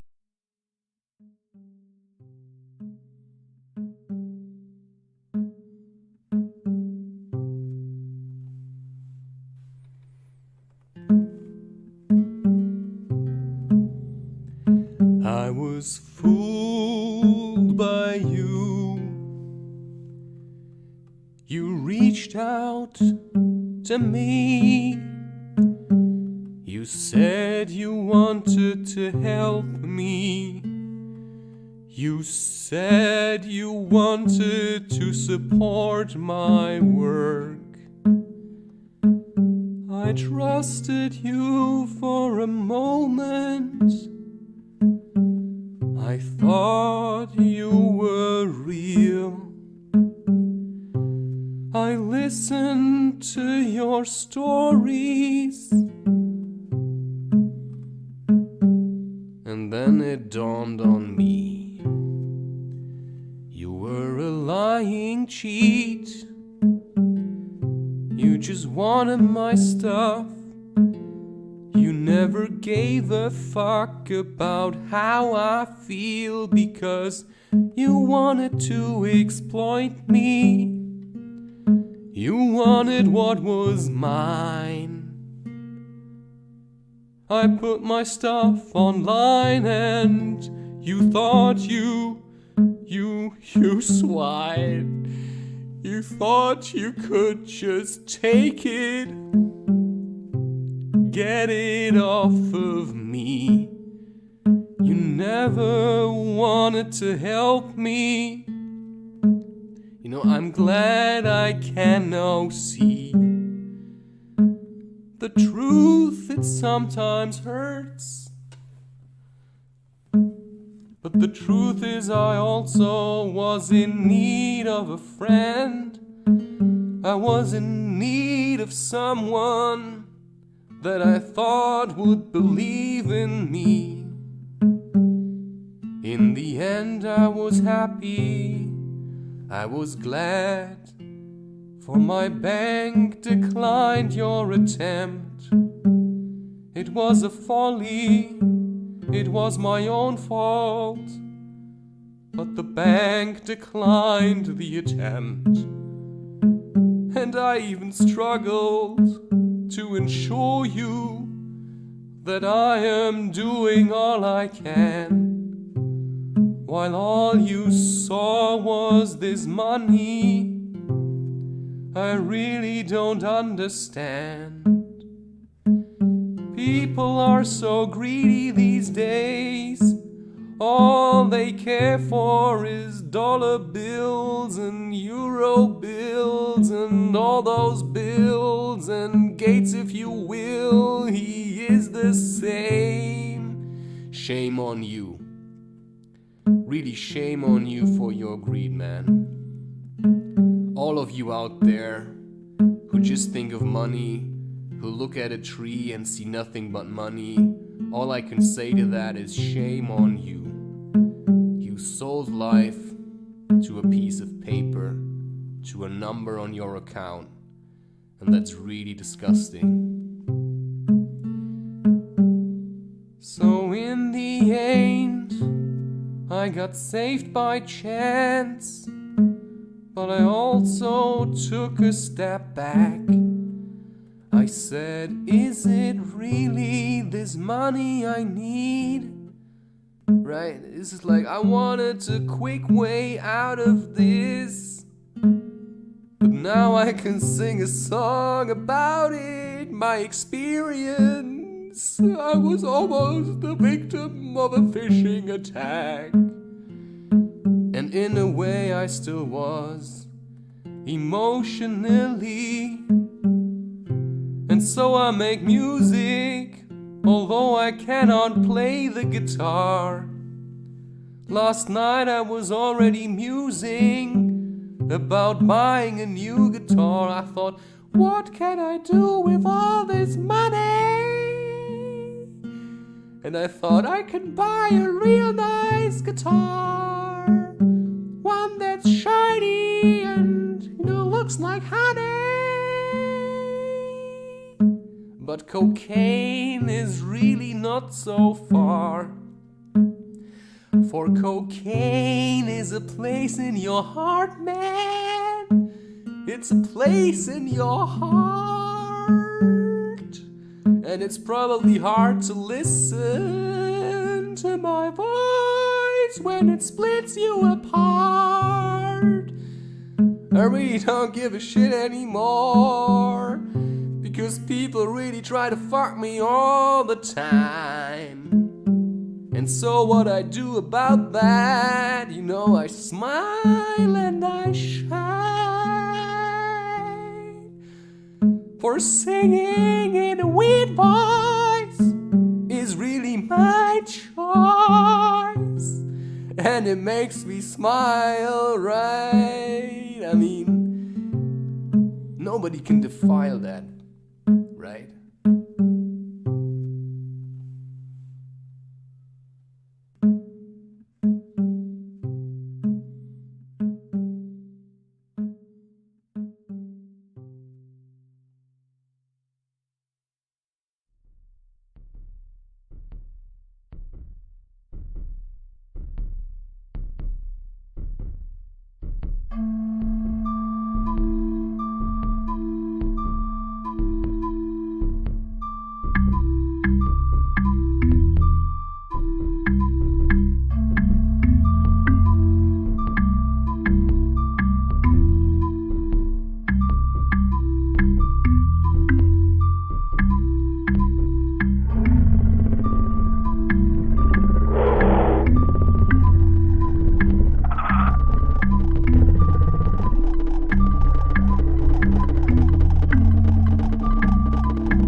I wish I was an onion, I'd never see the day.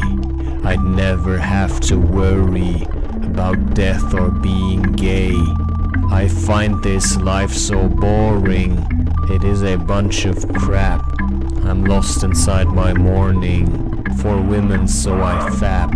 Inside an angry kitten, outside a bearded man. I wish I had some mittens, the heat I cannot stand. So I go out to worship nature at its best. This fight is far from over until my final arrest.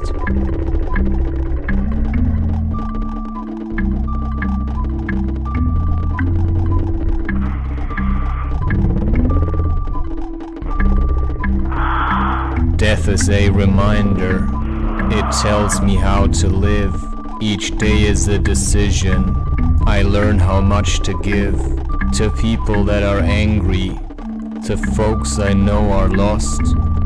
This song is a bit tangy, greed comes with a cost. The greed to be accepted, and also to be known. I think that I have seen it. my mind severely blown. I couldn't help but show you there's something on the loose. While I create this content, I also tie my noose. Each day is a reminder, my death is on its way. Valhalla shouts, I find her. I don't know what to say. I live for I am dying. I die for I'm alive. If I can be a coward, I need to change my strive. I need to find some courage and do what must be done. If I am weak, a weakling, I might as well be gone. So when I look at onions, I see a lot of strength. They grow despite their knowing that one day it must end.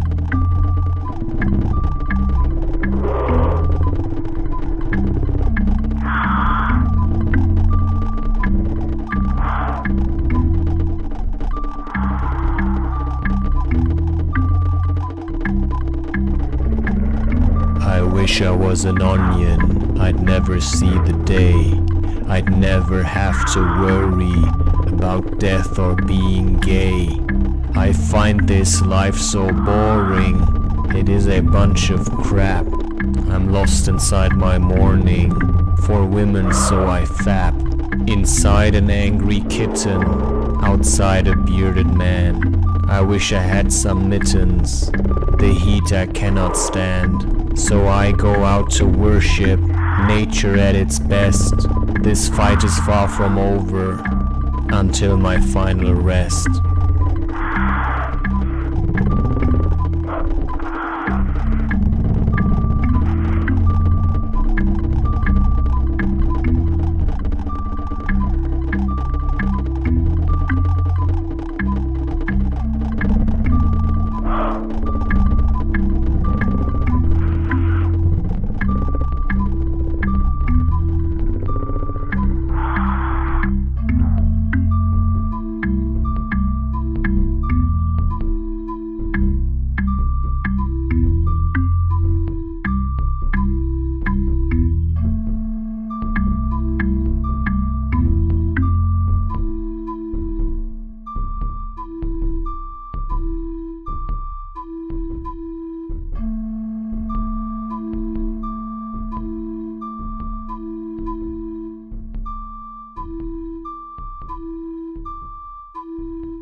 To talk to you about surfing. What is there to say about surfing? Why do I have something to say about surfing?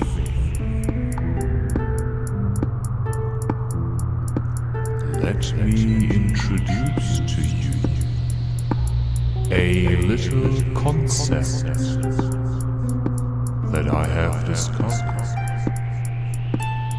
It is called doing and gathering experiences.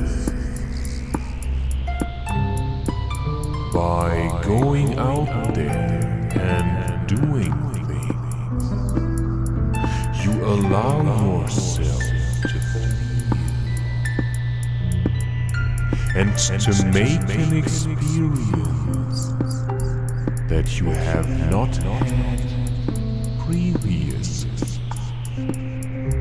One such an experience may be standing on a surfboard on top of a giant wave, waving at other surfers as they surf past. Now ask yourself, could you do so without doing so? Could you imagine to surf? Or would you never surf if you wouldn't surf?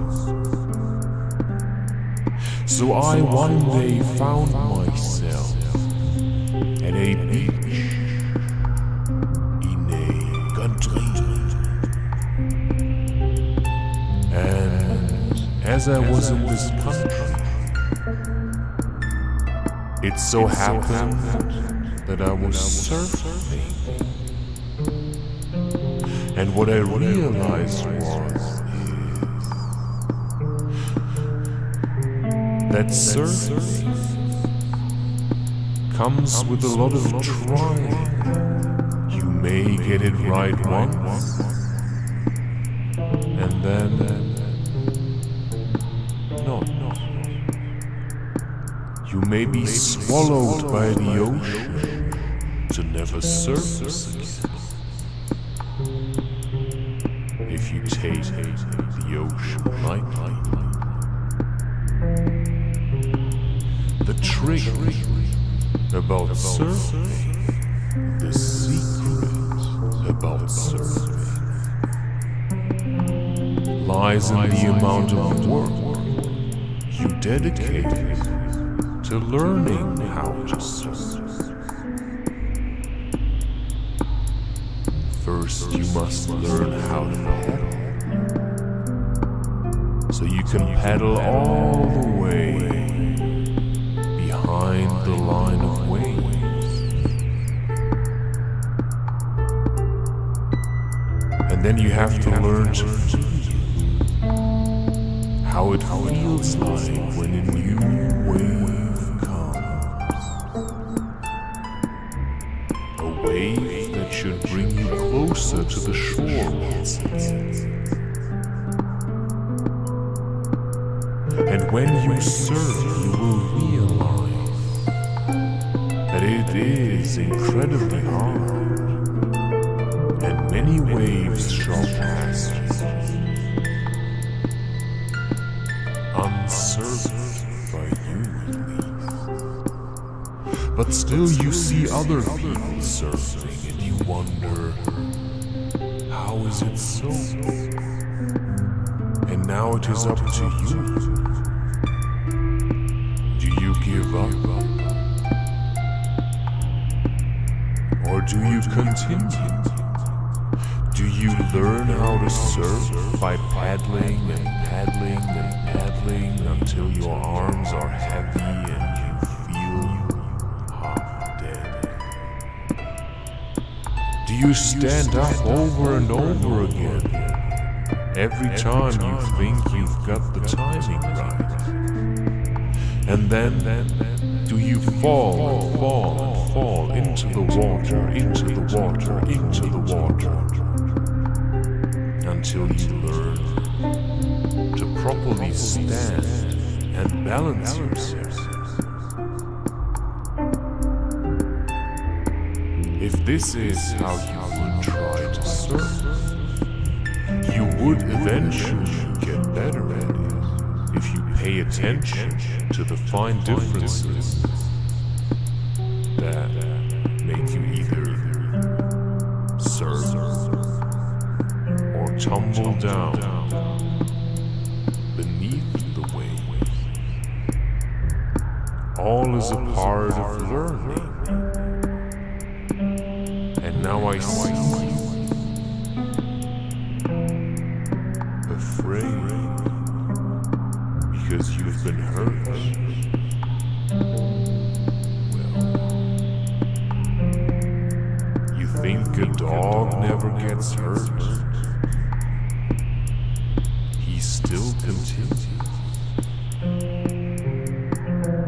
You lick your wounds, you make sure you're okay, and then you continue. journey.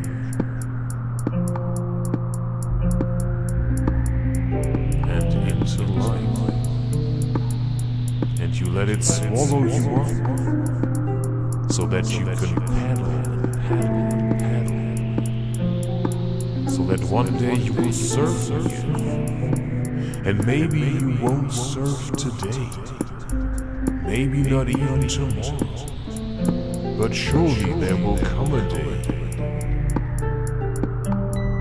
where you surf. And when you know how to surf, and you surf, people may come and ask you, how did you do that? And then they will try to tell you you're some kind of miracle or a genius. While they cannot flatter you anymore, because you know what it takes to surf. You know that what stood between you surfing and not surfing was a pile of hard work. And you put in the work because you wanted to surf. And you wanted to stop being one of these people that talked about surfing but never learned to surf. Meditation is like surfing, my friend. You either learn how to surf and to bring the meditation into your life, to hold your focus and your consciousness in any given situation. You either do this or you stop. You either prevail or you get trampled by the law. So, you see, it is a choice. A choice. Make it. You're making it anyway.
I eat your sugar and I see your lies.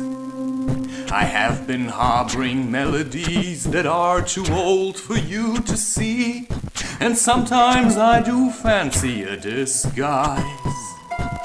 I fuck the world, I give no crap, I sing a song and then I rap, and mainly I am out there going nuts. You sit at home and fill their purse while they will never reimburse. Your ignorance is giving me a blast. You are what I don't want to be. I am what you have failed to see. That nature is a blessing, not a curse. You call yourself the pride of life, while pride is weakness in disguise. You never seemed to get what I'm about. With this song I may say goodbye, but that would also be a lie, for I have no intention to quit. You fuckers would have seen me go. Good thing that I have learned to flow.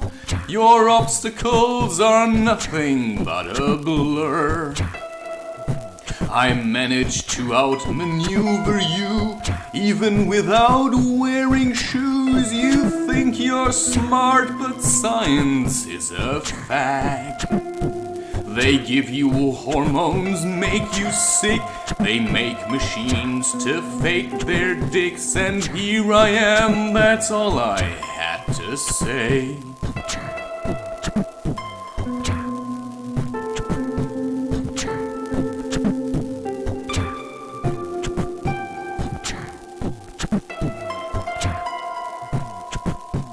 You sit at home and fill their purse, while they will never reimburse. Your ignorance is giving me a blast.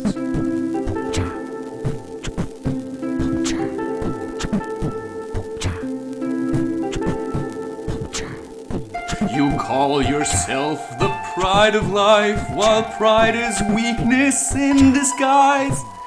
You never seemed to get what I'm about.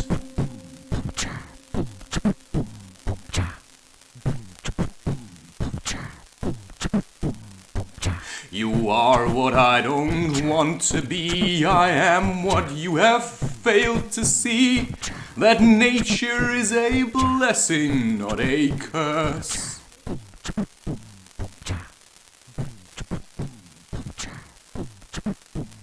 They give you hormones, make you sick. They make machines to fake their dicks. And here I am, that's all I had to say.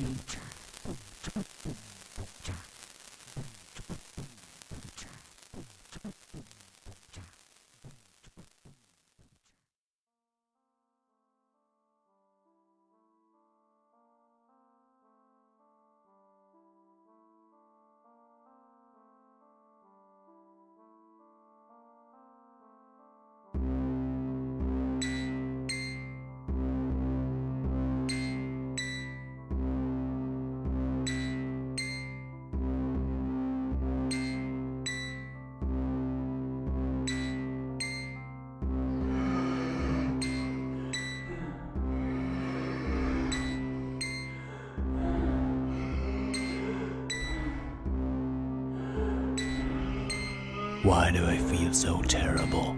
Why do I feel so terrible? Why do I feel so terrible? Why do I feel so terrible? Why do I feel so terrible?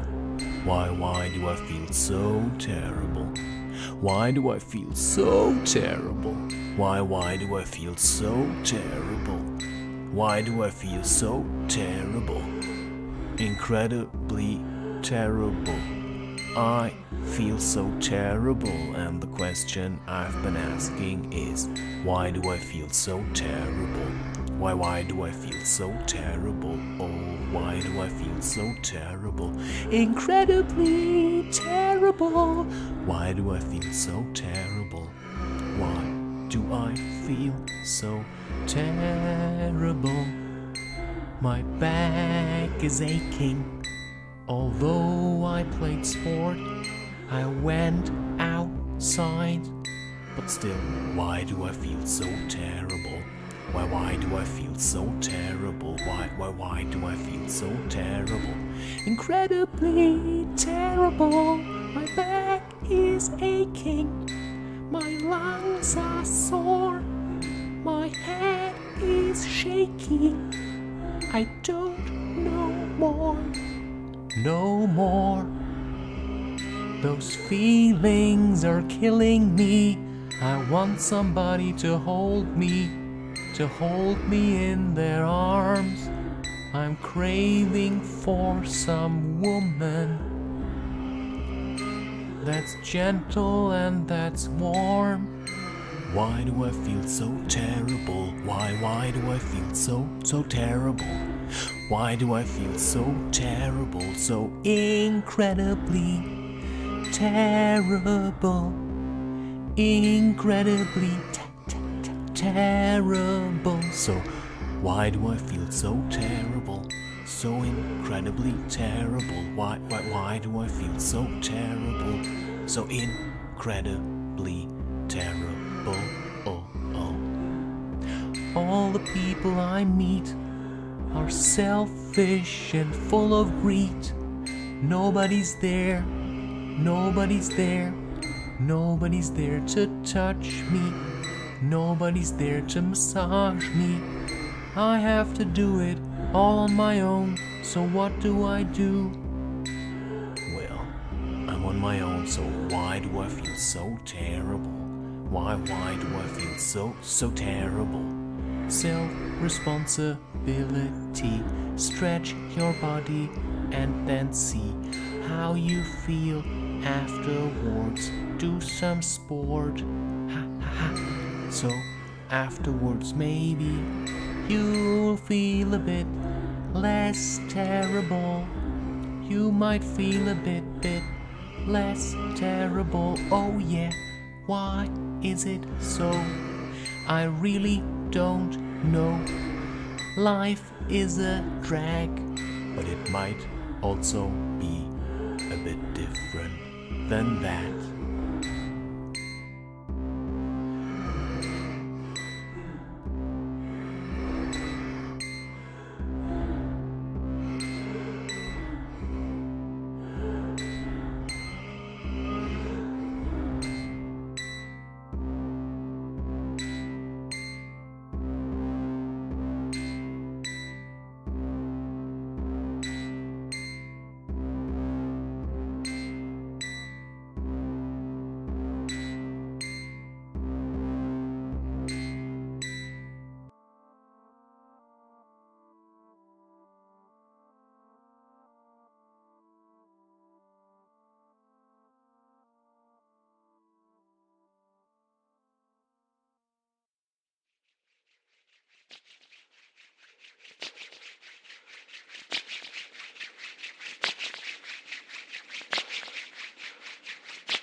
Everybody wants to be amused.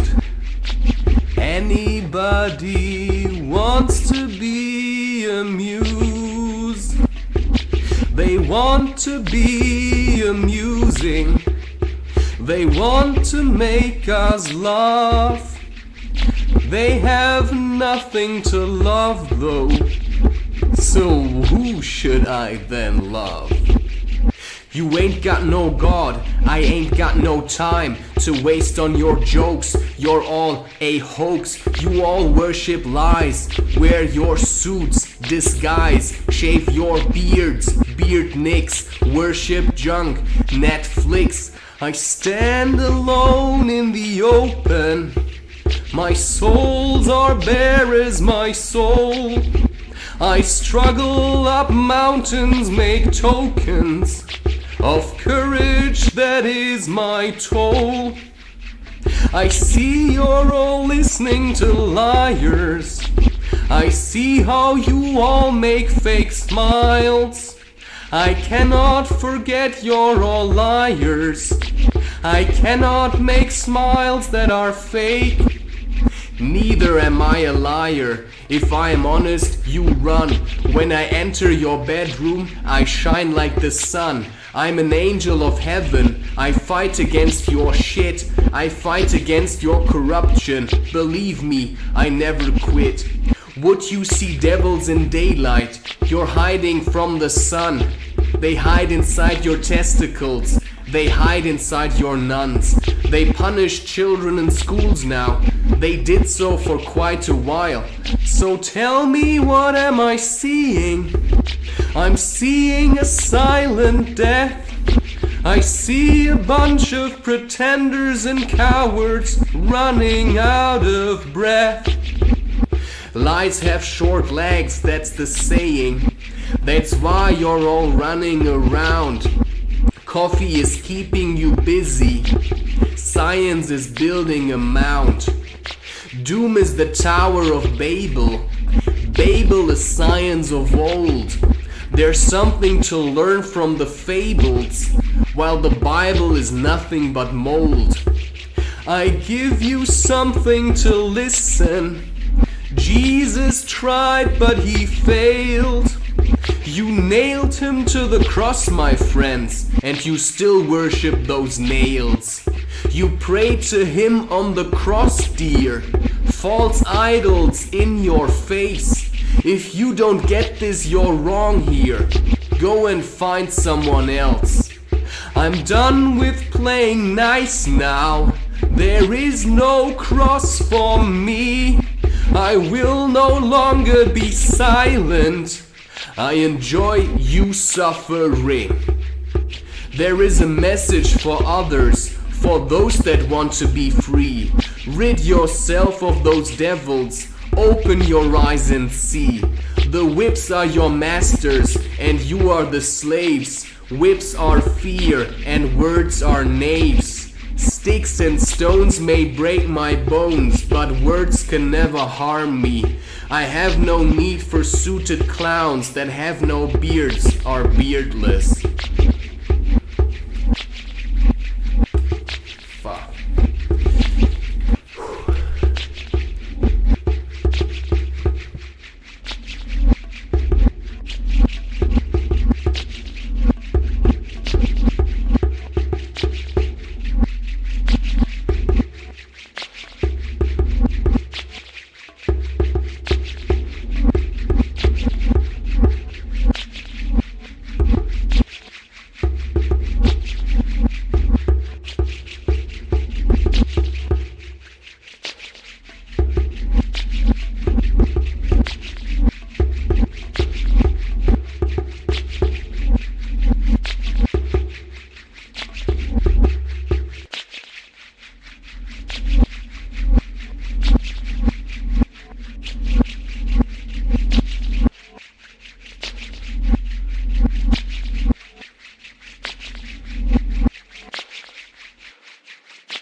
surrounded by pussies. You do your dance moves, I turn away. Why is every penis these days gay? Chester Bennings killed himself. Weak as fuck, that's what I say. Maroon 5 wants a girl, sings like one from what I heard. Imagine dragons, imagine fame. Wits full of cars, worship fame, more like. What is wrong with the world? Why are all men like girls? They dance like one, they prance like one, shave their pits, all fails, no wits. Nature spits you out, no chewing. You learn to be tough when you're suing. You see what is rough when you're beaten by winds and hail. Stay seated, don't stand up. Humble now, you ain't tough, you're all weak. Pussies in a nutshell. Take a team of assholes, put them in tight clothes, give them all a film set, let them boast of worth net. Show them all the money, soon they are your honey, soon they fake their smiles. I suck your weak disguise. I ain't angry, I just want truth. I see you fools on pedestals you made yourselves. Try going barefoot in nature. Try doing so all year round. You think you've been worshipped, I get ya, but they won't have you around. To them you're just a party trick, a passing song, a nice gimmick. They don't give a fuck about who you are. As long as you smile, they do. Hoorah! I get it though, you ain't got no choice. You are dependent, they need your voice. You need their hails, you are like weed. I smoke you now, tomorrow I'm weak. Tough is what we need now. Beer and unshaved cunts. Beards and unshaved cunts. Rough. You see, I'm here now. No more useless funk. A tree is old, is brown, is gold. They wear the crown since times of old. While humans feel the need to please, they make a crown themselves dis-ease.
I love darkness.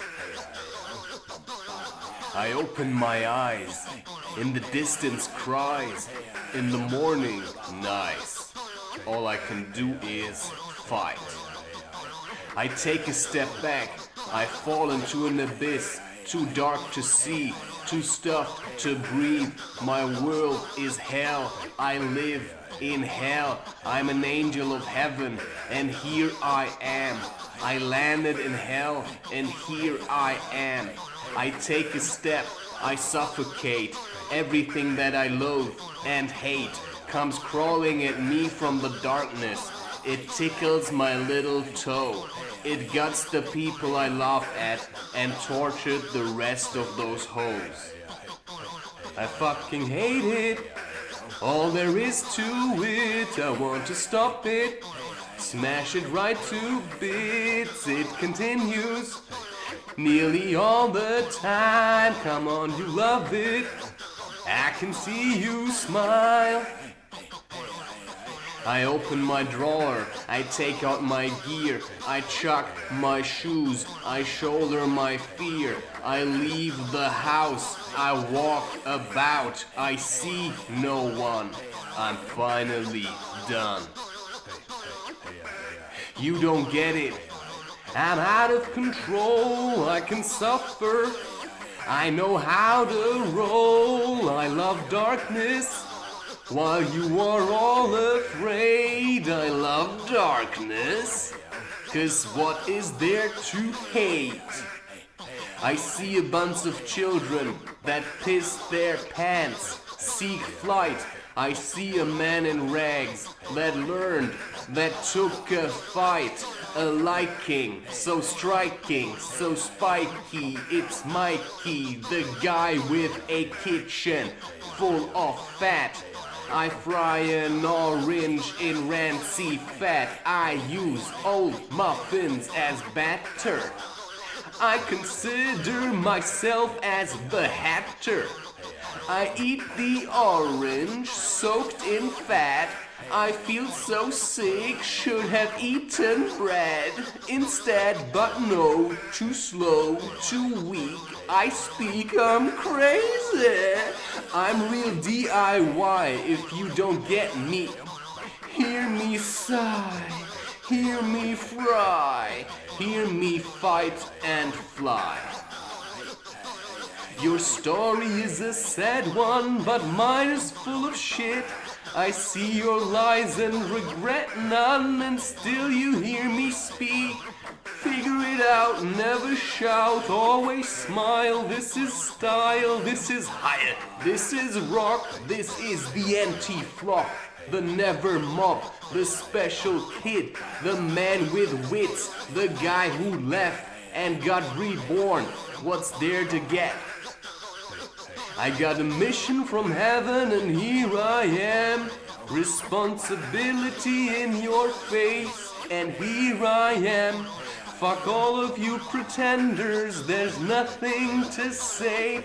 Fuck people that are gay, not in the sense that they're happy, but in the sense that was invented for people that stick their penis into another man's butt and think that it is worthwhile doing it. I am toxic. I think I am okay. This is toxic.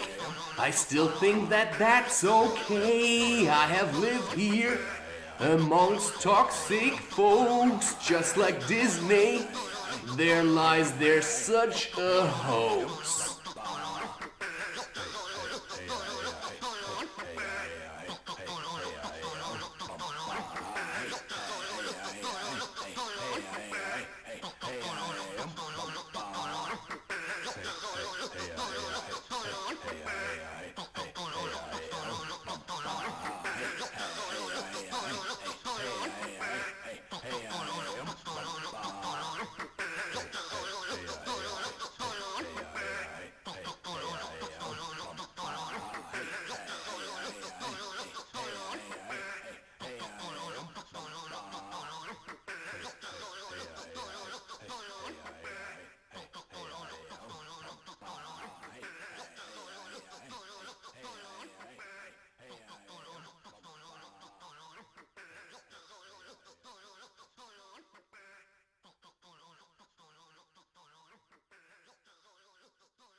My job. Hello there. Yes? This is me, Christopher. I came to see. Came to see? Forced more like. Had no choice. I went on strike. I hated it. This whole damn shit. Those liars. These evil chicks.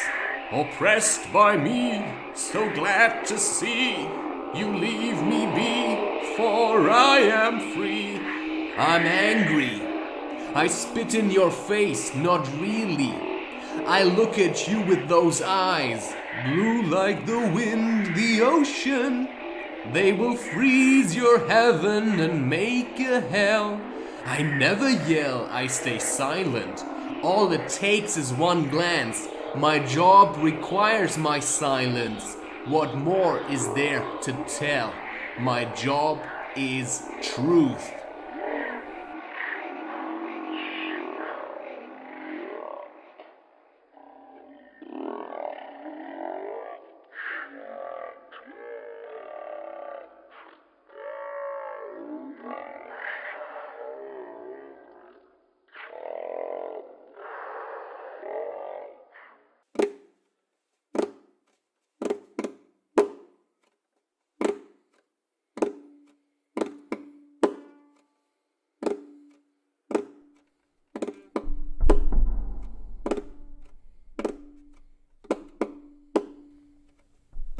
Sexy, sexy, gone, you blink your eyes. I see your lies, weak disguise, disgusting shit.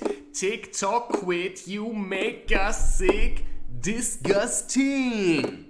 Chick flick, Pornhub, TikTok, Stormfop, young Les, old more, Macklemore, no porn, thrift shops, still pop, lost his track, need no Mac, expensive junk for hypocrites, material bliss for ignorances, less substances.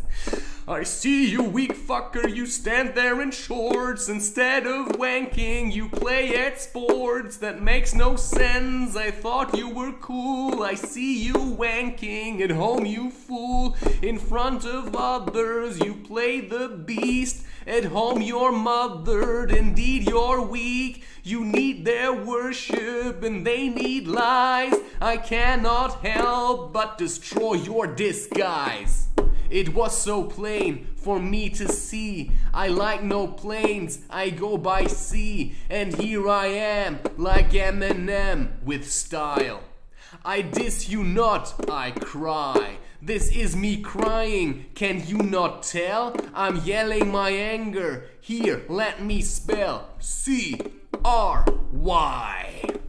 I cry out loud, I cry for freedom. Wait, let me shout. This is anger, this is love. I give you something, make you tough.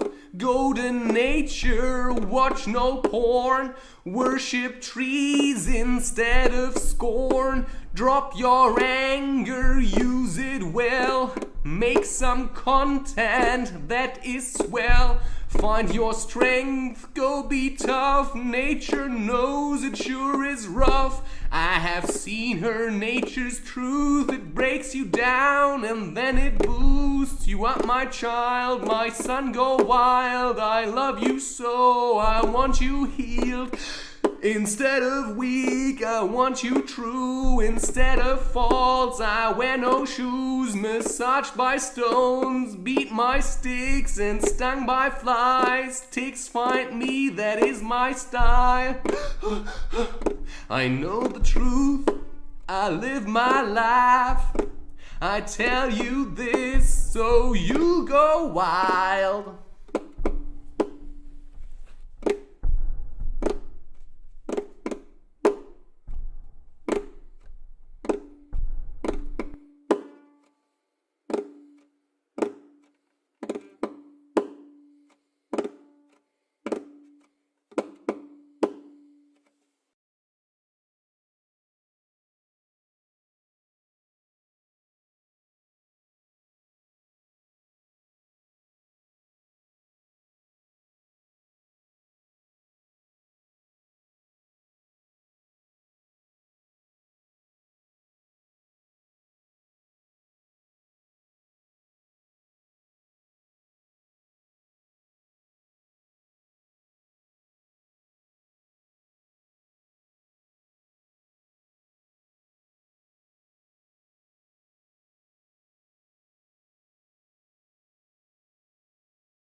This is CD1 of an 18-CD set, containing sessions from a 4-week course by Ram Dass titled The Yogas of the Bhagavad Gita. It was presented at the Naropa Institute in Boulder, Colorado, from June 11th to July 11th, 1974. This CD contains session number 1, the introduction. This is a course entitled The Yogas of the Bhagavad Gita. It is a course on a Hindu text taught by a Jew in a Buddhist university. And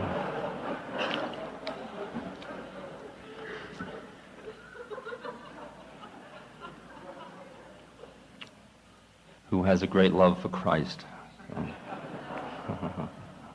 and Allah.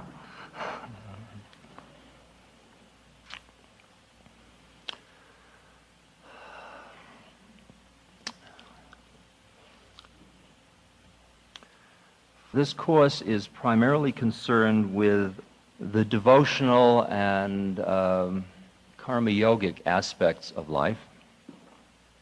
To me, words are birds. They come and they go, and what I say may not be as important as just the fact that we are together concerned with the Bhagavad Gita. My understanding of what we're doing here is because you are genuinely seeking in the realm of the development of the spirit of your own consciousness. That's what I'm doing here. And when we are gathered together in that way, with trust and with open hearts, a transmission occurs. And that transmission is one which deepens all of our connectedness to the living spirit, to the faith, in the possibility of who we are when we finish being who we thought we were. Now, when I use the word transmission, there is a tendency to think that I am going to transmit something to you, that he will transmit to us. And I would like to read to you a quote from Ramakrishna, which says that rainwater falling upon the roof of a house flows down to the ground, often through spouts shaped grotesquely like a tiger's head. One gets the impression that the water comes from the tiger's mouth, but in reality it descends from the sky.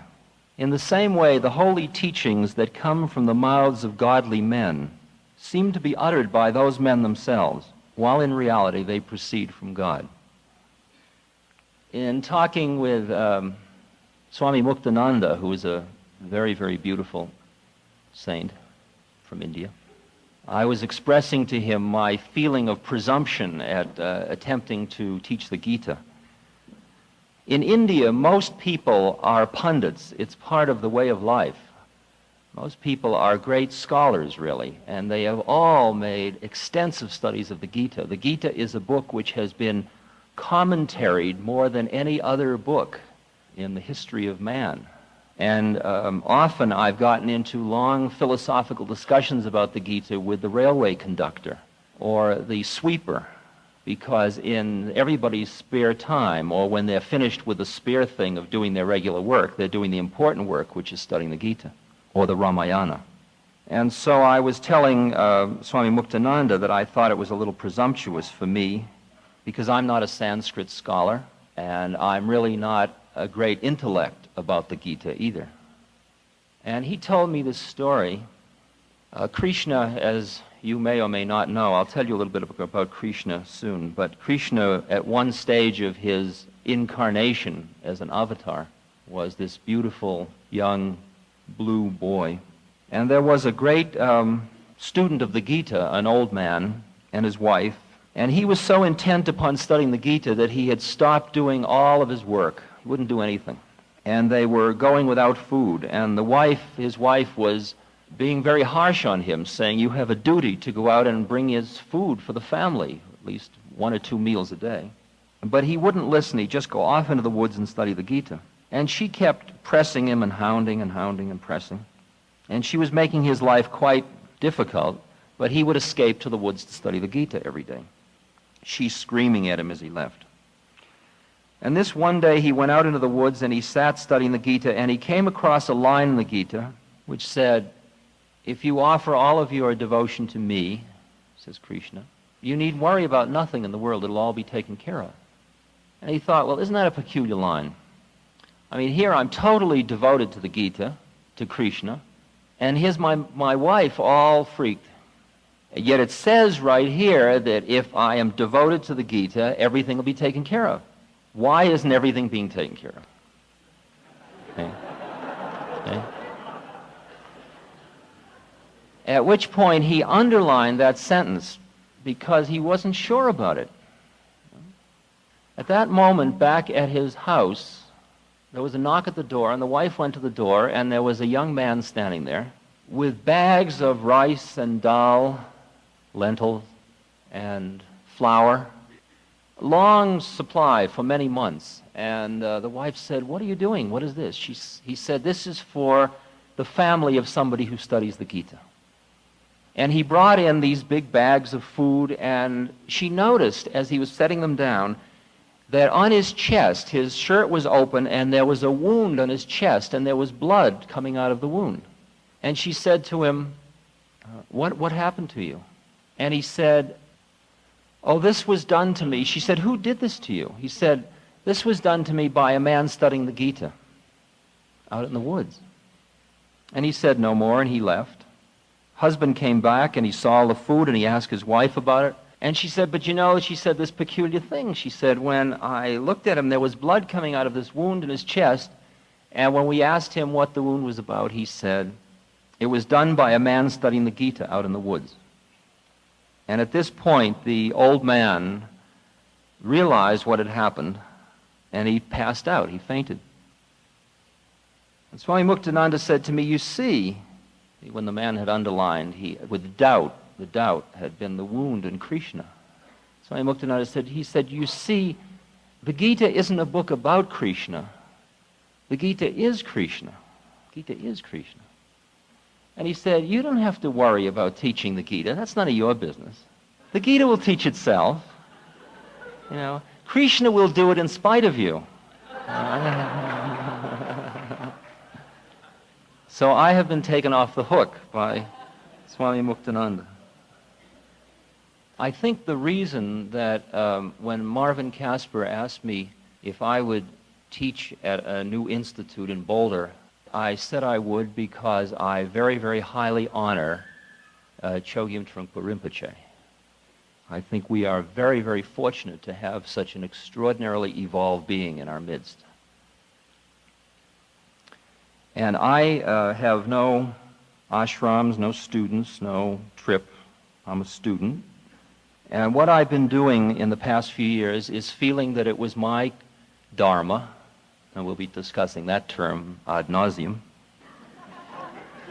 It is my dharma to support pure transmissions in America. Seems to be what my work is. So I've been doing benefits for Zen monasteries, for Hindu yogic ashrams, for Christian Benedictine monasteries, helping the Sufis, making announcements for the Hasids. Because it seems to me that rather than everybody necessarily coming together in big holy man jams to become all one right away, it would be best for us to honor the purity of these transmissions and let the amalgam or the bubbling together or the soup be cooked inside each pilgrim, each one of us, rather than having the outer thing become all one a little too soon. I think the horror show about tradition that we are all coming out from under is likely the thing that happened in India at great length, at great extent, which was the attachment to the rituals and the ceremonies as ends in themselves in a mechanical, ritualistic, priestcraft way, with the living spirit gone from them. And that's roughly what happened to the Christian church as opposed to the living Christ. And I think that one of our processes now is to be sophisticated enough not to thoroughly throw out the baby with the bath. See, a lot of us have come through throwing over one tradition after another. We've thrown over sexual traditions in this culture. We've thrown over economic and working conditions. We've thrown over social relations, marriage, communal family, all kinds of political ones. And in most cases, that's come out of, in large part, a healthy awakening to the deadness of existing structures. In other cases, it's come out of our own rebelliousness. But somehow we've gotten a little bit lost in thinking traditions per se are bad. One of the things that has turned me on a lot is I've gone to a lot of traditional religious ceremonies in both the East and the West. And you go into a church, and what you often see is everybody going through this ritual as if they were doing their shopping list at the supermarket. They're singing songs about Christ on the cross, but nothing's happening. And I listen to the words of the songs, and I look at the ceremony and the ritual, and it's all came out of the living spirit originally, but it got lost in the shuffle, and now it's just this mechanical stuff.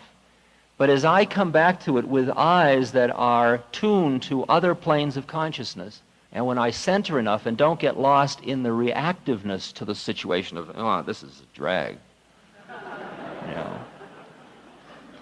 suddenly there it all is, the living spirit again.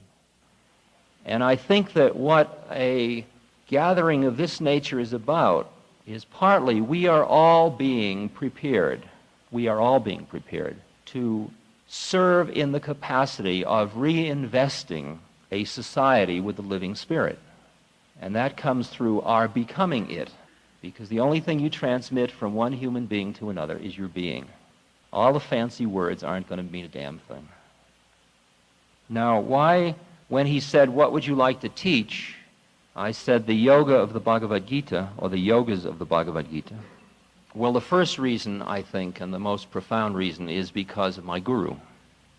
If there are two books which most characterize the quality of the transmission that I received from Maharaji, from my guru, who's now left his body, those two books are the Ramayana, Tulsidasa's Ramayana, and the Bhagavad Gita. Part of my way of sharing with other people the grace of whatever happened to me in relation to this being in India is by using vehicles like the Gita and the Ramayana. Because although Maharaji never talked to me specifically, or maybe once or twice, about the Gita, when I study the Gita and look at the things he said to me, they always turn out to be the same stuff. So I can feel the parallels there. And the other part of teaching the Gita is the honoring of a tradition. That I come out of the West as an intellectual, social, political Jew, and I go to India, and through a tradition, taken into a temple, and through puja and kirtan and mantra and Guru Kripa and the satsang, I am opened to a great extent through this vehicle of this tradition. That opening in that tradition opens me in a way where then the next thing I start to study is the New Testament, which I never read, being a good Jew. And as I read the New Testament, I suddenly meet the living Christ. And now slowly, you always come back to the original place last, perhaps. I'm beginning to get the joy and beauty out of the Chassid tradition, Judaism.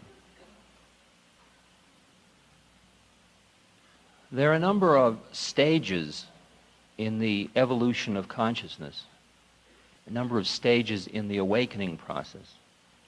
Some of these stages are characterized in the Gita as you trace Arjuna's awakening through the 18 chapters. First there's despair, and then there's a possibility, and then there's a beginning of awakening, and then comes chapters 7 through 12, which are primarily the opening of the mystic vision and the deepening of the direct experience, and then comes the last part, which is when the faith is strong and the laying on of the heavy wisdom. That's the way that's spelled out in the Gita. We are representing in this group of people a variety of levels of consciousness, who you and I are.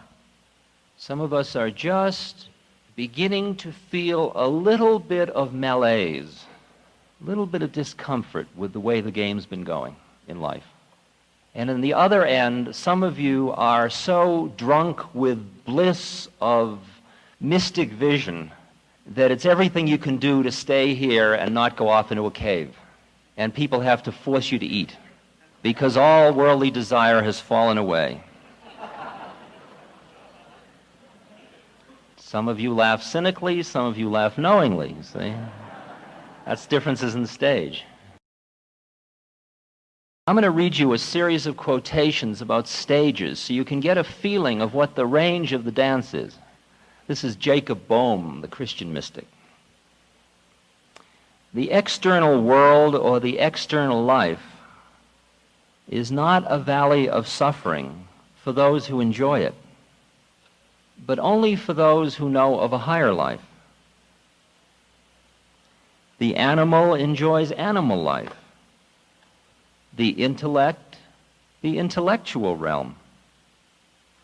But he who has entered into regeneration recognizes his terrestrial existence as a burden and a prison. With this recognition, he takes upon himself the cross of Christ. Now, you can say, well, it's not all burden and prison. And whatever you answer to that, you're answering from where you are sitting. So if you don't judge, just listen and hear these all as a kind of a cut-up of stages. Matthew 13, for this people's heart is waxed gross, and their ears are dull of hearing, and their eyes they have closed. But blessed are your eyes, for they see, and your ears, for they hear. For verily I say unto you, that many prophets and righteous men have desired to see those things which you see, and have not seen them, and to hear those things which you hear, and have not heard them. Uspensky, a student of Gurdjieff. But I had an inner conviction that something had already changed in me, and that now everything would go differently. Recognize that one?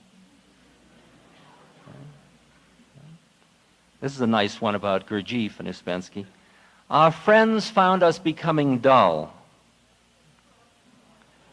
Gurdjieff said, there is worse to come. He is an interesting man who lies well. You've already begun to die. It is a long way yet to complete death, but still a certain amount of silliness is going out of you. You can no longer deceive yourselves as sincerely as you did before. You have now got the taste of truth. That one we recognize. The line, you can no longer deceive yourself as sincerely as you did before. That word sincerely is just so essence. It's just how sincere we've been in our deception, in our self-righteousness. Ramakrishna, the nearer you come to God, the less are you disposed to question and reason. When you come up to him, when you behold him as the reality, then all noise, all disputations are at an end. Then it's time for sleep, for the enjoyment which comes in samadhi, in which one is in a state of communion with the blessed vision divine. A Zen statement. When an ordinary man attains knowledge, he is a sage. When a sage attains understanding, he is an ordinary man. So that when we finish this entire journey, we will then fully be the statement of nothing special. It's very reassuring, isn't it? Kabir. Dancing is not for me anymore. The mind no longer plays the tune. What was empty is now full. The vessel of desires is broken. The gown of desire has become frayed. All illusions are gone. Parts enough have I played. I can act no more. Friends and companions have all forsaken me. The restless ones are steady at last. All disputes are settled. Kabir says, by Ram's grace, he has found his full reward. Thomas Merton. As soon as a man is fully disposed to be alone with God, he is alone with God no matter where he may be. In the country, the monastery, the woods, or the city. The lightning flashes from east to west, illuminating the whole horizon and striking where it pleases. And at the same instant, the infinite liberty of God flashes in the depths of that man's soul, and he is illumined. At that moment, he sees that though he seems to be in the middle of his journey, he has already arrived at the end. For the life of grace on earth is the beginning of the life of glory. Although he is a traveler in time, he has opened his eyes for a moment in eternity. And though some of that may be said in a way that's difficult for us to hear just yet, for example, the life of grace on earth is the beginning of the life of glory. May I say that perhaps by the end of the course, if not now, you will recognize that you are primarily no longer existing with your basic identification on the plane of reality that you started out with. That you are already a novice or a participant in another realm or loca or plane of consciousness that becomes more real than the one you left behind. It, of course, will turn out to be an illusion too, but that will come in due time.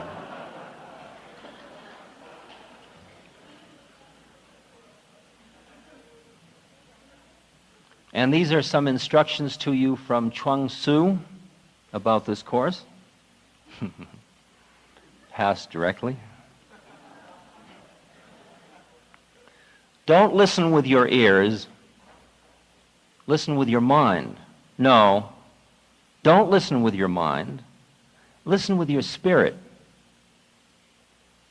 Listening stops with the ears. The mind stops with recognition. But the spirit is empty and waits on all things.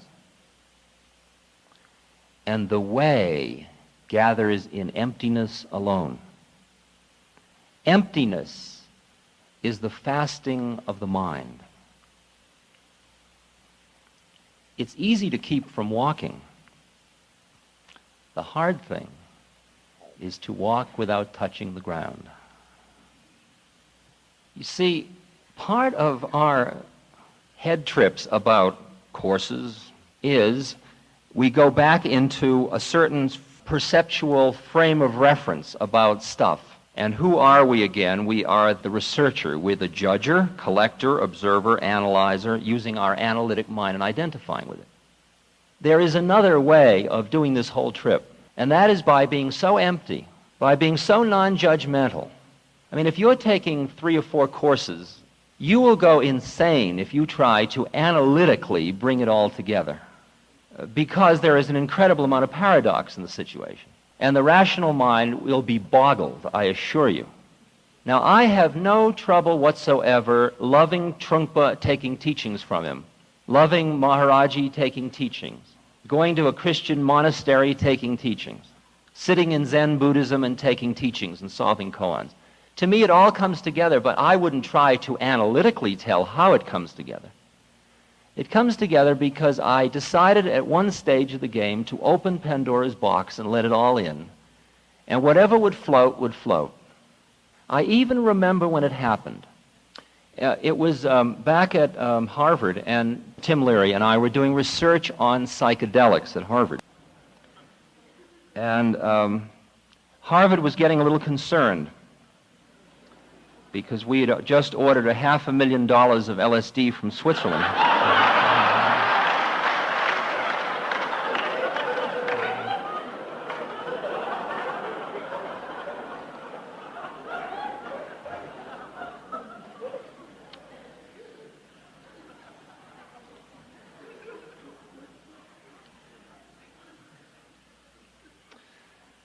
And they set up a watchdog committee, which was unheard of for faculty members to watch over each other. But it was getting pretty desperate. And we couldn't, I was on that committee with other men, and we couldn't agree on anything. And so finally, some of the faculty had a public meeting in order to put down our work. And the thrust of the meeting was that we were not scientific, mainly because we were ingesting these chemicals ourselves. And how could you be a scientist when you were changing your perceptual viewpoint in the midst of your observing study? Now, there is a very rich tradition in psychology called introspectionism, but that's in very low repute because of the takeover of behaviorism. And in behaviorism, everything must be publicly reproduced. It bought physics as a model for human study, and therefore rejected all inner experience other than what could be said outwardly and written down and then studied as the written material, not as what would happen inside. And Timothy took the stand, I am a scientist, you people don't understand what science is. And Timothy happens to be a damn good philosopher of science, and I think he had a very good argument. And he protested that they were persecuting science because of their own position. I was experiencing being caught in the middle of the situation that the most powerful things that had ever happened to me were happening to me through every Saturday night. And that somehow that was more real to me than what I was doing teaching Freudian psychodynamics on Monday, Wednesday, and Friday. And I was not sure that I could bring that stuff together at that point, and I took the stance quite different from Timothy. I said, you're absolutely right, gentlemen and ladies. I am no longer a scientist. Turning in my badge. From now on, I should be considered a datum. I'm data. Right? And you may study me to see what happened to him who did that in the 60s, right? Too bad about poor Dick, that one, right? And you can study, and you can be the scientist. You can have the role. I give it up. He dwells for innumerable years in the heaven of those who did good. And then this man who failed in yoga is born again in the house of the good and the great. He may even be born into a family of yogis where the wisdom of yoga shines. But to be born into such a family is a rare event in this world. Now, if you can begin to reflect on your own life, as I do, as a continuing part of an unfolding drama, and that which family you took birth in, who your father turns out to be, who your mother turns out to be, who your brothers and sisters turn out to be, what experiences you have had thus far in your life, are all part of a predetermined karmic package.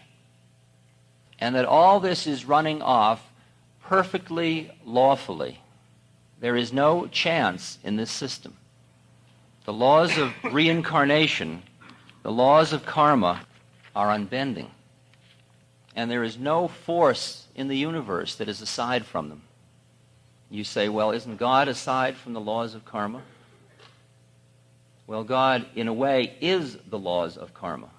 And there is a question of why someone would break their own law, though they have the capacity to destroy the whole thing with a thought, why he or she or it would do it. Now, all this that is talking about reincarnation sounds awfully solid, like you are somebody who is passing through birth and death and birth and death and birth and death. And who is that somebody? Who is that somebody? And to bring it together for you a little bit with other systems, let me quote again from the Pali literature.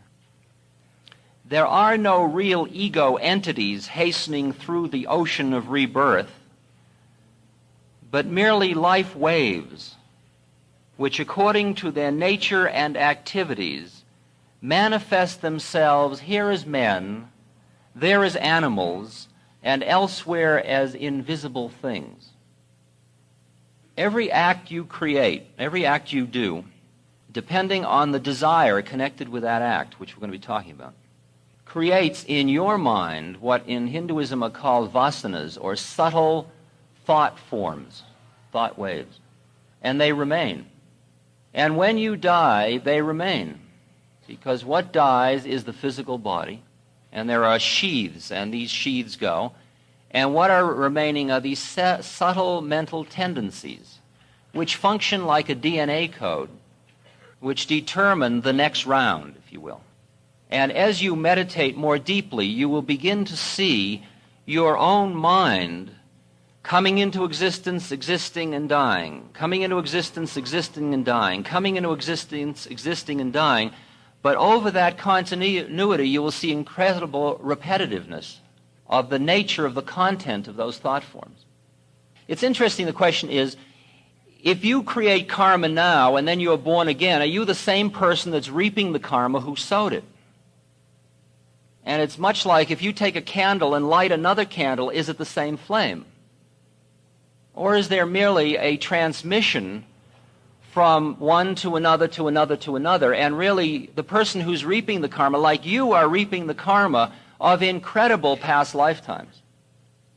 At one point in the Pali literature, the bhikkhus asked the Buddha, why did so-and-so, this very, very high being, why did he die such a horrible death?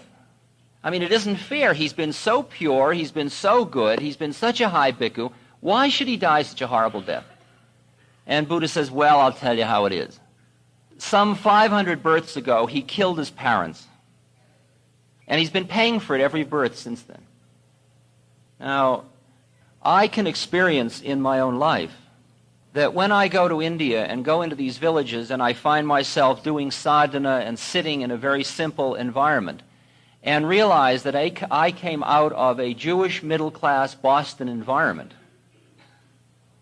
where 12 years ago, I didn't even know the word yoga. And if anybody had said, 12 years from now you'll be a yogi, I mean, when I was on the Harvard faculty, I would have laughed, because it's a drag. Because if I take that role, I've got to sit, and everything that comes near me, I've got to say, well, will I accept it? What is the probability of its reoccurrence? How many sigma, And I've got to live in a probabilistic model and sit with the skeptical stance of doubt, which always keeps me a certain distance from the here, because I always have to be one thought away. And I realized I didn't want to be one thought away from life anymore. I wanted to dive into the soup and the hell with it, and whatever would happen would happen. I wanted to get to the point where when I sit in India in a village and people tell me stories about miracles that would turn the hair of Westerners gray, I'd say, yeah, of course, far out. And I can mean it. As far as I'm concerned, it's all true, right? And if it isn't, that's its problem, not mine, okay? All right? Now, this puts some burden on you, because I'm not going to represent your superego. I'm not going to sit and be critical. I'm just going to be data, right? And therefore, you have the choice of which stance you will take. Are you going to say, the hell with it, let's go?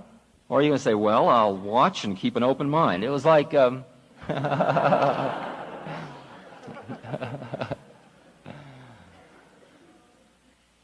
Well, to show how many incarnations you can cram into one lifetime.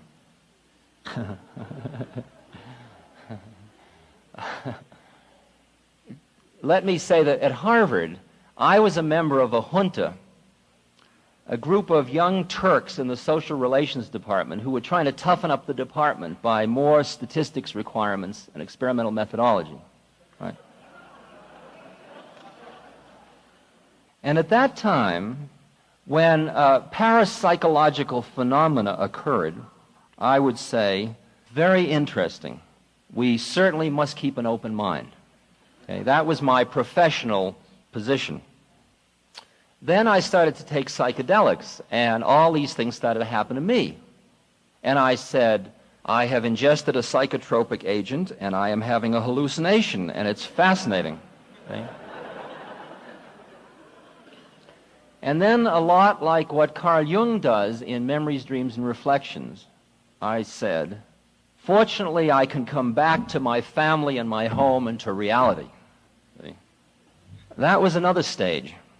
Then, as time went on, it became less and less clear which one I was coming back to.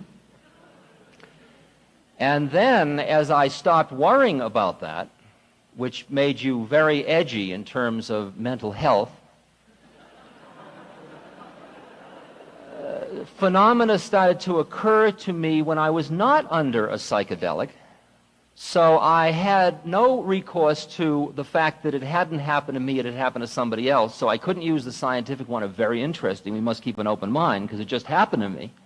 Nor could I say, well, it was a psychotropic ingestion, and this is a hallucination.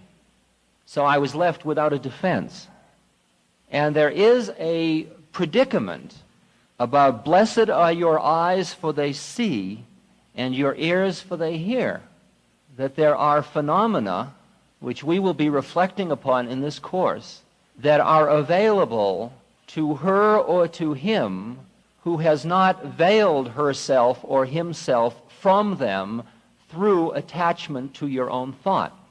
All of it is available to everybody, but it depends on who you think you are as to whether or not it is available to you.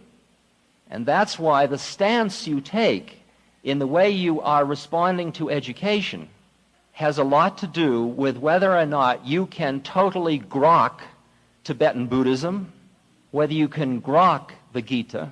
Those of you that aren't familiar with that term, it's from Robert Heinlein's Stranger in a Strange Land, and it means become one with, be consumed into. Grok means that if we ground one of us up in a stew and the other one ate it, we would grok one another and it wouldn't matter who did the eating. Okay? That's Heinlein's definition of grok. They kept translating what they heard into their habitual language. They had ceased to hope and believe there might be anything new. Now, in designing the program for Naropa, my one request was that meditation be an integral part of the Institute, because it seemed to me that what we bring to a new environment are our predisposing set of thought forms, and that they filter everything so that nothing new ever happens. Have you noticed that? Like you come and you say, it's all going to be new in Boulder, and then later on you say, gee, you know, Boulder was just like San Francisco. I mean, you've been through enough of these by now. I know that I've thought I'm neurotic in New York, I'll go to Chicago, and I end up being just as neurotic in Chicago. Okay? Because you keep recreating your own hells, or heavens, whichever one you're attached to. And when you create this universe, you're creating it because your mind, you know, you walk into to a new situation and immediately you label it in terms of your own attachments. And that's what we're going to talk lots about in this course. First of all, I am going to assume that everybody has read the Bhagavad Gita. It'll only take you about 3 or 4 hours to read anyway. May I suggest you read it the first time as a very interesting story. May I next suggest that you read the Gita twice more. The first time, after we have finished our discussion of the basic conflict that Arjuna finds himself in, and you have personalized that sufficiently to understand what the predicament is, that you read it identifying with Arjuna. That is, you read it as if you are that is, once you have realized what your own conflict is that gets you to itch enough to want to scratch to come to Boulder, right? Use that as the framework from which to read the thing and hear Krishna telling you how it is about your own battleground. And when you are ready, may I suggest a third reading of the Gita in which you read it identifying with Krishna, because that, in fact, is who you truly are. Now, that will raise some interesting problems for you, because many of us have a difficult time thinking of ourselves as God. But don't let that upset you, because we have an exercise called contemplation, which suggests a way of approaching the study of the Gita, especially when you're doing this third reading where you're identifying with Krishna. Because you will read a line and you'll say to yourself, I never would have said that. See? But in fact, Krishna did say that. And we're opening ourselves to this book. So then you will sit down and you will take the line that you don't understand, and you will take the way you think it ought to be, and you will just sit with those two things. And you will sit with them. And you will sit with them. And you'll let your mind wander around it, and you'll come back to it. And you'll take the Gita shloka by shloka. Not every one of them. Sometimes you read a whole page, and it'll be, oh, yeah, sure, right on, I agree with that. And then you'll come to a line and say, what? You know, like, I never would have said that. That's the one. That's the one, see? Just sit with it. Who's the I that would never have said that? See? Because these lines will show you where you're holding, where your stash is. See? This will show you where you, okay? Right? You may end up underlying the Gita and stabbing Krishna in the heart. That's up to you. That's your problem, not mine, all right?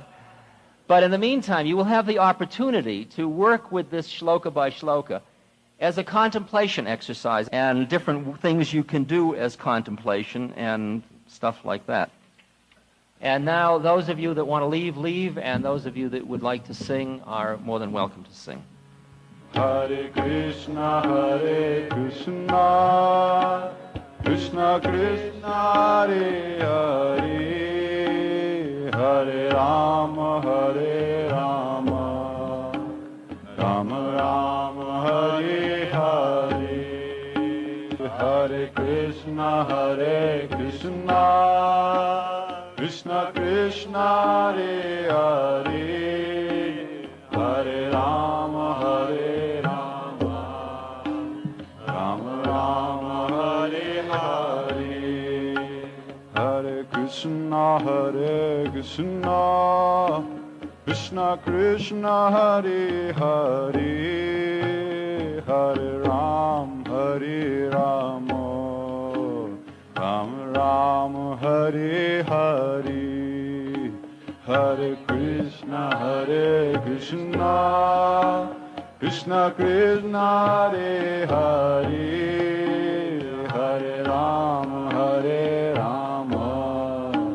Rama Rama, Hare Hare, Hare Krishna, Krishna Krishna, Hare Hare, Hare Rama, Rama Rama, Hare Hare, Hare Krishna, Krishna Krishna, Hare Hare, Hare Rama, Rama Rama, Hare Hare, Hare Krishna, Krishna Krishna, Hare Hare, Hare Rama, Rama Rama, Hare Hare, Hare Krishna, Krishna Krishna Hare Hare, Hare Rama Hare Rama, Rama Rama Hare Hare, Hare Krishna Krishna Krishna Hare Hare, Hare Rama Hare Rama, Rama Rama Hare Hare, Hare Krishna Krishna Krishna Hare Hare, Hare Rama Hare Rama, Rama Rama Hare Hare, Hare Krishna Krishna Krishna Hare Hare, Hare Rama Hare Rama, Rama Rama Hare Hare, Hare Krishna Krishna Krishna Hare Hare, Hare Rama Hare Rama, Rama Rama Hare Hare, Hare Krishna Krishna Krishna Hare Hare, Hare Rama Hare Rama, Rama Rama Hare Hare, Hare Krishna Krishna Krishna Hare Hare, Hare Rama Hare Rama, Rama Rama Hare Hare, Hare Krishna Krishna Krishna Hare Hare, Hare Rama Hare Rama, Rama Rama Hare Hare, Hare Krishna Krishna Krishna Hare Hare, Hare Rama Hare Rama, Rama Rama Hare Hare, Hare Krishna Krishna Krishna Hare Hare, Hare Rama Ram Ram Hare Hare,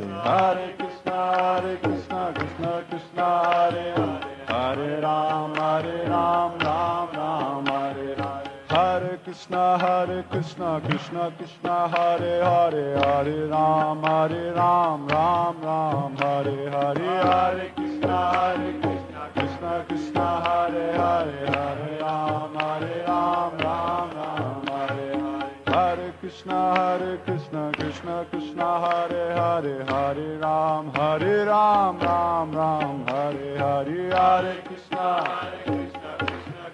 Hare Hare, Hare Ram Ram Hare Krishna Krishna Hare Hare, Hare Rama Rama Rama Hare Hare, Hare Krishna Krishna Krishna Hare Hare, Hare Rama Hare Rama. This is CD 2 of an 18 CD set containing sessions from a 4-week course by Ram Dass titled The Yogas of the Bhagavad Gita. This CD contains session number 2 titled Context and Conflict.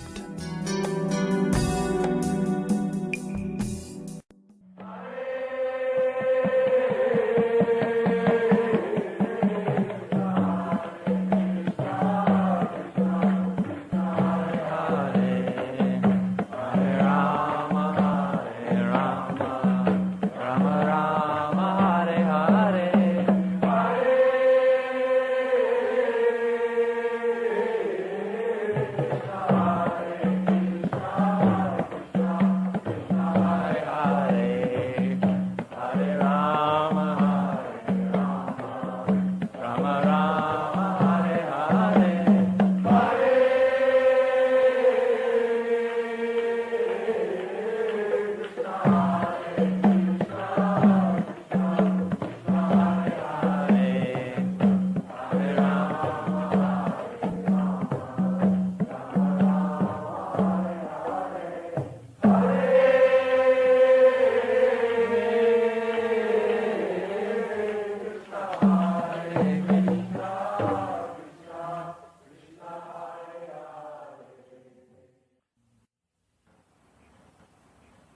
The basic thrust of the Bhagavad Gita concerns karma yoga. To say, oh, I understand karma yoga, doing service consciously and without attachment and towards God, that's all fine. I do it all the time. That may well be.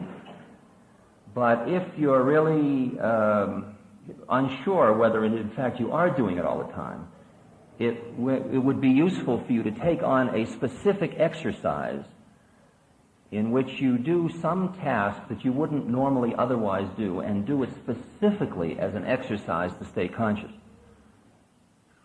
Getting out of your own ego melodrama is to do something for someone else. But doing it not in a romantic way, as we'll talk about later, but doing it consciously.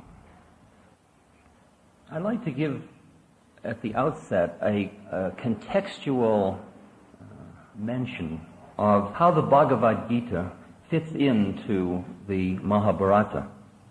The Mahabharata is a huge book which covers a long, long period of history. And at one level, it's a historical study of a kingdoms. At another, it's an incredible symbological study of all human interactions, really, and all human emotions and motivations. It's like an incredible psychology, but it's in the form of a drama. And it's written from a very conscious point of view. So you can read it in the very romantic, melodramatic line, or you can look at its symbology. And right in the middle of it is this dialogue that exists between Krishna and Arjuna. The story itself concerns the kingdom of Bharat, which is a kingdom in northern India. And there were two brothers, Pandu and Dhritarashtra. And Dhritarashtra had been born blind. He was the eldest brother, so Pandu ran the kingdom. He became the king because the older brother was blind and couldn't be the king. And what that blindness represents, every Hindu pundit has had a great time with. You could say it represents the fact that he was so attached to his son, Duryodhana, which you'll meet, or you've met, that his attachment made him blind to the Dharma, or blind to the truth, or blind to the higher wisdom. Or you could say that he was the human body which was blind because it didn't have the higher intellect. Pandu had two wives, Kunti and Madri, and he had 5 children. And of these 5 children, these are the good guys, by the way. Yudhishthira is the oldest, and he's like the embodiment of Dharma. He has one minor failing, is that he likes to play dice, which you will see is what led to the particular predicament we find ourselves in Kurukshetra. Bhima, the second son, is very strong and reckless, and Arjuna, the third, is very pure, noble, chivalrous, heroic. And there are 2 more twins by Madri. Dhritarashtra, the other brother, the blind king, he had 100 children by one wife. Now, you have to face these things in the Mahabharata. I mean, you face them in the Old Testament, there's no problem there about 120-year-old men having lots of children. So things are different at different times, right? Well, now Pandu, the brother who was the king, accidentally killed a Brahmin, which is a very bad thing to do. And to atone for this, he retired to the forest to do tapasya, austerities. And he left the kingdom in the care of his blind brother. Now, the children grew up, and Duryodhana, who's the son, he's the head of the Kauravas. He's the head of the bad guys, to keep it clear for you. He is very, very jealous of the oldest son of Pandu, because the oldest son of Pandu is going to take over the kingdom, and he wants it for himself. And so there are hundreds of pages of descriptions of how Duryodhana went about trying to get rid of the Pandavas so that he could get the kingdom. He would invite them all to a huge celebration, and he had a huge palace built for them, but it was made all of flammable material. And during the night when they were all asleep, he set it afire, but they had all been warned by a loyal servant, and they escaped underground. And they went off in the woods, and they were hiding. Okay? This is the Pandavas now. It's the 5 boys and the mothers. Now, just to give you a little more of the flavor of how the dance works, while they were hiding in a cave in the jungle, they heard about the fact that there was a Swayamvara, meaning a wedding selection ceremony for Draupadi, who was this beautiful, beautiful daughter of a very high king, Drupada, and she couldn't find a suitable mate for herself. So Arjuna got Draupadi for doing a number of other things, but he was clearly the one, and they took her and they went off to the jungle. They were hiding out from Duryodhana, who was the bad guy who was trying to kill them all. And as they came near the cave, they yelled out to their mother, Kunti, "Come out, Ma, see what we have brought today." And she was in the cave, and she just yelled out before she came out. She says, "Whatever it be, share it equally among you all." This is a good thing for a mother to say to 5 children. So they ended up all being the husbands of Draupadi. Right? She had 5 husbands. Okay, finally they came out of the jungle and they built a very good kingdom, and Duryodhana was just getting more and more jealous. He was really insanely jealous. And he finally knew that Yudhishthira really liked dice. And so he challenged him in a way that he had to do it from a dharmic point of view to a dice game. And Duryodhana got a crooked dice player to play opposite him. And so they started this dice game, and in the course of the dice game, Yudhishthira lost everything. He lost the kingdom, he lost his brothers into servitude, they sold Draupadi down the river, the whole thing went, right? And what then happened was that Duryodhana was so proud and haughty about what he had done that he brought Draupadi in to strip her in front of the court, to shame her. And they went to pull her sari off, but no matter how much they pulled, there was more sari. And they had piles of material all over everywhere, and they just couldn't do it because she was protected by the purity of the Dharma. And of course, Krishna was helping secretly on the side. We'll come to him in a minute. Well, at any rate, the blind king was so embarrassed by his son's absurdity, the haughty son, that he offered Draupadi 3 boons, and she said, "Well, let my husbands go. Give them their arms back, and that's all. I don't even want a 3rd boon. They can take care of themselves." And so Duryodhana sucked Yudhishthira into another dice game. And in this dice game, when he lost, they had to go to the jungle for 12 years, the good guy, and do penance. In all of the holy books in India, like in the Ramayana too, Ram has to go off to the jungle for a while. And that's all very good. You'll find you'll want to go to the jungle at a certain point too. And here it happens because you lose a dice game, but you'll see how it works in your life.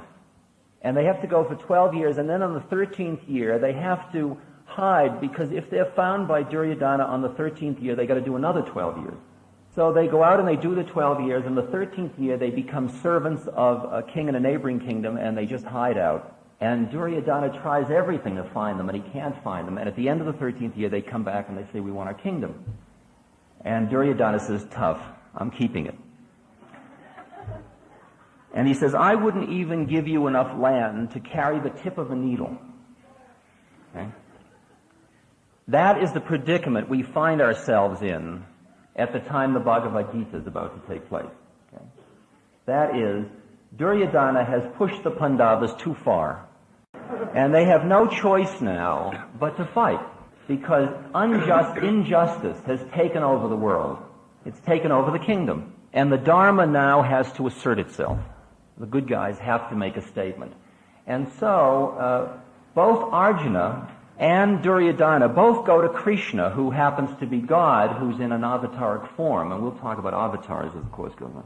And they ask him for his help. And Krishna says, "Okay, one of you can have all my armies and all my arms, and the other can have me without any armies or any arms." And Arjuna said, "Well, I want you without any arms." Because his mind is towards God. He says, "All I want is God on my side." And Duryodhana was so pleased.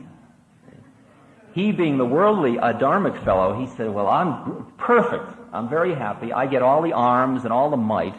So the bad guys have this huge army, and the good guys have a much smaller army. See, in Krishna, whose God is only the charioteer for Arjuna, he's not even wielding a bow. Now, if I may, let me introduce you to Krishna. Krishna is born to Vasudeva and Devaki, and she has a very mean brother. He is so mean that he took his father, who was the king of that kingdom, and he put him in jail so he could take over the kingdom. He did that to his own father. But he had a very soft spot in his heart for his sister, Devaki.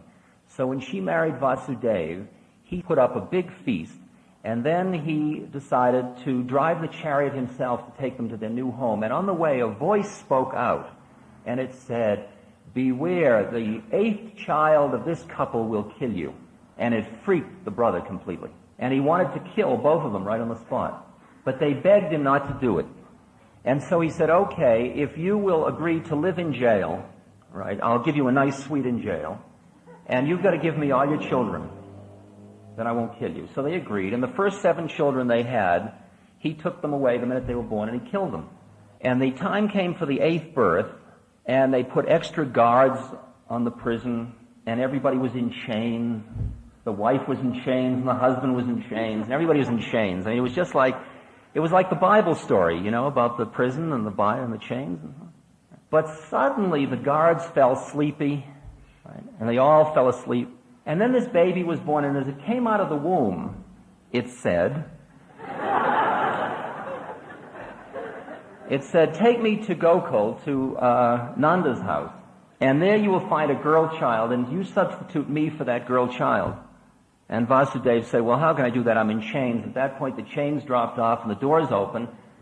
So he felt this was a message, and he took the baby. And we're going to talk later a great deal about miracles. And so any of these stuff that you even doubt, hold on.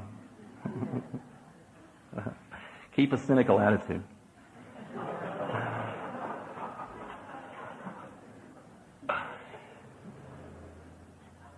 And they brought the girl back, and the bad brother came in, and he thought that was the baby, and he grabbed the baby, and he touched its feet, and then it went up into the sky, and as it was going, it said, "I was going to kill you, but you touched my feet, even though you were going to do it to kill me, so I'm going to let you go this time."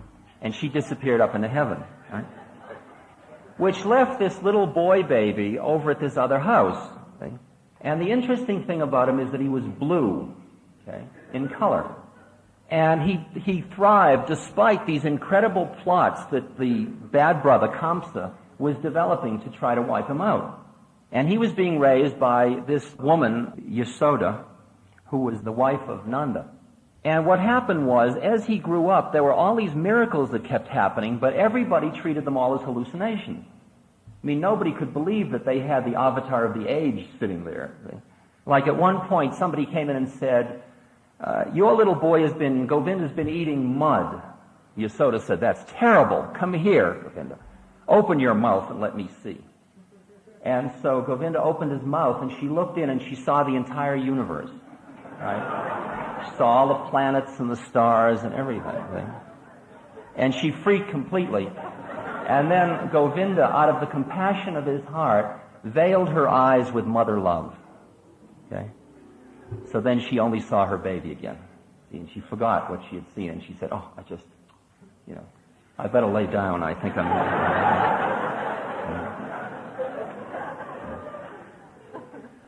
He would tend to steal from the rich and give to the poor. And people complained to his mother all the time, or his stepmother, about all of the things he was doing. But he could hardly be punished because he was just so incredibly groovy. And he played a very good flute. Right? And he is perhaps the only avatar we have historically that never cried. He just wasn't a crying avatar. He was laughing, he was active, he was enthusiastic. He was like warm, radiant life itself, which is an incredible concept of God. I mean, you've got to realize this is an aspect of God you're hearing about now, in the same way that Jehovah is. And so wherever he went, all the other cowherd boys loved him as a playmate, and the gopis, the milkmaids, just were drunk with love for him, and they followed him everywhere he went. Well, Kamsa realized after a while who this was. This is his uncle now, the bad guy. So he planned a huge festival, and he invited Krishna to this, and at the festival, there was a huge wrestler who challenged little Krishna, 12-year-old Krishna, to a duel, to a wrestling match. Krishna accepted the challenge, and he killed the wrestler, and then he leapt up on the stands, and he took the uncle, and he said, "Well, your time's come too," and he threw him down and killed him. And then he released the uncle's father from prison and made him king again. But at this point, he had showed his hand, you know. I mean, you couldn't think of him any longer as that little blue boy from down the street who was causing all the trouble because, you know. So, he didn't go back to Vrindavan after that, and the whole manifestation changed at that point. And he went and he built Dvarka, another city. And from then on, his role was that of being sort of a kingmaker and a guide and a helper to the leaders of the society. He advised in diplomacy and statecraft, and he helped people in trouble all the time. He lived as a perfect yogi. He was sort of a visitor on earth. He didn't have his own kingdom. He kept giving away everything he had, and he was just helping everybody. Because I probably won't mention it again, what happened to him afterwards, because that brings you up to the point where we meet him talking to Arjuna. After the battle, when everybody's practically been killed completely, and all the 100 sons are wiped out, Gandhari, the mother of the 100 sons, is walking through the battlefield lamenting, and she meets Krishna, and she says, "You stood by when all this happened, and you let all this slaughter take place. All I can tell you is that in your own family, there is going to be killing within the family, and 36 years from now, you're going to die. You'll be killed." And Krishna said to her, "Thank you, Mother, for helping me find a way out." Okay? In other words, that was the curse that was going to give him the way of getting finished with the incarnation. You just got to keep jumping levels about, oh, that's terrible. No, that's wonderful. You know, keeps doing that, and you'll notice that all the way through the course. And he ultimately was killed when he lay down to rest during a time of battle, and he was killed by a hunter who mistook him for a deer because he needed a legitimate cause to drop his body. Okay? And he thanked the hunter and blessed him, and the hunter immediately went to heaven. Okay. All right, the other character in our cast that we have to know anything about is Arjuna. And Arjuna is, he's a Kshatriya, he's a warrior. He's of the warrior caste. He's a prince. He's a very pure, good son. He does his duty perfectly. He's fit to receive all of the higher knowledge, but he hasn't yet received it. He's very pure guy. He's got a lot of discipline. He's very practical. He's very pragmatic. He's very emotional. He's very moral. He's intelligent. He's not a philosopher. He's definitely a man of action, which is very appropriate for this society because we are a very rajasic or active society. And he's very principled. And his karma is good. That is, he's ready to go the next step. See, like you'll notice that in the adverse situation of this battlefield, there's Duryodhana and Arjuna. And all that Duryodhana does is get more and more haughty. No matter how rough the scene gets, he gets more haughty, and he ends up commanding his guru what to look at and commanding all of the elders, and he shows no respect. He's gotten so haughty because he's so uptight. Arjuna, when he gets into this crisis, does an entirely different trip. He turns to God. Okay, the scene is laid, and now we get to the conflict. And the conflict is announced by the conch.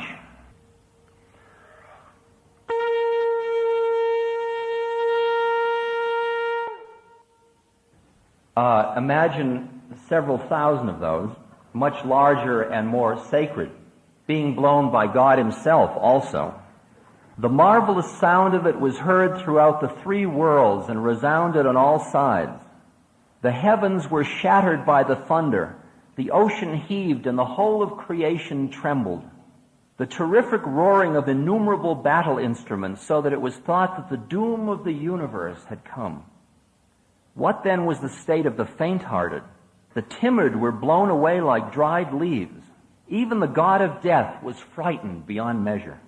Some beat their arms with violence, shouting with fury, so that the elephants could not be restrained. Some even died where they stood. The teeth of brave men chattered, and matchless fighters shook with fear. The terrible and deafening sound of all those martial instruments reverberated so that even the Creator was afraid, and the gods exclaimed, "The day of universal destruction will surely come." Now, there are a number of levels of what this conflict is about, and it's your ability to empathize with this predicament in the first chapter that's going to make the rest of the book have any meaning to you at all. Okay.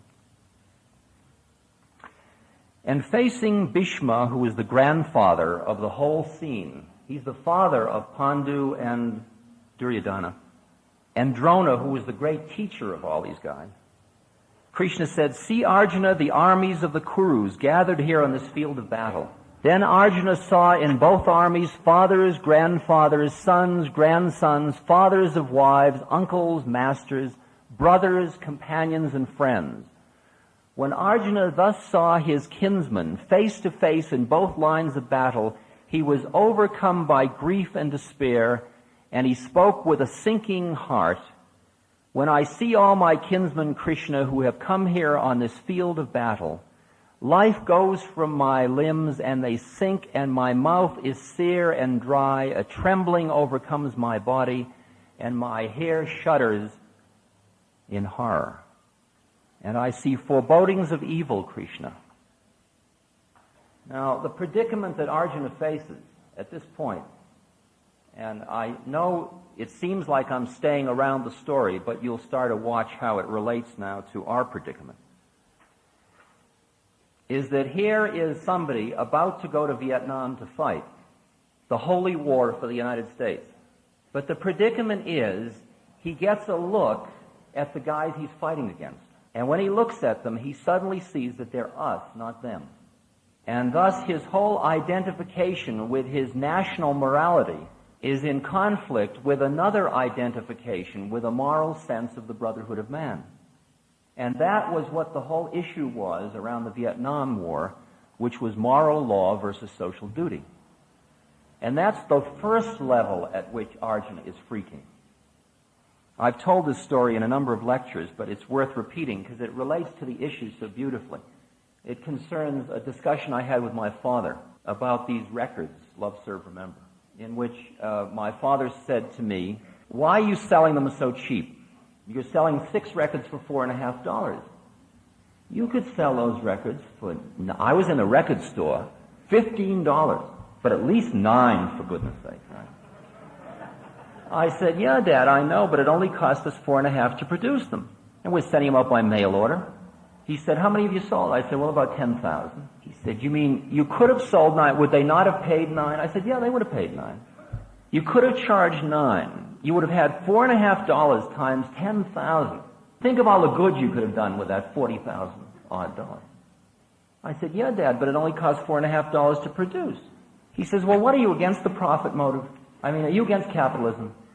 You got to understand, my father is a ex-president of a railroad, lawyer, good conservative Boston Republican, who's worked all his life as a householder to earn money for his family. So he said, "I don't understand you at all." And I said to him, "Well, Dad, did you just try a law case for Uncle Henry?" He says, "Yeah." So it was a tough case? "Yeah, very tough." "Did you win it?" "Yeah, but I'll tell you, I had to spend a lot of time on that damn case. I was at the library and I had to talk to the judge. It was a very difficult case." "Boy, I bet you must have charged him a big fee for that." My father charges good-sized fees.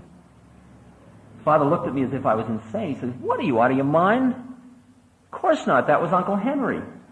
I said, "Well, that's my predicament, Dad. If you show me anybody that isn't Uncle Henry, I'll burn him." You know?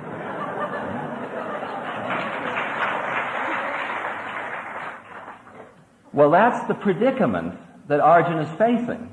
See? He set up a price of $15 for the record album, but he suddenly is selling in the store, and the first customer that comes in happens to be his brother-in-law. See? His brother-in-law says, "You're going to charge me?" He says, "Look, for you, I'll give it to you for $4.50. Well, that's Arjuna's predicament in a way, all right? And part of what is precipitating Arjuna's predicament is that the way the battle is done in India is very civilized. The elephants fight with the elephants and and before the battle, they start at sunrise and they go to sunset and then they stop for the evening, right? And this is the night before the battle's to begin, and he has Krishna drive the chariot between the two armies. He looks and sees the whole thing. Okay? And part of what led to the tremendous moral uprising in the Vietnam situation for us was television. Because television was the chariot right in the middle of the two armies, looking and seeing the whole scene. And it made visible to all of us the fact that we were killing other human beings. So it made the them, which is very different when there was a war way away where you went off weeks on a sailboat somewhere to fight a war against them. It made it much easier to think of them as the enemy than if you saw them dying on tape, on television. So in a way, part of why we're gathered in this room is because of standing on that battle line in the issue of social duty and moral law. I remember, for example, when I was teaching introductory psychology at Stanford University in 1955, and there was a social psychology experiment involved that required me as the instructor of the course to get up and announce that everybody was to sign up for an experiment and that the results of this experiment would go in their records. And that was a lie. And I refused to do it. And I was called into the chairman's office, the chairman of the department, and he said, "Why won't you do this?" He said, "You know, for this social psych experiment, we have to have pressure on the people. We'll tell them afterwards." And I said, "Yes, but if I'm in the role of a teacher with students and I lie to them, how will they know this time I'm lying, but next time I'm not?" And it got to be an issue that involved the deans, and I was about to get thrown out of the university before I even began. I mean, it was my first course. And finally, the compromise that was made, which was my karmic chickening out, which I still have to pay for in some way or other, was that I let the chairman of the department come in and make the announcement. Imagine my boss came in and lied to my students while I stood by, so I didn't have to lie, right?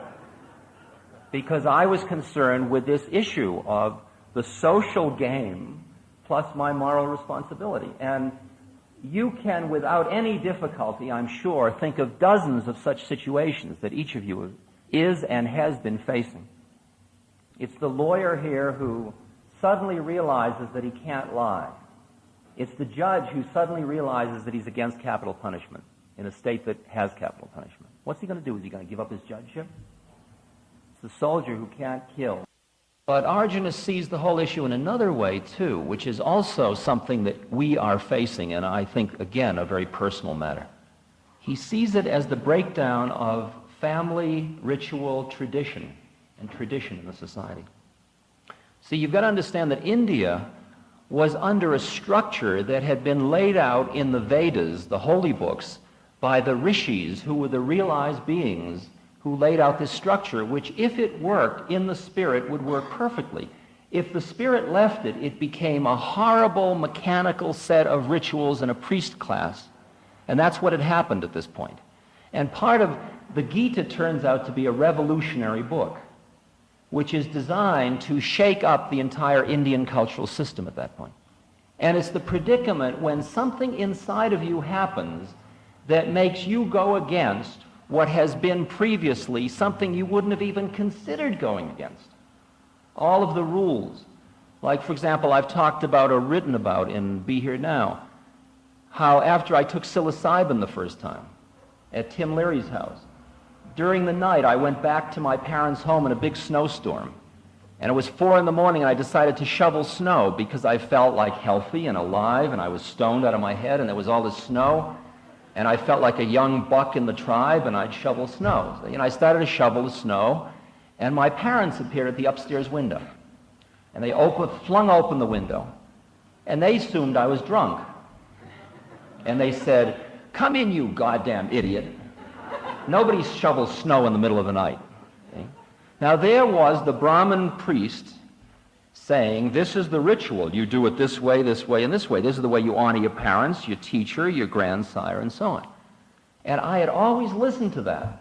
I was really a good boy the whole trip. That's how I got to be a professor at Harvard. Okay? By always listening to what they said about when you shovel snow. But inside my heart, it was like, it's okay to shovel snow. Isn't that far out? Buoyed up by the drugged out of my cultural, social, adaptive, outer-directed, Reismanized way, I was connected to an inner place that was saying, "Right on, baby, shovel snow." And right at that moment, I was faced with exactly that same point. And all I did was look at them, smile, wave, and went back to shoveling snow, right? And that was the beginning of a long melodrama of my whole life for the next few years, as I slowly saw myself going further and further from the cultural rituals. And when I got thrown out of Harvard, I remember a press conference in which all of the press people were standing around me looking at me like the fighter who just lost the big fight. You know, I'd been fired by Harvard. You know, on the front page of the New York Times, I was now doomed to ignominy. You know, because you never made a comeback after that. Because that was a big institution. That was the priest class, really, of the society. And I sat there seeing them, looking in their faces. I was a little stoned at that point, too. And I sat looking in their faces, and I saw more than I might otherwise see. And what I saw was they had this incredible feeling of pity. Pity. And what I was feeling inside was, whew, boy, am I glad I'm done with that. Now I'm free, far out. Okay? But I thought, you know, I'm the only one that thinks this. And the predicament is that if 99% of the people think one thing and you think another, you are inclined to think you've gone psychotic. Okay? And that, I'm sure, is familiar to many of you.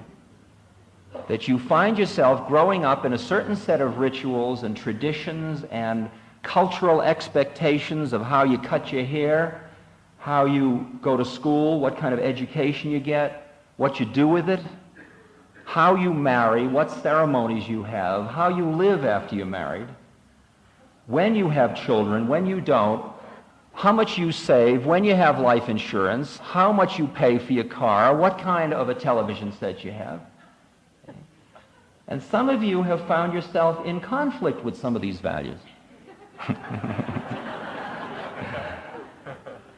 That's the issue that Arjuna is facing. Okay?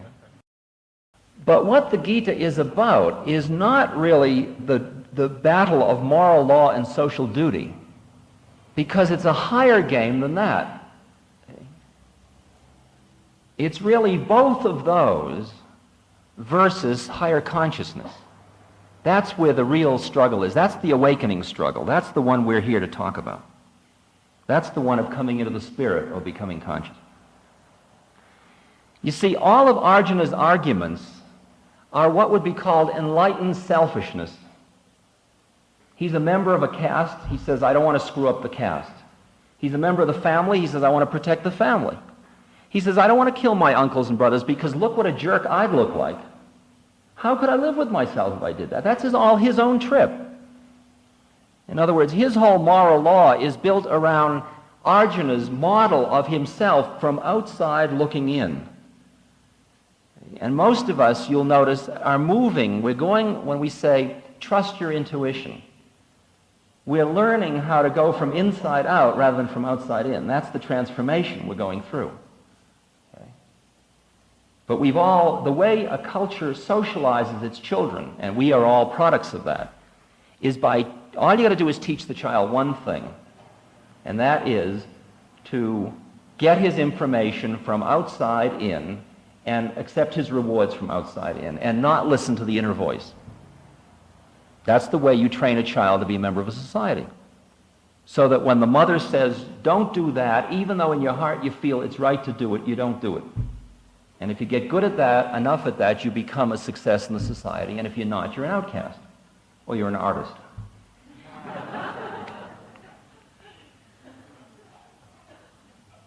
Now, historically, and you've got to understand that the Gita is a series of levels of description. Historically, every time this higher force, this inner message, this connectedness on the vertical rather than on the horizontal plane has manifested either in a society like with Christ, or in the individual as in your case, or even in the cosmos, all hell breaks loose. There's always trouble. It's always difficult. It's a hard situation. And so when people talk about the Tao, for example, the harmony and flowing with the Tao in the universe, You've got to understand that at the moment of awakening, you are faced with the paradox that you are leaving one level of flow and you seem to be going against the current of that level in order to get into a deeper harmony. But this is what Arjuna is facing. He's going against the current of every single thing he understood to be right. And it's really easy if all the issues are negative issues. You know, if all the things you're supposed to not do, if only you got to kill the bad guys. Like if I say to you, get rid of stealing, get rid of lying, get rid of cheating. That's all easy. See, we can say, right, we're good guys. That's moral duty, right? But how about get rid of love? Ready for that one? Especially in this course. How about get rid of attachment to family? How about that one?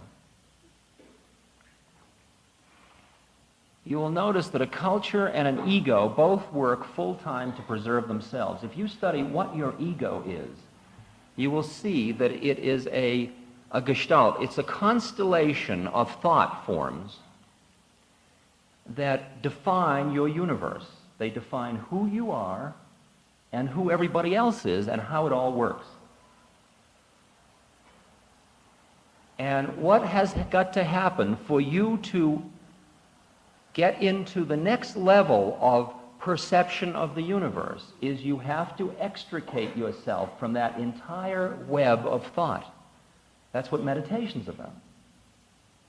But the web of thought is designed to keep you in it. For example, in meditation, okay, you're quieting your mind, you're quieting your mind, you're quieting your mind, and then something happens inside you. You get a rush and you say, it's happening to me. See? That's the ego who's rushed around, is being pushed out by breathing in, breathing out, breathing in, breathing out, see? Because there's no room for much universe, ego, psychology, self-concept with... It's not I'm good breathing in, breathing out, it's just breathing in, breathing out, right? But suddenly, the ego's very... Believe me, the ego doesn't give up. And the ego turns out to be the Kauravas. That's who Arjuna is about to fight, his own ego he's about to fight. You're struggling against every habitual way you have of thinking of the universe because everyone has you locked in being who you thought you were. Okay? I'm somebody that's really getting towards enlightenment, aren't I? Okay? Says the ego. Okay? And right up until the very last whisper, the ego is ready to play its final card all the time. See? You've got to expect and know that the battle is never over until the last vestige of self is gone. Every one of the enemy has to be killed. Every single one. Christ says, he who loves mother or brother more than me cannot follow me. That's what Arjuna is faced with. It's the same line. He's faced with race going out the window, family going out the window, kinship going out the window, duty to society and nation going out the window. He's going to wipe out the whole society he's supposedly defending. And for us, things like wealth, that's Christ saying, leave what you have, give it away to the poor and follow me. And Nathaniel went off sad, saying, well, I can't do it. Because at that point, it's better to take what you got sometimes and hold on and come and fight another day. And that's what Arjuna is trying to figure out how to do. He's trying to figure out how to escape from the predicament. And that is what many of us would like to do quite often. At least I do. And what usually happens is that you will give up this and that and grab on to that and this. See?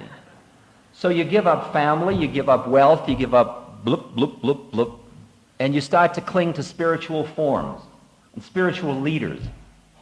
Now, that's a good one. Okay. But okay.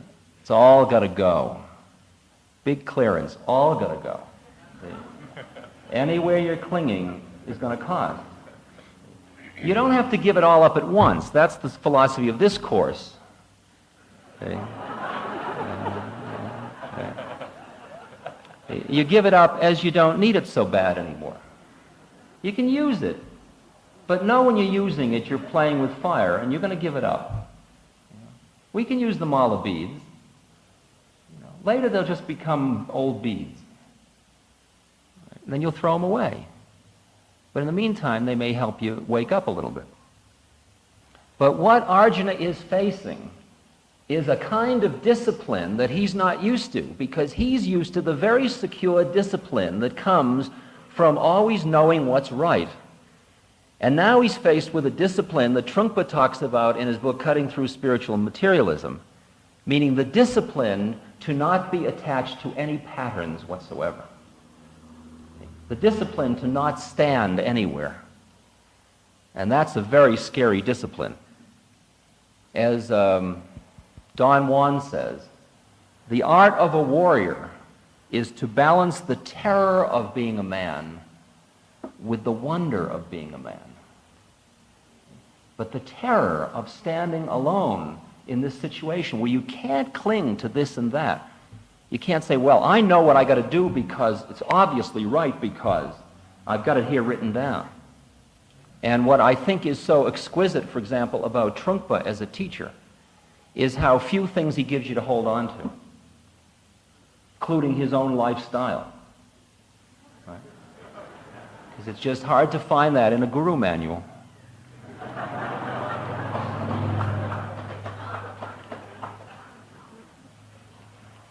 And this is really talking about the bodhisattva, he who is courageous enough to walk the path of the bodhi, of the awakened one.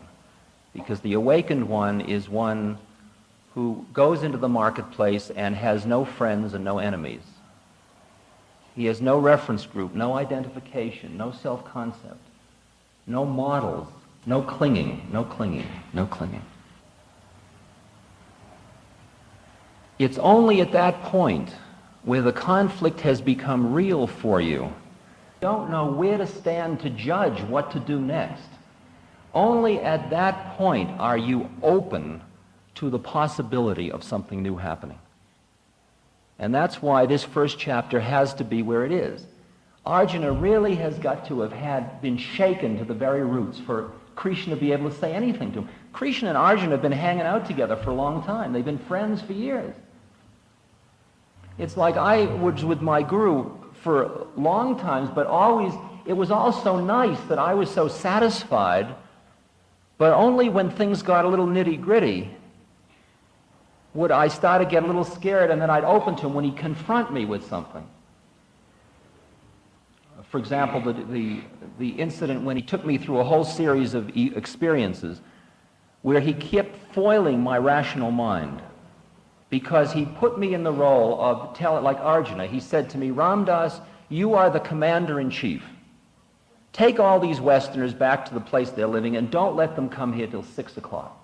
Well, now you got a clear instruction from God, right? Simple enough. Take everybody back. I said, don't come till 6. I just did my duty. Some of the people go at 4, thinking, who the hell is Ramdas to tell us what to do?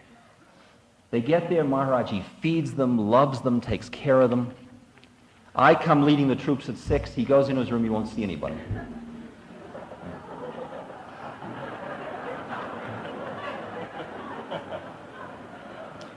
The next day he calls me and he says, Ramdas, you're the commander-in-chief. You let people come at 4. Don't let anybody come till 6. So I took everybody back. I said, don't go till 6. Well, the same people that went the day before figured they'd go again, and some more figured they'd go too, so at least half the people went at 4. Maharaji fed them, loved them, talked to them. We came at 6, leading a diminished ranks. He went into his room, he wouldn't see anybody. And he kept doing this to me, like he kept foiling me and frustrating me, and finally I couldn't stand it anymore. And I said to his eldest Indian devotee, I said, Maharaji isn't being fair. And he said, well, you better tell him yourself. And I said, well, I will. You can hear that place in yourself and in me, you know. I mean, you just push to your limit, like I just can't take any more of this. I've got to know where it's at. And I come into the room. Maharaji's sitting on his bed, looking at me, his blanket. He looks me all over and he says, "Kya? What's the trouble? What is it?" I said to him, "You know my heart. You know what it is. What do you know?" He says, "What is it? What is it?" He's making me tell him. I said, "Well, Maharaji, you're not, fair." And I give a list of my grievances. Right? And then I finish, and I'm sort of like I would do in a reasonable discourse with reasonable people. I expect an explanation, right? And I sit back waiting for the explanation. Right? He looks at me, and he leans forward, and he pulls my beard. He says, "Ram Dass is angry." Okay? And he bursts out laughing. He's cackling away, right? Okay? And then when he finishes laughing, he stops and he just looks at me. Like, "Okay, it's your move now. You just had my explanation." Now I'm faced with a predicament. Okay? I've either got to give up my system or give up my guru. Because he's put it right to me. Which way you going to go, baby? Or get off the pot. Right? And at this point, I'm torn. Am I going to get up and walk out and say, "Well, if you're not going to play, I'll find a guru who will. I'll find a guru who'll suit my model of how God's supposed to be." See? Because I'm only asking for reasonable things. You understand that? All right, you've got to understand that. That's important. I wasn't being unreasonable. Okay? All right. He was being unreasonable. And he didn't even care. Okay?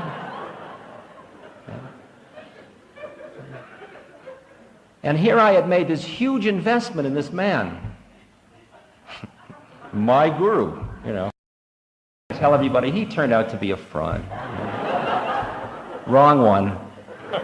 Showed his true hand, not a real guru. I'm trying to characterize for you how, for me, these conflicts manifest in daily life, what it feels like when it happens. So the problem I faced is the problem Arjuna faces, which is the disconfirming of the image of yourself. Because what I had to do was give up the model I had of myself as somebody who was pursuing a reasonable course of action. And that's what Arjuna is facing. He's going to have to give up every ground on which he's been basing his action. And maybe it's easy to give up a whole set of things, even family and all this. But let's go one step further. How about giving up pleasure? How about happiness? You ready for those? I mean, hasn't that been what the whole game's been about? To get maximum pleasure and happiness? For yourself as a separate entity? And suddenly there's other things going on in you which is identifying you with something which makes you see pleasure and happiness as just more trips. So that you're in the middle of the sexual exquisitry and you say, right, here we are. It's the horror of the predicament when everything starts to become dead to you.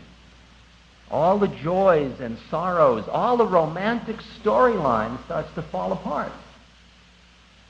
I mean, you can't tell me you're not romanticizing your own predicament. Boy, I had a hard day today at Naropa. This is hell, all this conflicting philosophy. I don't know that I'd stand it. Boy, it was hot today. I don't have my living situation straight. Gee, I'm so lonely here. I tried to meditate, but I couldn't. But I'll try tomorrow. I'll get better. I tried to sign up for this thing, but it was full. I got to buy some clothes, but I don't have any money. The food isn't right for me. I'm getting sick. I mean, on and on and on and on. And everybody takes it so seriously. You know, you take it as if we're really people doing real things. Okay?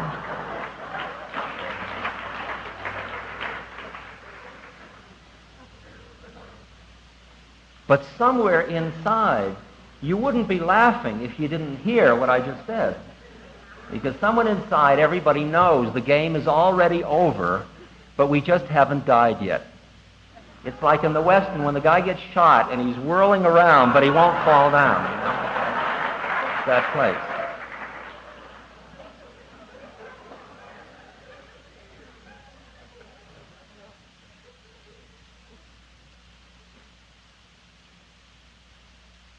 And it's scary.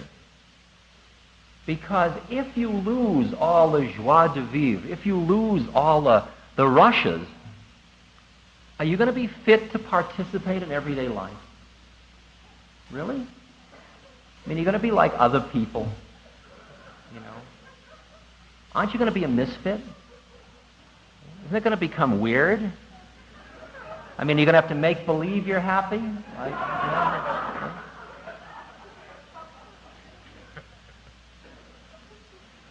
Like, I haven't gone to a party in a long time to have fun. Sometimes I go to a party to have fun, you know. And I try. We're having fun now. See? But you meet another being who's working on themselves having fun, see? And you look in the eyes, and the eyes are just empty, see? It's like I can meet Trungpa, and he can be saki'd to the gills, see? And I can be stoned to the gills. And we meet and we look in one another's eyes, and I look into his eyes, and they're empty. And all around the form is happening of Trungpa-isms. That isn't who he is. That's merely the dance that's going down. And that's what's so extraordinary about these kinds of teachings that you're being offered. Because to the extent that you get caught in the forms, you miss the essence. And you will find that as you get more identified with your essence, you will be less attached to your forms, and then you will merely perform whatever form is suitable for the situation. It's okay. It's okay. Ha ha ha ha, aren't I having fun? To be busy not having fun to get holy? Or be busy trying to have fun to get a rush? And that's what this course is about, is the process of divesting yourself of attachment to form. But the scary thing is, when I develop this deeper space, will I still care? Will I still have human concern? I have a friend, Huey Newton, who's a member of the Panthers, Black Panthers. And Huey said to me, the problem I face, he said, what happened? I'll give you an example. He said, one of my Panther brothers came to see me the other day. And he was very irate over an unfairness that had happened. And he told me about the unfairness, and he got all upset.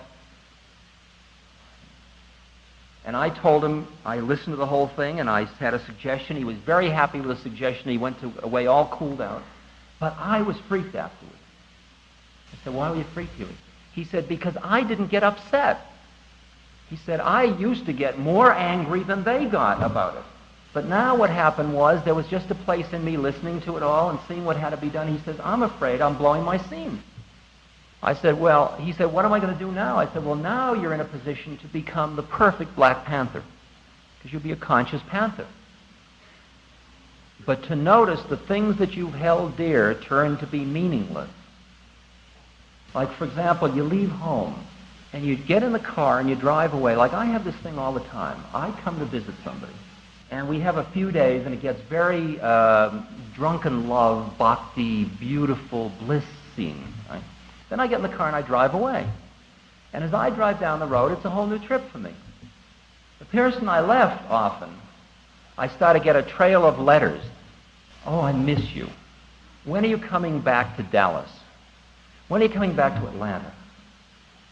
Oh, why not come here? So come live in our home, please. Attachment, attachment, attachment. And you know what? There isn't one being in the world I care if I ever see again. Not one. Nobody. Hopefully, most of all, myself. That one I can't get rid of. The final thing that Arjuna is facing is he's facing head-on Shiva. He's facing God in the chaotic, destructive form. He's facing the same thing that Job was facing. He's facing his own predicament of saying, if there is a God, if there is law, if there is meaning to all this on a higher level, how could I have to do this horrible thing? He's facing the fact that you cannot apply reason to understand God's law. And in the Ramayana, the story of Ram says over and over again, unless you honor Shiva, you cannot come to me. That is, unless you have fully honored, allowed for the existence of chaos, you cannot go through the door on forms. If you're going to be a preserver of love and beauty, you've got to be able to look at the destruction of love and beauty with wide open eyes and say, right, and that too, and that too. And understand that in nature there is creation, preservation, and destruction. Like I was at Gorda in Esalen once, and they gave me a house that came with a cat. And every morning I'd meditate in front of my puja table, and the cat was very affectionate, and the cat, out of its love, would go out and bring all of the animals it was going to eat in and sit between my legs while I meditated. And I would hear the scrunching of the skulls of these little lizards and tiny rabbits and all these little things that would get every day. And there I was, patting the cat first. Then a few minutes later, this vicious, cruel animal would be eating this poor little lizard. And I was sitting meditating, wondering, and what was going through my body was hatred of the cat, every skull crunch, pity for the animal, a love for the cat. It was just doing its nature trip. And I was having a struggle with the forces of nature. And as you struggle with the own decay of your own body, that's part of what you're struggling with. Having met gurus and beings of incredible spiritual powers who could change the physical plane, humanity suffered in Bangladesh, in Biafra, and see them sit there and know that they had the power with thought to change the universe. And they didn't do it. They didn't do it. Why didn't they do it? I used to sit with my guru, and 200 miles away was Bangladesh, where thousands of people were starving. Maharaji kept saying, feed people. And here he had the power. There were all these stories about his powers. He could make food appear, and he could change thoughts and do all that. I mean, the powers of yogis are incredible. And he never even did anything about it. Was it his lack of compassion? Or was it another kind of compassion that I didn't understand? That's what Arjuna is facing. That's what Arjuna is faced with, yes. Because you see, the predicament is that there are levels at which your behaviors are relieving suffering. And you may be relieving suffering in a way that satisfies you, you're relieving suffering. And in the greater warp and woof of things, you may be increasing suffering. And what Arjuna is being faced with is various levels of consciousness about the reality of the situation to understand the meaning of his actions. But at one level, he won't fight in Vietnam. At another level, maybe not fighting in a certain situation may allow other forces to operate more strongly, and you may create more negative karma than if you had fought. It's an attachment to a limited viewpoint of how it is from his own point. It's selfish self-righteousness, if you will. Questions? Question was, how do you reconcile this with love for other human beings, with identifying with the God in everyone? She said, when you're killing another human being, you're killing another God. Well, that's exactly what Arjuna has quite a bit to say about. And if you, in fact, the next lecture, we discuss reincarnation. And when we deal with that, you'll begin to see who, in fact, are you killing. Who do you think you're killing, and who, in fact, are you killing? And it is possible to love another being, and there is no form to that love. There is no act in and of itself that isn't a loving act. Any act could be with love, like in sometimes a parent beats the child out of love, and at other times they don't beat the child out of love. Sometimes you don't feed somebody out of love, sometimes you do feed them out of love. You can't stretch it to the point of killing or not killing out of love. because you can't yet understand what it is you're killing or what it is you're not killing, and whether or not what you're killing is God or not. Like, who are you looking at in another human being? Is it their separateness, or is it the thing which isn't killable? And is that what love is about? Are there different levels of love? Let me leave these all as questions at the moment. Keep working with them, because that's what the Course is going to be talking about. I'm not copping out, I'm just raising the issues for you to reflect on. Yeah. That's a very good question. See, the question she asks is, are we merely replacing one set of thought constructs with another set? Is all Krishna going to offer Arjuna is a good rationalization for wiping out the other guys? Wiping out his father-in-law and his teacher and all that? Or is this something more interesting? And that really is the issue that I would talk about as the horizontal and the vertical. That in a horizontal plane, you are substituting one structure for another structure. On the vertical plane, you're really undercutting structures, and what's left starts to become something else. But it's not structure in the same way. In other words, we're not substituting, we're giving conceptual models to get out of other conceptual models. But they're only crutches that you use while your leg is broken. Once you're out of those other conceptual models, you give up these two.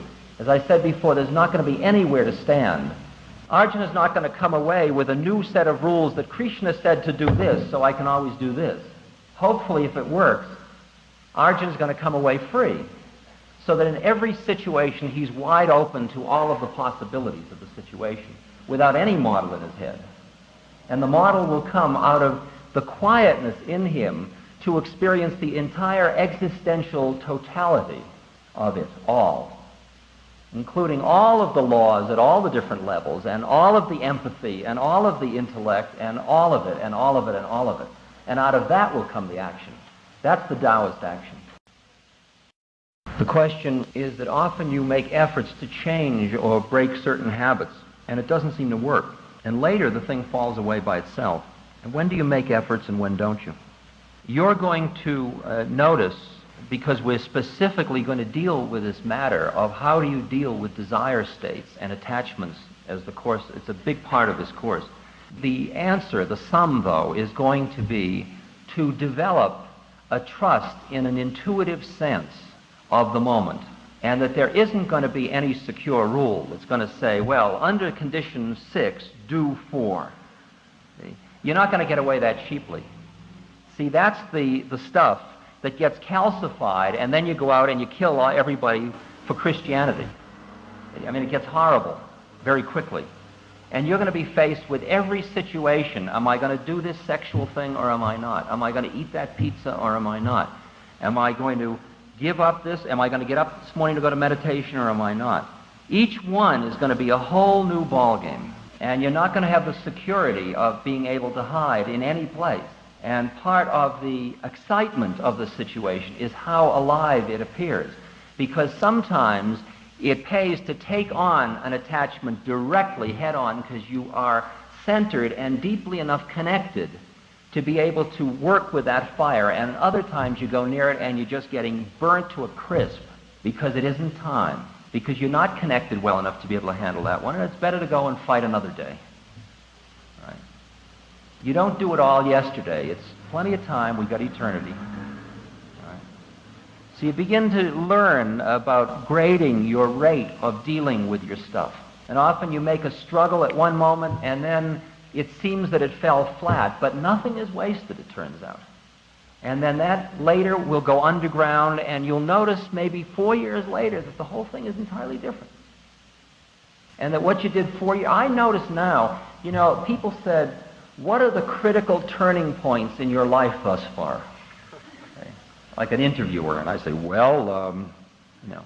But the questions become more and more absurd to me as the years have gone by, because I realized that the things appeared to be critical, but they weren't, because the whole thing was a continuous flow in which things I was doing when I was 10 years old were as much a part of what's happening to me now.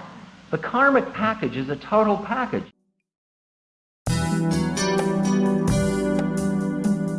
This is CD 3 of an 18 CD set containing sessions from a 4-week course by Ram Dass titled The Yogas of the Bhagavad Gita. This CD contains session number 3 titled Karma and Reincarnation.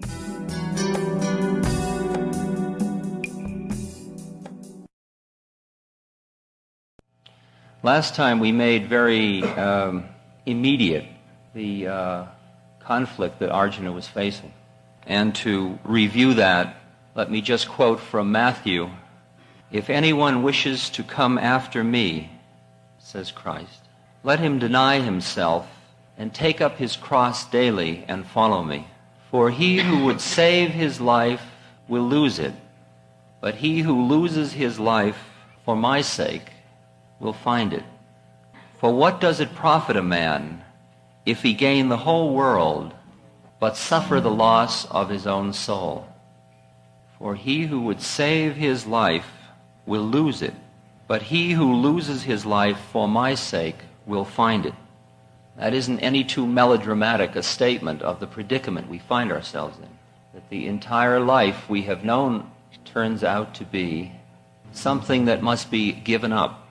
Statement is made over and over again in the spiritual literature. If you give it up, give it all up, you get it all. Might be paraphrased differently. If you give it all up, you be it all. But you can't have a secret stash. It's all got to go. Now, people say to me, is therapy useful? And my answer always is, if you have Buddha as your therapist, you have a good chance of getting liberated. But if you have a therapist who thinks they're a therapist, watch out.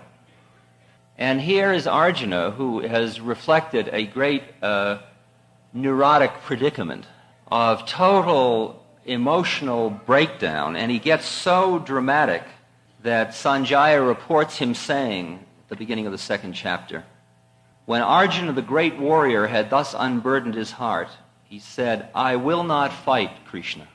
And then he fell silent.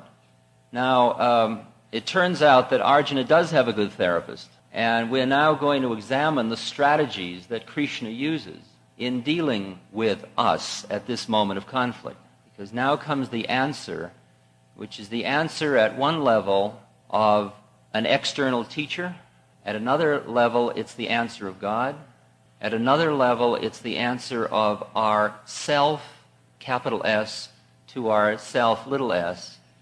Can be an inner dialogue. And the first major argument that Krishna puts forth is one that we have to come directly to terms with, because he lays this right out within the first couple of pages.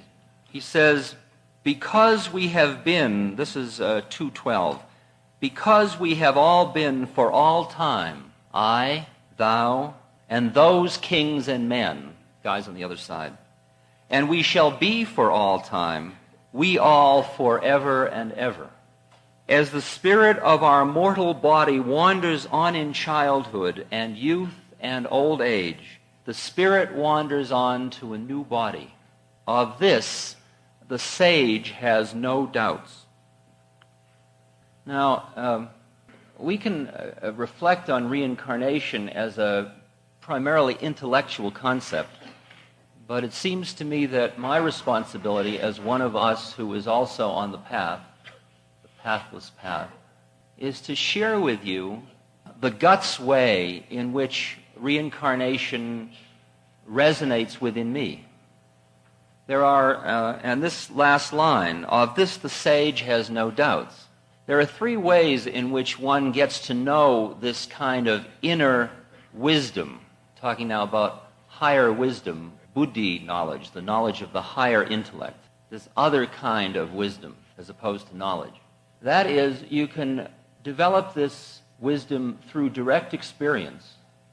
Like you personally have experienced previous incarnations. The second way is you can develop it through your relationship with another being. That is, specifically for me, my relationship to my guru is such that there is no place in me that doubts him. No place left. So it's the same kind of trust that develops between a mother and a child. When the child is very, very young, There is a total openness to the mother and to the mother's protectiveness. Only later does the ego develop in that separateness. And before that separateness, there is a kind of openness to another being. And we'll talk more about that later, about the relation to the guru. And when that openness occurs, you trust what comes from the other being. You don't sit around and say, well, I wonder if he's right or not. Living in India with my guru and with other beings of such purity that the question of, are they telling me A, the truth, or B, are they distorting the reports of their experiences, become irrelevant to me. And I just open to it and say, yeah, right. So the second way is through someone who knows, and you know they know, and they tell you how it is. And the third way is through your intellect, and that is through an extension and extrapolation from your rational, logical, analytic processes. That is, you study something and you say, well, from this, this, and this makes sense, and this comes together as the way it ought to be. Now, in the course of recorded history, a number of beings who, for me, like my guru, are beings whom I don't doubt, tell me about reincarnation. They tell me how it is. And I would say that from my point of view, that is the basic way in which I understand reincarnation to exist. I've had lots and lots of far-out experiences, mainly through psychedelics, where I have flipped in and out of images of myself in other realms, but I don't know that to be reincarnation. I could argue that it is if I wanted to grab at something, but that would be grabbing. Let me just read you a couple of quotes from beings who, like my guru, are people whom I trust. Rumi, the Persian mystic. I died as stone and rose again as plant. I died as plant and became an animal. I died as animal and was born a man. Why should I fear? When was I less by dying? Yet once more shall I die as man to soar with the angels. But even from angelhood I must pass on. For all is change except the face of God. Now towards the angel world I wing my way upwards into boundless light. Oh, let my ego cease, for non-existence sings as the song of the harp. To him we return. Now, for those of you that are having difficulty bringing together Buddhism and Hinduism and dualism and non-dualism and theism and non-theism and all of the stuff, you're going to have fun with little lines like those last three lines. Here is a total bhakti dualistic trip, right? Except for the last three lines. Oh, let my ego cease, for non-existence sings. Non-existence sings as the song of the harp, and then to him we return. Him being non-existence. Okay. So just play. Don't get too heavy about it. It's all right. Hazrat Inayat Khan. There is no such thing as death. There is no such thing as an end. Everything, every being, every particle has a continuity because life is continual. End or death is only change. Therefore, every thought that has once crossed the mind, every feeling that has once passed through the heart, every word that is once spoken and perhaps never thought about any longer, every action once done and forgotten is given a life, and it continues to live. Muhammad. Each person is only a mask which the soul puts on for a season. It wears its proper time, then is cast off, and another is worn in its stead. When Crito asked, "In what way shall we bury you, Socrates?" Socrates answered, "In any way you like. But first you must catch me."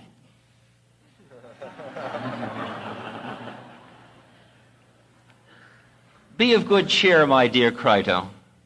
and say that you are bearing my body only, and do with that whatever is usual and what you think best. This is a quote from Jack London, who was hung. I, like any man, am a growth. I did not begin when I was born, nor when I was conceived. Through incalculable myriads of millenniums, all these experiences of all these lives have gone to the making of the soul stuff or the spirit stuff that is I. I am the spirit compounded of the memories of my endless incarnations. I am all of my past. All my previous selves have their voices, echoes, promptings in me. My every mode of action, heart of passion, flicker of thought is shaded, toned infinitesimally by that vast array of other selves that preceded me and went into the making of me. I am man born of woman. My days are few, but the stuff of me is indestructible. I have been woman born of woman. I have been a woman and born my children, and I shall be born again. Oh, incalculable times again shall I be born. And yet the stupid dolts about me think that by stretching my neck with a rope, they will make me cease. Now, in our Western religious traditions, we notice slipping into the Bible questions where the disciples ask Christ, was this man born blind because of something he did previously or because of his parents or what? In other words, that whole question is based on an assumption of reincarnation. And Christ said that John the Baptist was Elijah previously. In Solomon's Book of Wisdom it says, to be born in sound body with sound limbs is a reward of the virtues of past lives. What happened in Christianity about reincarnation was that in the councils of Nicaea, Trent, and Constantinople, which were in the first 500-600 years A.D., reincarnation was not a functional philosophy to keep the church's control, because if it was merely a continuing dance, you didn't really get so worried about good and evil in this life that heavily. And so it was ruled out as a basic tenet of the church. But in the time of Christ, reincarnation was very much part of the scene. Only recently now are Western psychologists starting to become interested in reincarnation. There is a very interesting book by Ian Stephenson on 20 cases of reincarnation. It's now becoming a serious study. I was a psychologist in one recent incarnation, and I was always faced with, I was a student of personality research, and we tried to figure out, I would study parents and children and try to predict why children were the way they were in view of how the parents had been, and in view of their environment and all the heredity and environment as we in psychology measured it. And we had high-powered computers, and we would measure everything that was measurable in the parents and everything that was measurable in the environment that we, as in our sophisticated theoretical way, would understand to be determinants of how you come out being who you are. And we would feed it all into a calculator, computer, and out would come a prediction of who you were, right? And then we would measure who you are, and we would see how close our prediction was to who, in fact, you came out to be. You understand the strategy? And it was building a body of scientific knowledge about cause and effect, assuming that you were the product totally of this life, environment, and heredity. The best correlations we ever got in that kind of research, and we were average for the course, was roughly about 0.5. And a 0.5 correlation means that you are explaining about 25% of the variability. That means if I pick you and try to predict who you are because I know everything about you in this lifetime, about 25% of your whole picture I could possibly predict. The other 75% just comes out strange, which I then, as a social scientist, say, well, that's due to error of measurement, or it's due to the fact that we just aren't complex enough in our system. It never enters my mind as a psychologist that my theory might be wrong, because you get very wedded to your theories. and especially when you've come out of a behavioral tradition of philosophical materialism. But that 75% of the variability leaves ample space for reincarnation theory, may I say. So it is not possible yet to pit Western science against reincarnation in any very powerful way. In terms of anecdotes with people like Mozart, who creates sonatas at 4, give public recitals at 5, composes his first opera at 7, or a little girl in India who, at 7 years old, tells her father, "Look, I was living in another village, and I've got 2 children, and I must go visit them right away." And grabs her father and persuades him to take them there, and tells the father all about how the village was changed in the last 40 years, which in fact was just how it was changed, and finds her 3 children, and then is taken back crying, saying, "You can't take me from my children." And from your own experience, the number of times you meet someone where you feel, haven't we been through this before? Don't I know you from somewhere? Now, a Western scientist says, well, all that is similarity of cues. Rodney Collin, in his book Theory of Celestial Influences, talks about reincarnation, but he says, it isn't like the Bridie Murphy thing where you're born and then you die and then you're born again a few years later and then you die and you're born again. He said it's really like a 5th dimension. We've all been right here thousands of times. Don't you remember? I mean, I've said 1,000 times to you. I've said 1,000 times to you. I've said 1,000 times to you. I've said 1,000 times to you. And he says the experience that most of us have had of déjà vu, of, oh, wow, I must be going insane. I know I've been right here before, and you said the same thing to me. He said, that isn't crazy. It's just that the circuitry burns through when you get a little flash of the last time around we did this. And it goes around and around and around, and each time you're a bit more conscious until finally you get to the level of yogic awareness where you remember. And then once that starts, the whole game starts to change.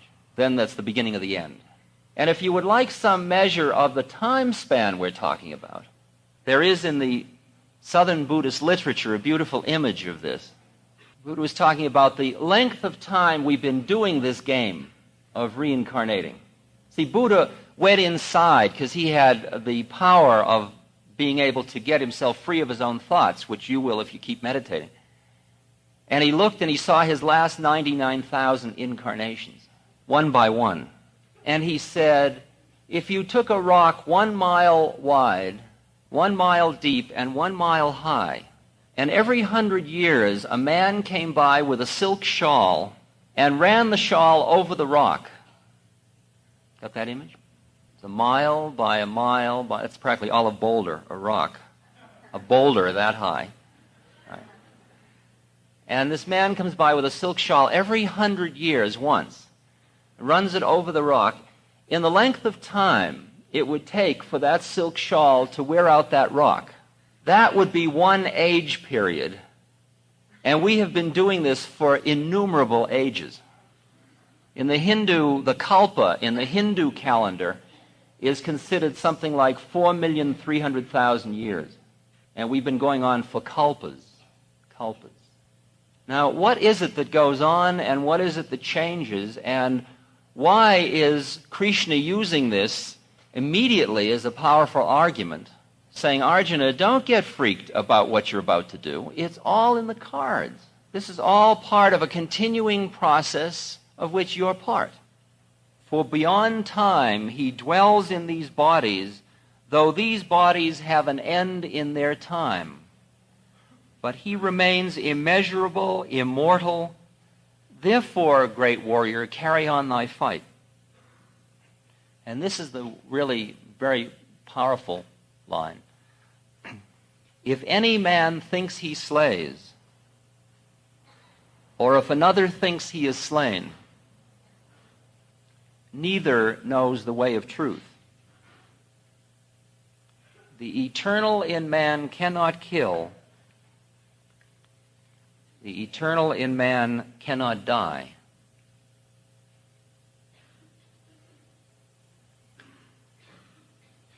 He is never born. He never dies. He is an eternity. He is forevermore. Never born and eternal. He does not die when the body dies.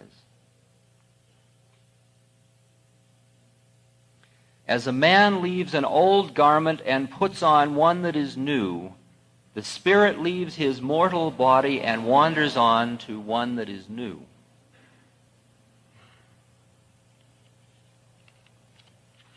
One of the most vivid traditions in which reincarnation is dealt with, and brings it very much home to us here, is that of the Tibetan tradition. Lama Govinda, Anagorika Govinda, has written, "It may be argued that nobody can talk about death with authority who has not died, and since nobody apparently has ever returned from death, how can anybody know what death is? The Tibetan will answer, there is not one person, indeed not one living being, that has not returned from death. In fact, we have all died many deaths before we came into this incarnation, and what we call birth is merely the reverse side of death, like one of the two sides of a coin, or like a door which we call entrance from outside and exit from inside.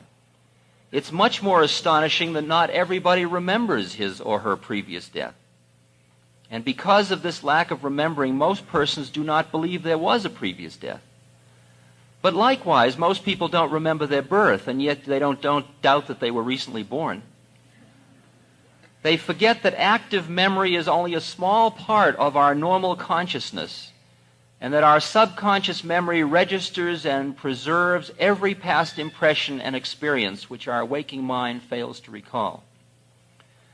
There are those who, in virtue of concentration and other yogic practices, are able to bring the subconscious into the realm of discriminative consciousness and thereby to draw upon the unrestricted treasury of subconscious memory, wherein are stored the records not only of our past lives, but the records of the past of the race, the past of humanity, and of all pre-human forms of life, if not of the very consciousness that makes life possible in this universe. But if through some trick of nature the gates of an individual subconscious were suddenly to spring open, the unprepared mind would be overwhelmed and crushed. Therefore, the gates of the subconscious are guarded by all initiates and hidden behind the veil of mysteries and symbols. And it was this that Jung kept wrestling with his collective unconscious, which was a very close way in which a Westerner was getting to the idea of reincarnation. And in our own midst is the interesting phenomenon of Trungpa Rinpoche, who is a tulku. And for those of you that are not familiar with that concept, in the Tibetan tradition, when a very high lama or a high incarnation dies, a group of oracles sit in meditation until they share a vision of where the new reincarnation has been born.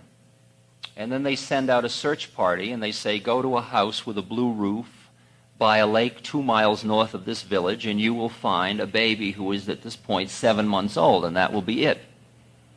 And they go and they knock at the door and they say, do you have a son 7 months old? And the family says yes. And they say, well, this is really so-and-so. And the mother says, oh, wow, I thought all the time was my baby.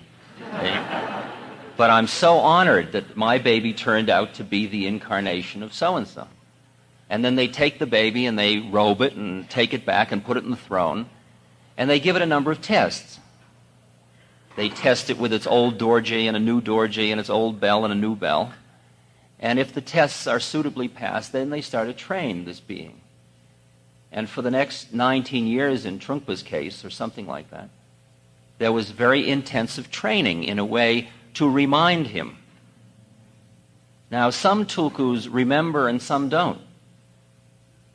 But that doesn't matter, because the oracles know. And then that being is seen as the carrying on of the tradition.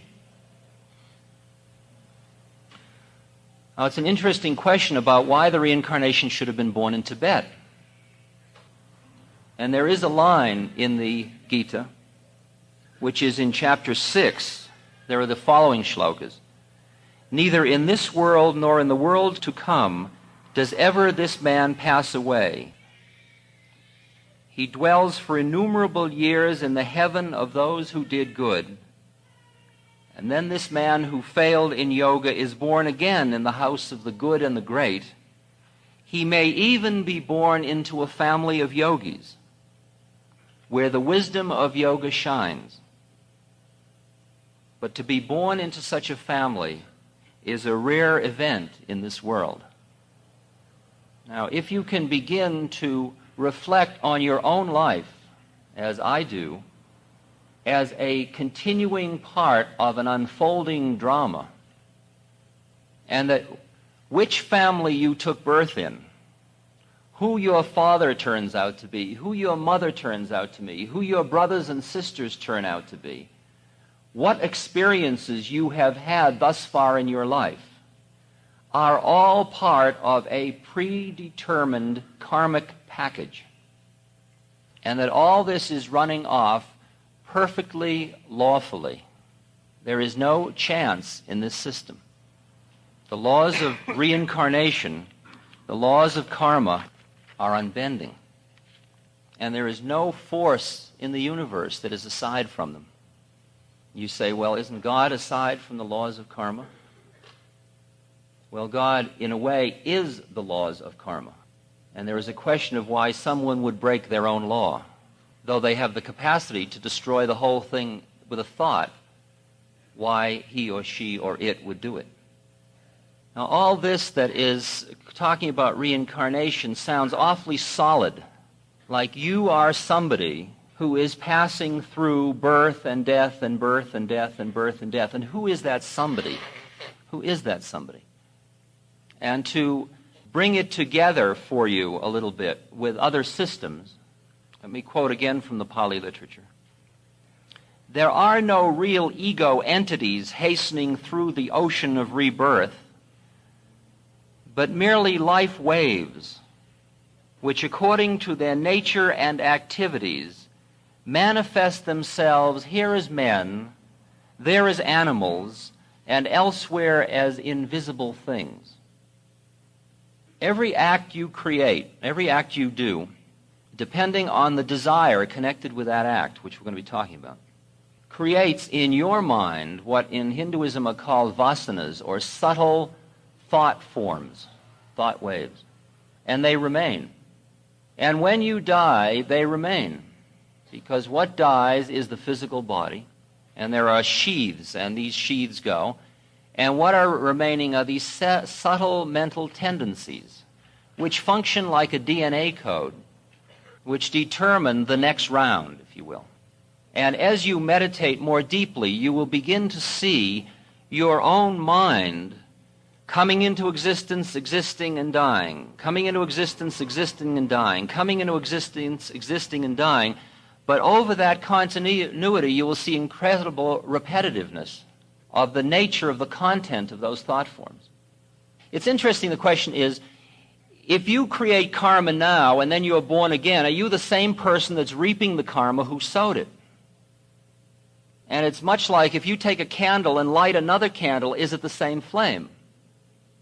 Or is there merely a transmission from one to another to another to another, and really the person who's reaping the karma, like you, are reaping the karma of incredible past lifetimes? At one point in the Pali literature, the bhikkhus asked the Buddha, why did so-and-so, this very, very high being, why did he die such a horrible death? I mean, it isn't fair. He's been so pure, he's been so good, he's been such a high bhikkhu. Why should he die such a horrible death? And Buddha says, well, I'll tell you how it is. Some 500 births ago, he killed his parents. And he's been paying for it every birth since then. Now, I can experience in my own life that when I go to India and go into these villages and I find myself doing sadhana and sitting in a very simple environment and realize that I came out of a Jewish middle-class Boston environment where 12 years ago, I didn't even know the word yoga. And if anybody had said, 12 years from now you'll be a yogi, I mean, when I was on the Harvard faculty, I would have laughed. Nowhere in my professional career planning. But when I got to that place, it felt right on, and it felt as if I was, quote, coming home. I remember talking with Bhagwan Das, who, when he was 17, left America, Laguna Beach, and went on to India. And when he got to India, he said, I felt like I was home. It was like this was my spiritual connection. This was a place. This was reverberating with something deeper in me. Now, why me? What about all the rest of the people I grew up with in Newton Center, who are now lawyers and in the clothing business and the shoe business and so on? Why me? And why did it feel so right each step of the way? And when Haridas said to me, you did a lot of yogic work in your last life, but you fell. So here you are again. Because when you finish your work, you aren't. So this isn't. So you already know that you didn't make it last time, unless you happen to be an avatar who dropped by. Okay. And so if you can conceive of the fact that your life is this continuity, now it becomes interesting to examine your life as to what is it, do you suppose, that I'm supposed to be doing this round? Like, what am I doing here? How do you explain what's happening to me? Suddenly you look at your suffering and you look at all of your trips and your melodramas, and instead of seeing them as discrete acts, discrete events, bounded by birth and death, you begin to conceive of them in a much greater design, which calms you down a great deal. There's a great calmness in trying to share and understand the idea of continuity of karma or reincarnation. And what the drama is that we are sharing about what Arjuna is being trained to do is to evolve to the point where the acts that he performs are not performed in an attached fashion, which we will deal with a lot. And by not being performed in that way, they do not create any new karma. So that at that point, he is all finished performing new stuff, creating more stuff, which keeps creating more births. And at that point, all that happens is that it runs off until it's done, till the old karmas run off. It isn't true that the minute you are fully enlightened, fully aware of the whole thing, at that point, you, as a desiring, thinking, seeking, remembering entity, may not be around, but the dance goes on until it's finished. Until it's finished.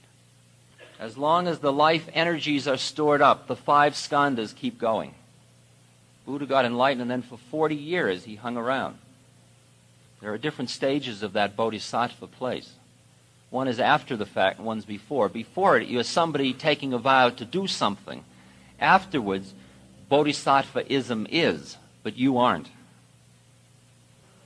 Now, if you can stay with this reincarnation concept and the idea that you are a set of karmic conditions running off, like when I was studying with my meditation teacher, and I'd come in and I'd say, I don't know, I'm meditating and so much anger is coming up. He'd say it's only old karma running off, just stuff running off. And in fact, your whole life is just karma running off. Now, what Krishna is doing at this point with Arjuna is he's giving him a context to understand his act, realizing that he is part of a dance that's much more profound than the one he thought he was. When I'm with my father now, it's very interesting because at the stage I'm at in my own development, I look and I realize that it just happens that in this incarnation he's my father and I'm his son. And I feel like saying to him, hey, in there, isn't it far out who we're being this time? In the autobiography of a yogi, when Yogananda meets his guru after the guru's left his body in a hotel room in Bombay, and he didn't leave his body in a hotel room in Bombay, excuse me, that was like, he came back to visit with Yogananda in a hotel room in Bombay. And Yogananda said, well, tell me how it is on the other side of the veil, of the curtain. And Yukteswar was describing how it is when you meet all your past mothers and fathers. I mean, you've had thousands of them. We've all been each other's grandfather. I mean, it's this incredibly intertwining thing. So you had a little incestual desire for your mother one life? Well, here she is. See? Yeah.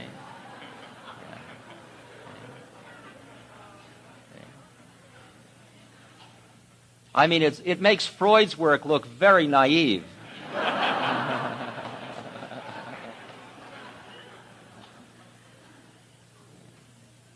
It is so far out, as I've gotten into it, I mean, in guts into it, that there isn't a chance that any of us could even meet momentarily on the street to blink at one another, were it not part of the fact that you are my karma and I am yours in a perfectly lawful way. Now, you've got to struggle to understand the relation of free will and determinism, and to be able to deal with the paradox of both of them existing simultaneously. And the way that works is that there is a plane of reality where you think you walked in this door, you think you joined Naropa Institute, you think you decided what to eat for breakfast, you think you're going to decide to go to the party or not later today, you think you are a free agent. On that plane, you are, in fact, a free agent. There is another plane of consciousness, another flick of the television dial, another perceptual vantage point from which you begin to see that all those thought forms that say, gee, I think I'll go to the party, didn't come out of the void. Well, they did, but they came not purely, not conditionally out of the void. They were conditioned. They came out of all the previous sets of events. In this lifetime, previous experiences with parties and so on, but much more profound than that. I mean, there are stages of development, which I am not, where you are fully conscious of the laws unfolding in front. You're merely a viewer of how it all happens. For me at this point, it's a little more kind of a surprise. Like I'll be invited to give a lecture in some small university or small town somewhere, and I won't know why I accepted for that particular one, because I go and I speak to the audience, and they don't seem particularly interested in what I have to say. And I think, what the hell am I doing here? I mean, Maharaji, what do you have in mind? What kind of nonsense is this? And then I stay overnight, and I'm left alone, and I then go from the motel by taxi to the airport. And I've got a half an hour before the plane, and I go in to have a cup of coffee, and I sit down, and somebody comes over and says, may I share this table, because the tables are crowded? Certainly, sit down. And we look at each other, and there it is. In that moment is, oh, far out. That's what I'm doing in this town.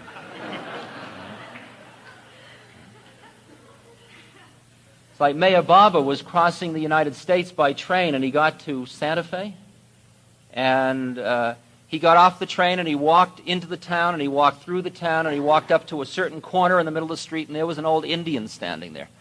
And he walked up, and they looked at each other a couple of seconds. Then Meher Baba turned, walked back, got on the train, and left. He said, well, now my work is finished. Now that all sounds like incredible showbiz.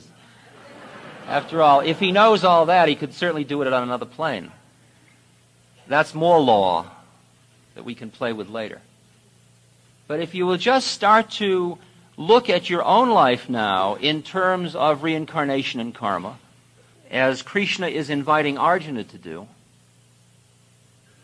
Once on a television show with Trungpa, I said to Trungpa, what's the value of your lineage, Trungpa? And he said, well, it allows you to realize that you're merely part of a continuing of continuity of the vehicle which carries the precious jewel. And when you truly get into the time spans about the illusion of your own existence over time, to see this life as but a breath, see this life as but a flick in time, it starts to change the meaning of every act, moment by moment by moment by moment. And what Arjuna is asked to recognize by Krishna is that it's his karmic predicament that he has been born as a Kshatriya at this moment where it is his responsibility to uphold the Dharma by fighting this war. You may not have asked to come to Naropa Institute to struggle with all these conflicting values that you're facing now. But by God, you're here. By God, you're here.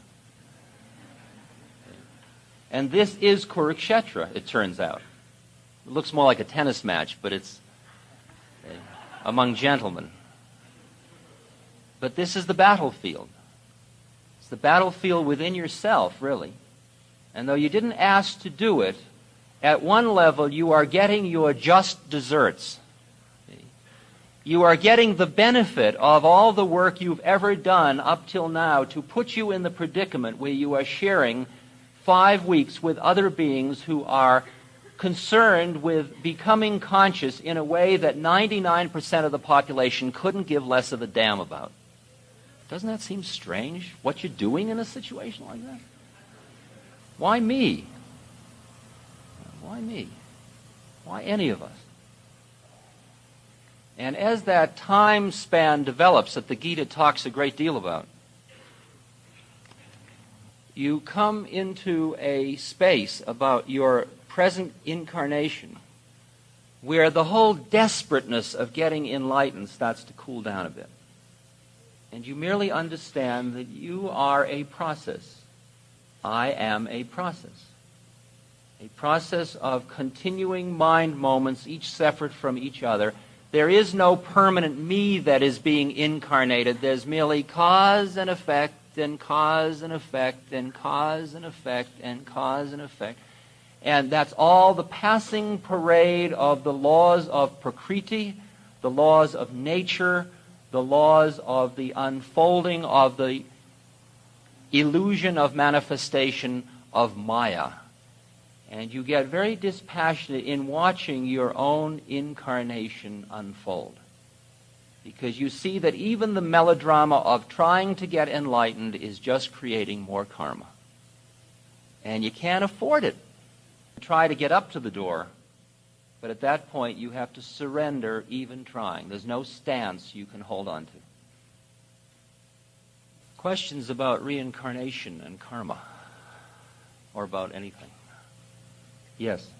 The question is, isn't the decision to do the work as I see my manifestation, just do my karma, or do, we'll talk about later, my dharma, isn't that an act of free will? Well, that's on the plane. That's the plane where the seeing, thinking, desiring, choosing person is in fact experiencing free will.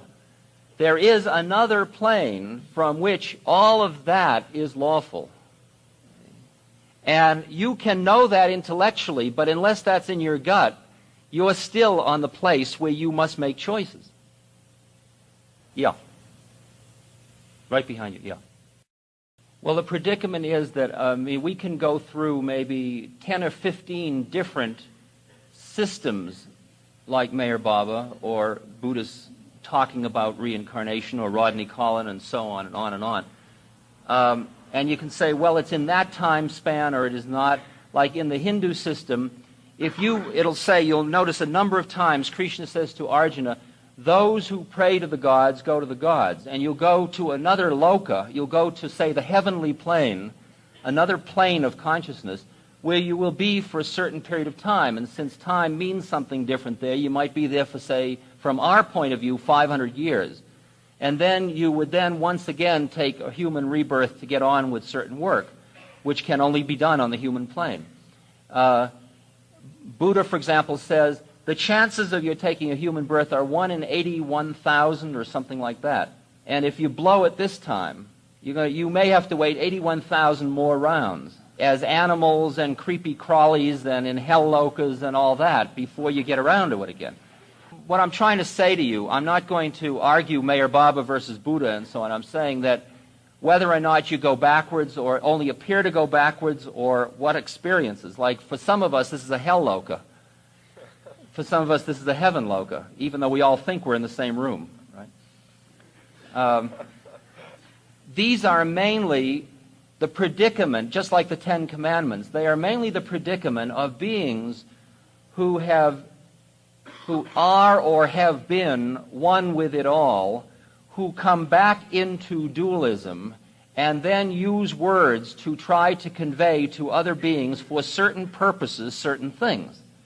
And you can't conclude anything but that these are various metaphorical systems to try to illuminate very dense minds surrounding these beings. Okay? Take what you need and go on, right? Take it all as teachings. Yes. The question was, would I say something about my experiences which validate reincarnation for me?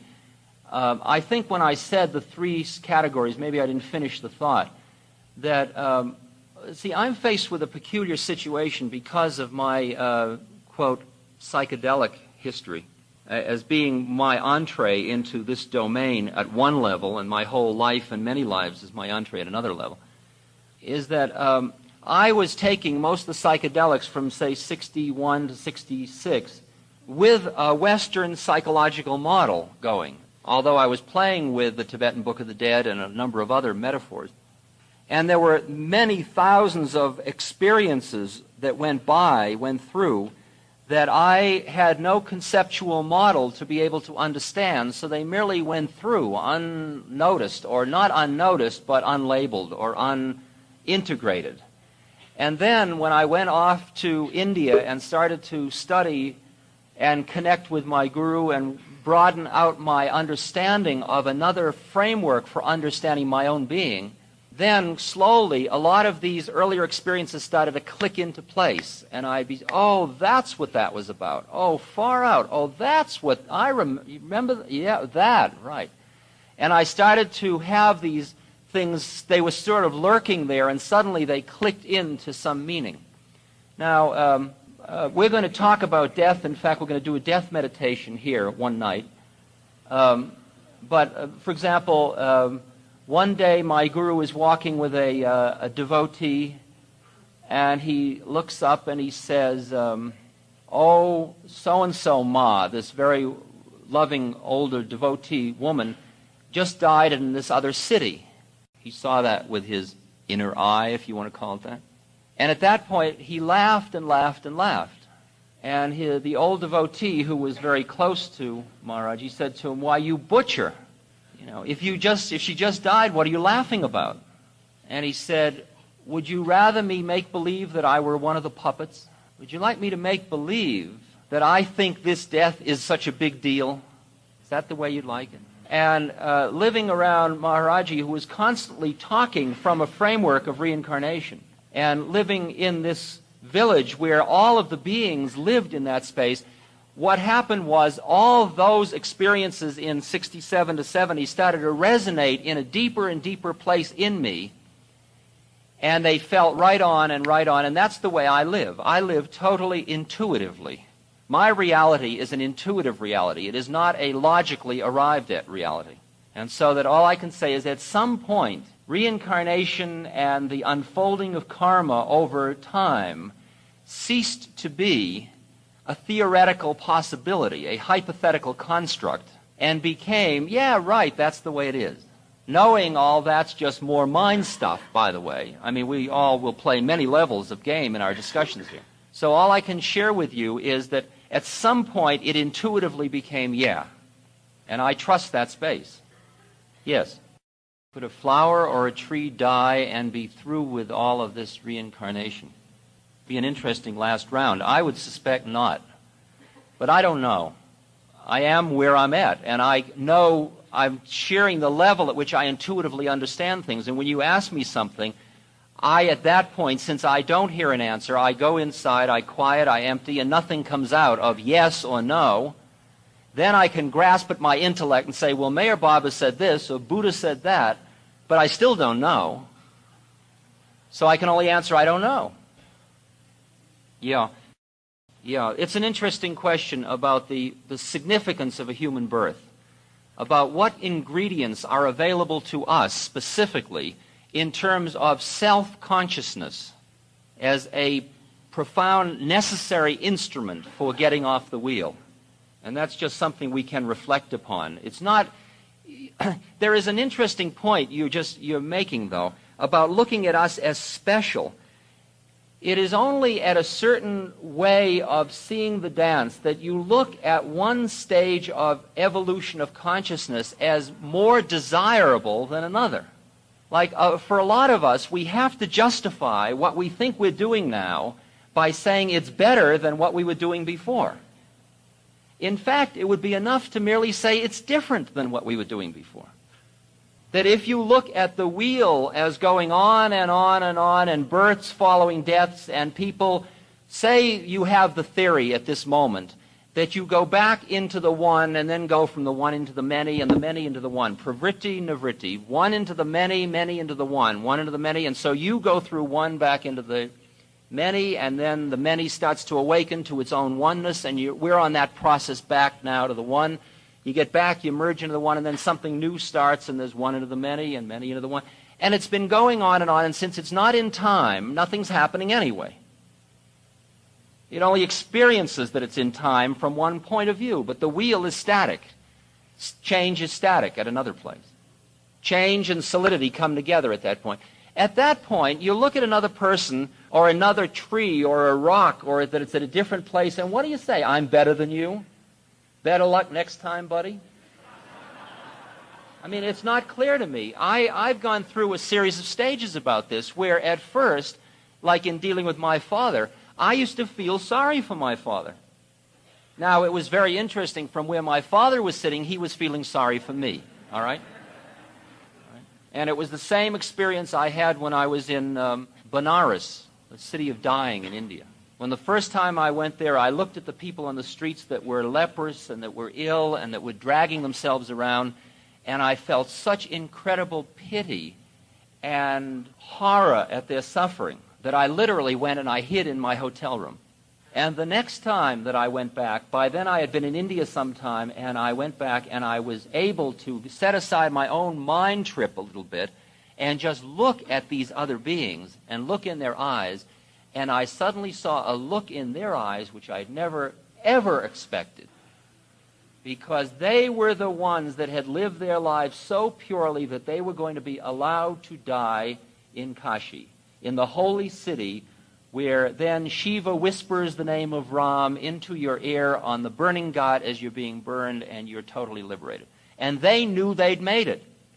And they're looking at me and they're saying, this poor Western slob, he doesn't know what he's doing. He's just going from place to place. He'll never die in Kashi.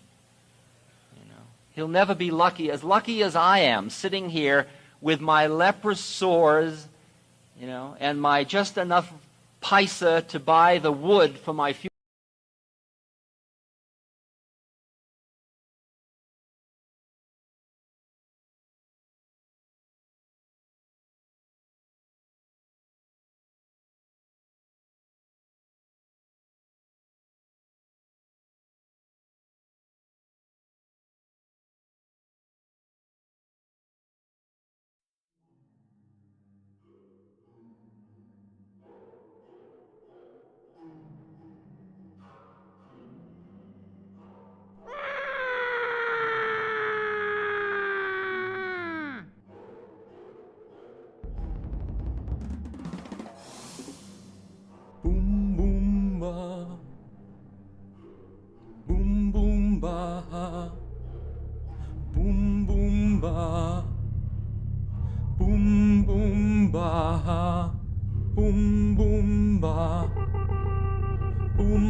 In case you haven't noticed,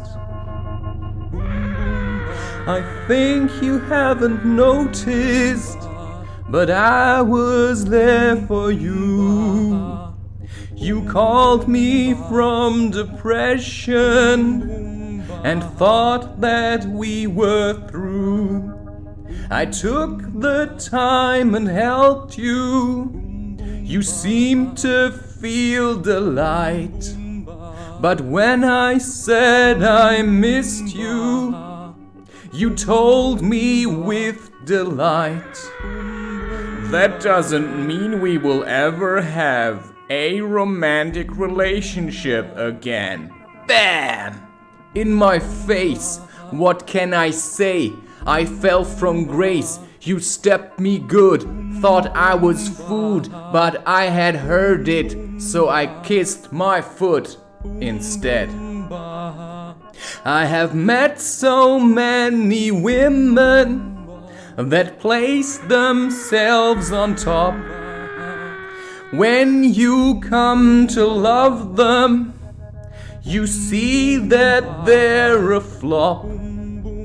They acted, they pretended, they never had the balls to love a man that suffered. So I'm writing my own song.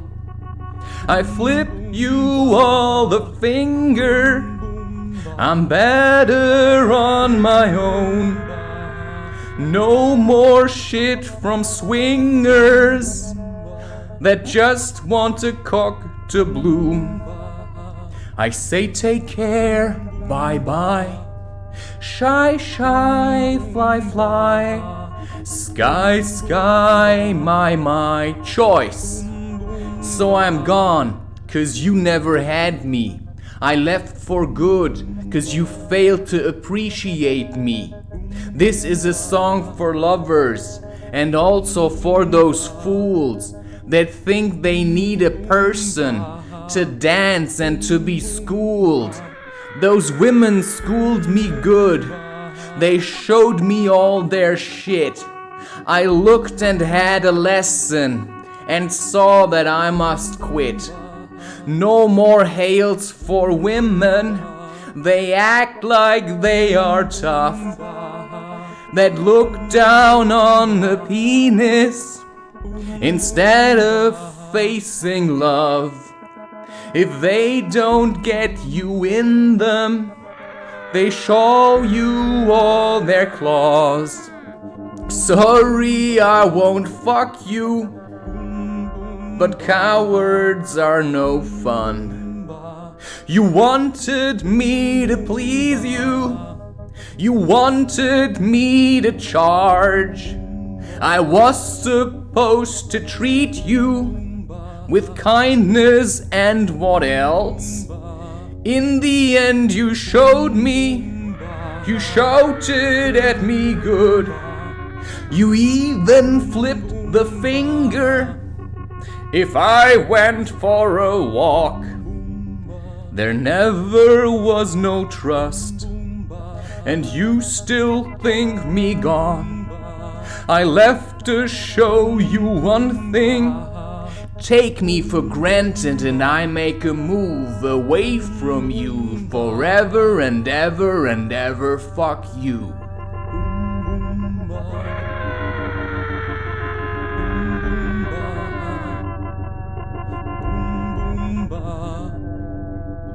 Boom boom ba, boom boom ba, boom boom ba, boom boom ba, boom boom ba, boom boom ba, boom boom ba, boom boom ba, boom boom ba.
Je m'appelle Christopher et je suis un homme.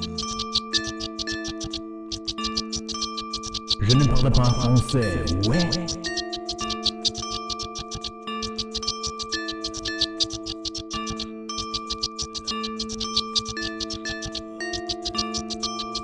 Je voudrais to sleep with you, mais je ne sais, I'm game.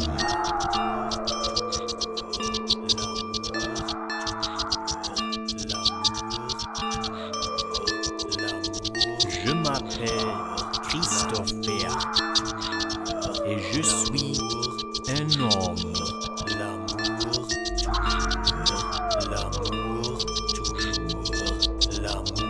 Je ne parle pas français, ouais.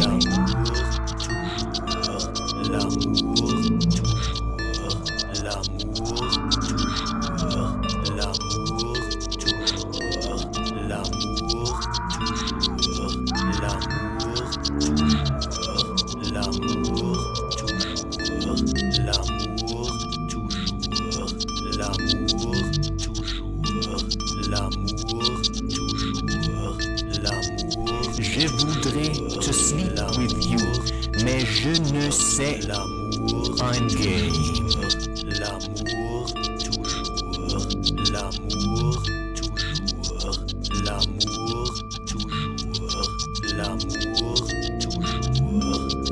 Je ne parle pas français, ouais.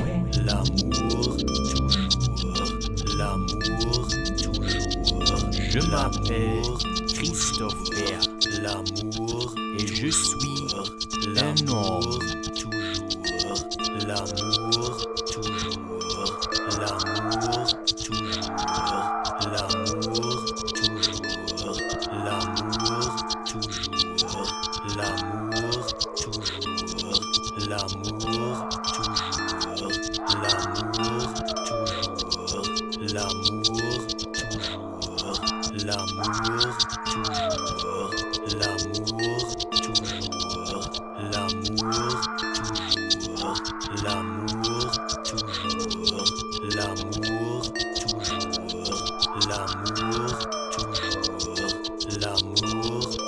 Je voudrais to sleep with you, mais je ne sais, I'm game.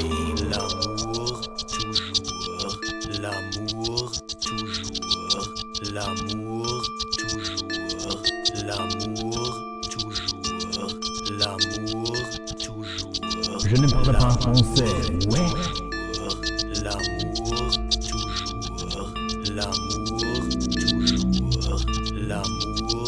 Je m'appelle Christopher et je voudrais to sleep with you, mais je ne sais, I'm game.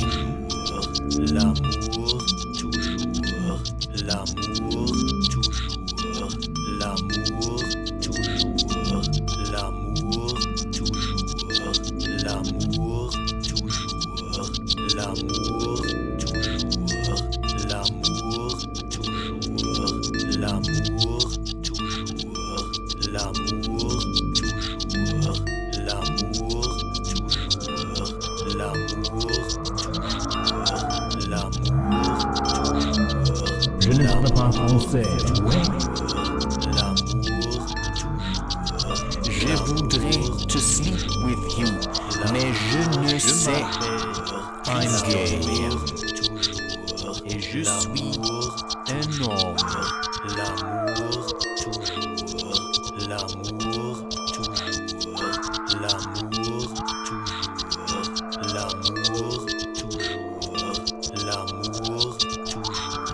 Je ne parle pas français, ouais.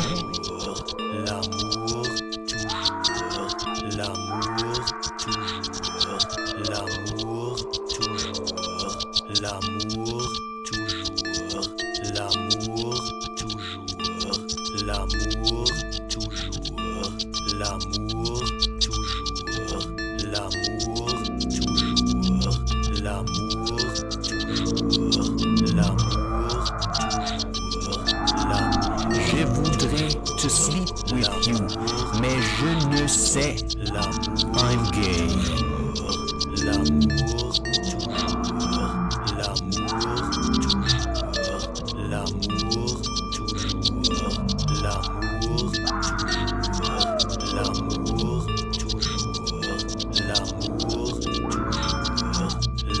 Je ne parle pas français. Ouais.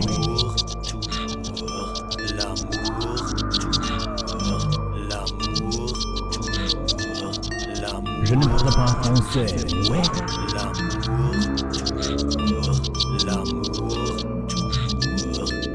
Je m'appelle Christophe Béat. Je voudrais te sleep with you, mais je ne sais. I'm gay.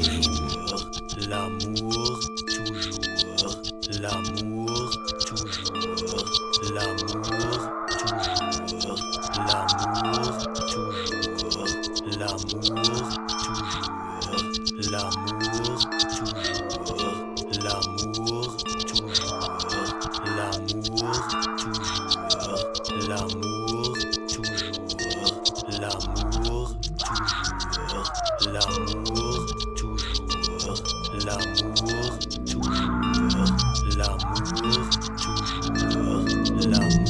Je voudrais te sleep with you, mais je ne sais.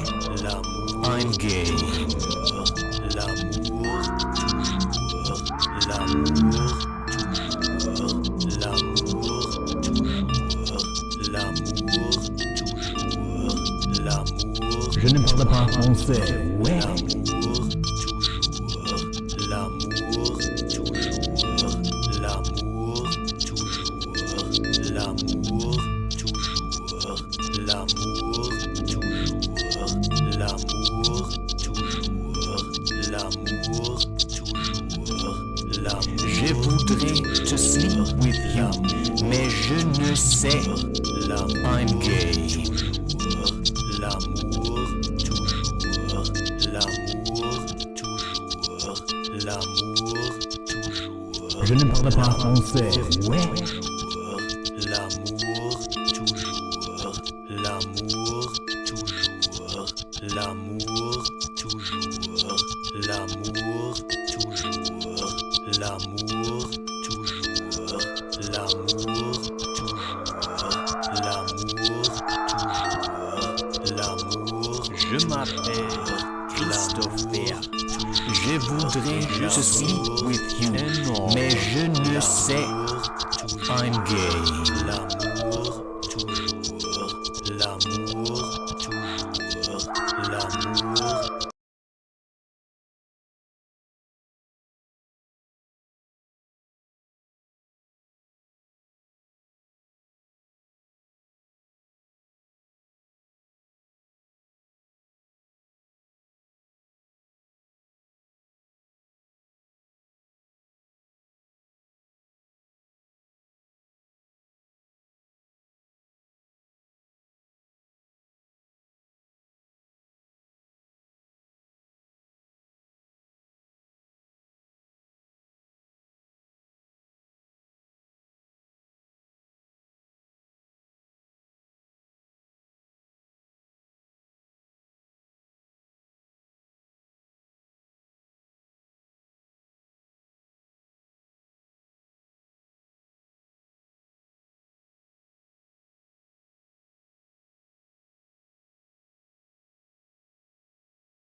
L'amour toujours, l'amour toujours, l'amour toujours, l'amour. Je ne parle pas français. Ouais. L'amour toujours, l'amour toujours, l'amour toujours, l'amour toujours, l'amour toujours, l'amour toujours, l'amour toujours, l'amour toujours, l'amour toujours, l'amour toujours,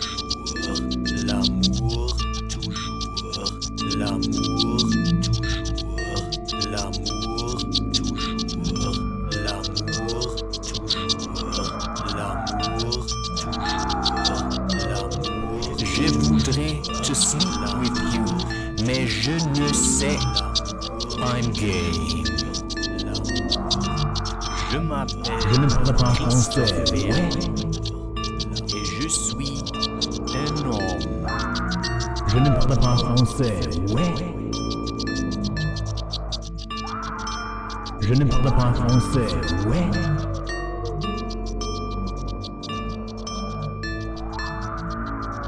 Je voudrais to sleep with you, mais je ne sais. I'm game.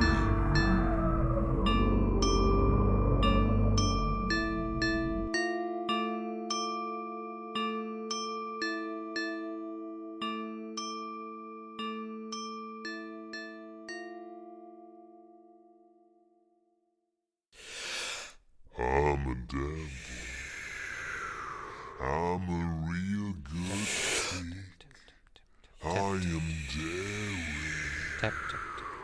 When I talk, I spit. I have passions.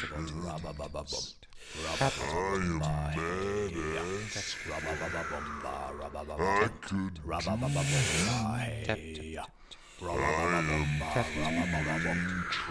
as fuck. I could do I am I'm a devil. I'm a real good pig.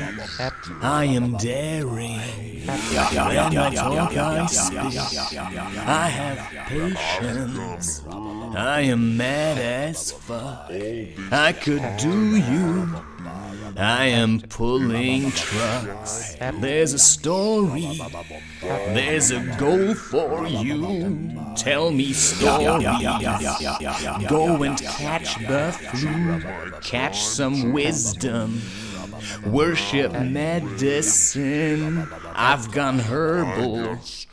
All this time I've been in the shadows, far away from you in the distance. Took my time to bloom, now I'm ready. I got strong for you. Are you ready? I will come for you. I am walking. I have found my place, lost some suckers. Quite alone these days, making content. Being high on life, I'm a blockhead. I know how to jive. Take a listen. Take some time to think. Hear my stories. Write your own, don't think. Make decisions. Do not hesitate. Aim precision. My depression failed. Now I'm horny. I could jump on you. Need some wrestling. Keep those men neat Frau for the record. I am far from gay. I am happy. Bliss inside, okay. Keep your anus to yourself, my friend. Be as sane as any saint I met on my journeys. On my pedestal, see me paddle still. Frown if you will, be still. I need silence. You are in my world. This is not your turd. Watch out, I have you hurled. See my life unfurl. My mind is a whirl. Wind coming out of my rectum. Sulfur from sulfur I smell. Cleansing those demons, those habits. If you can make sense, you're in hell.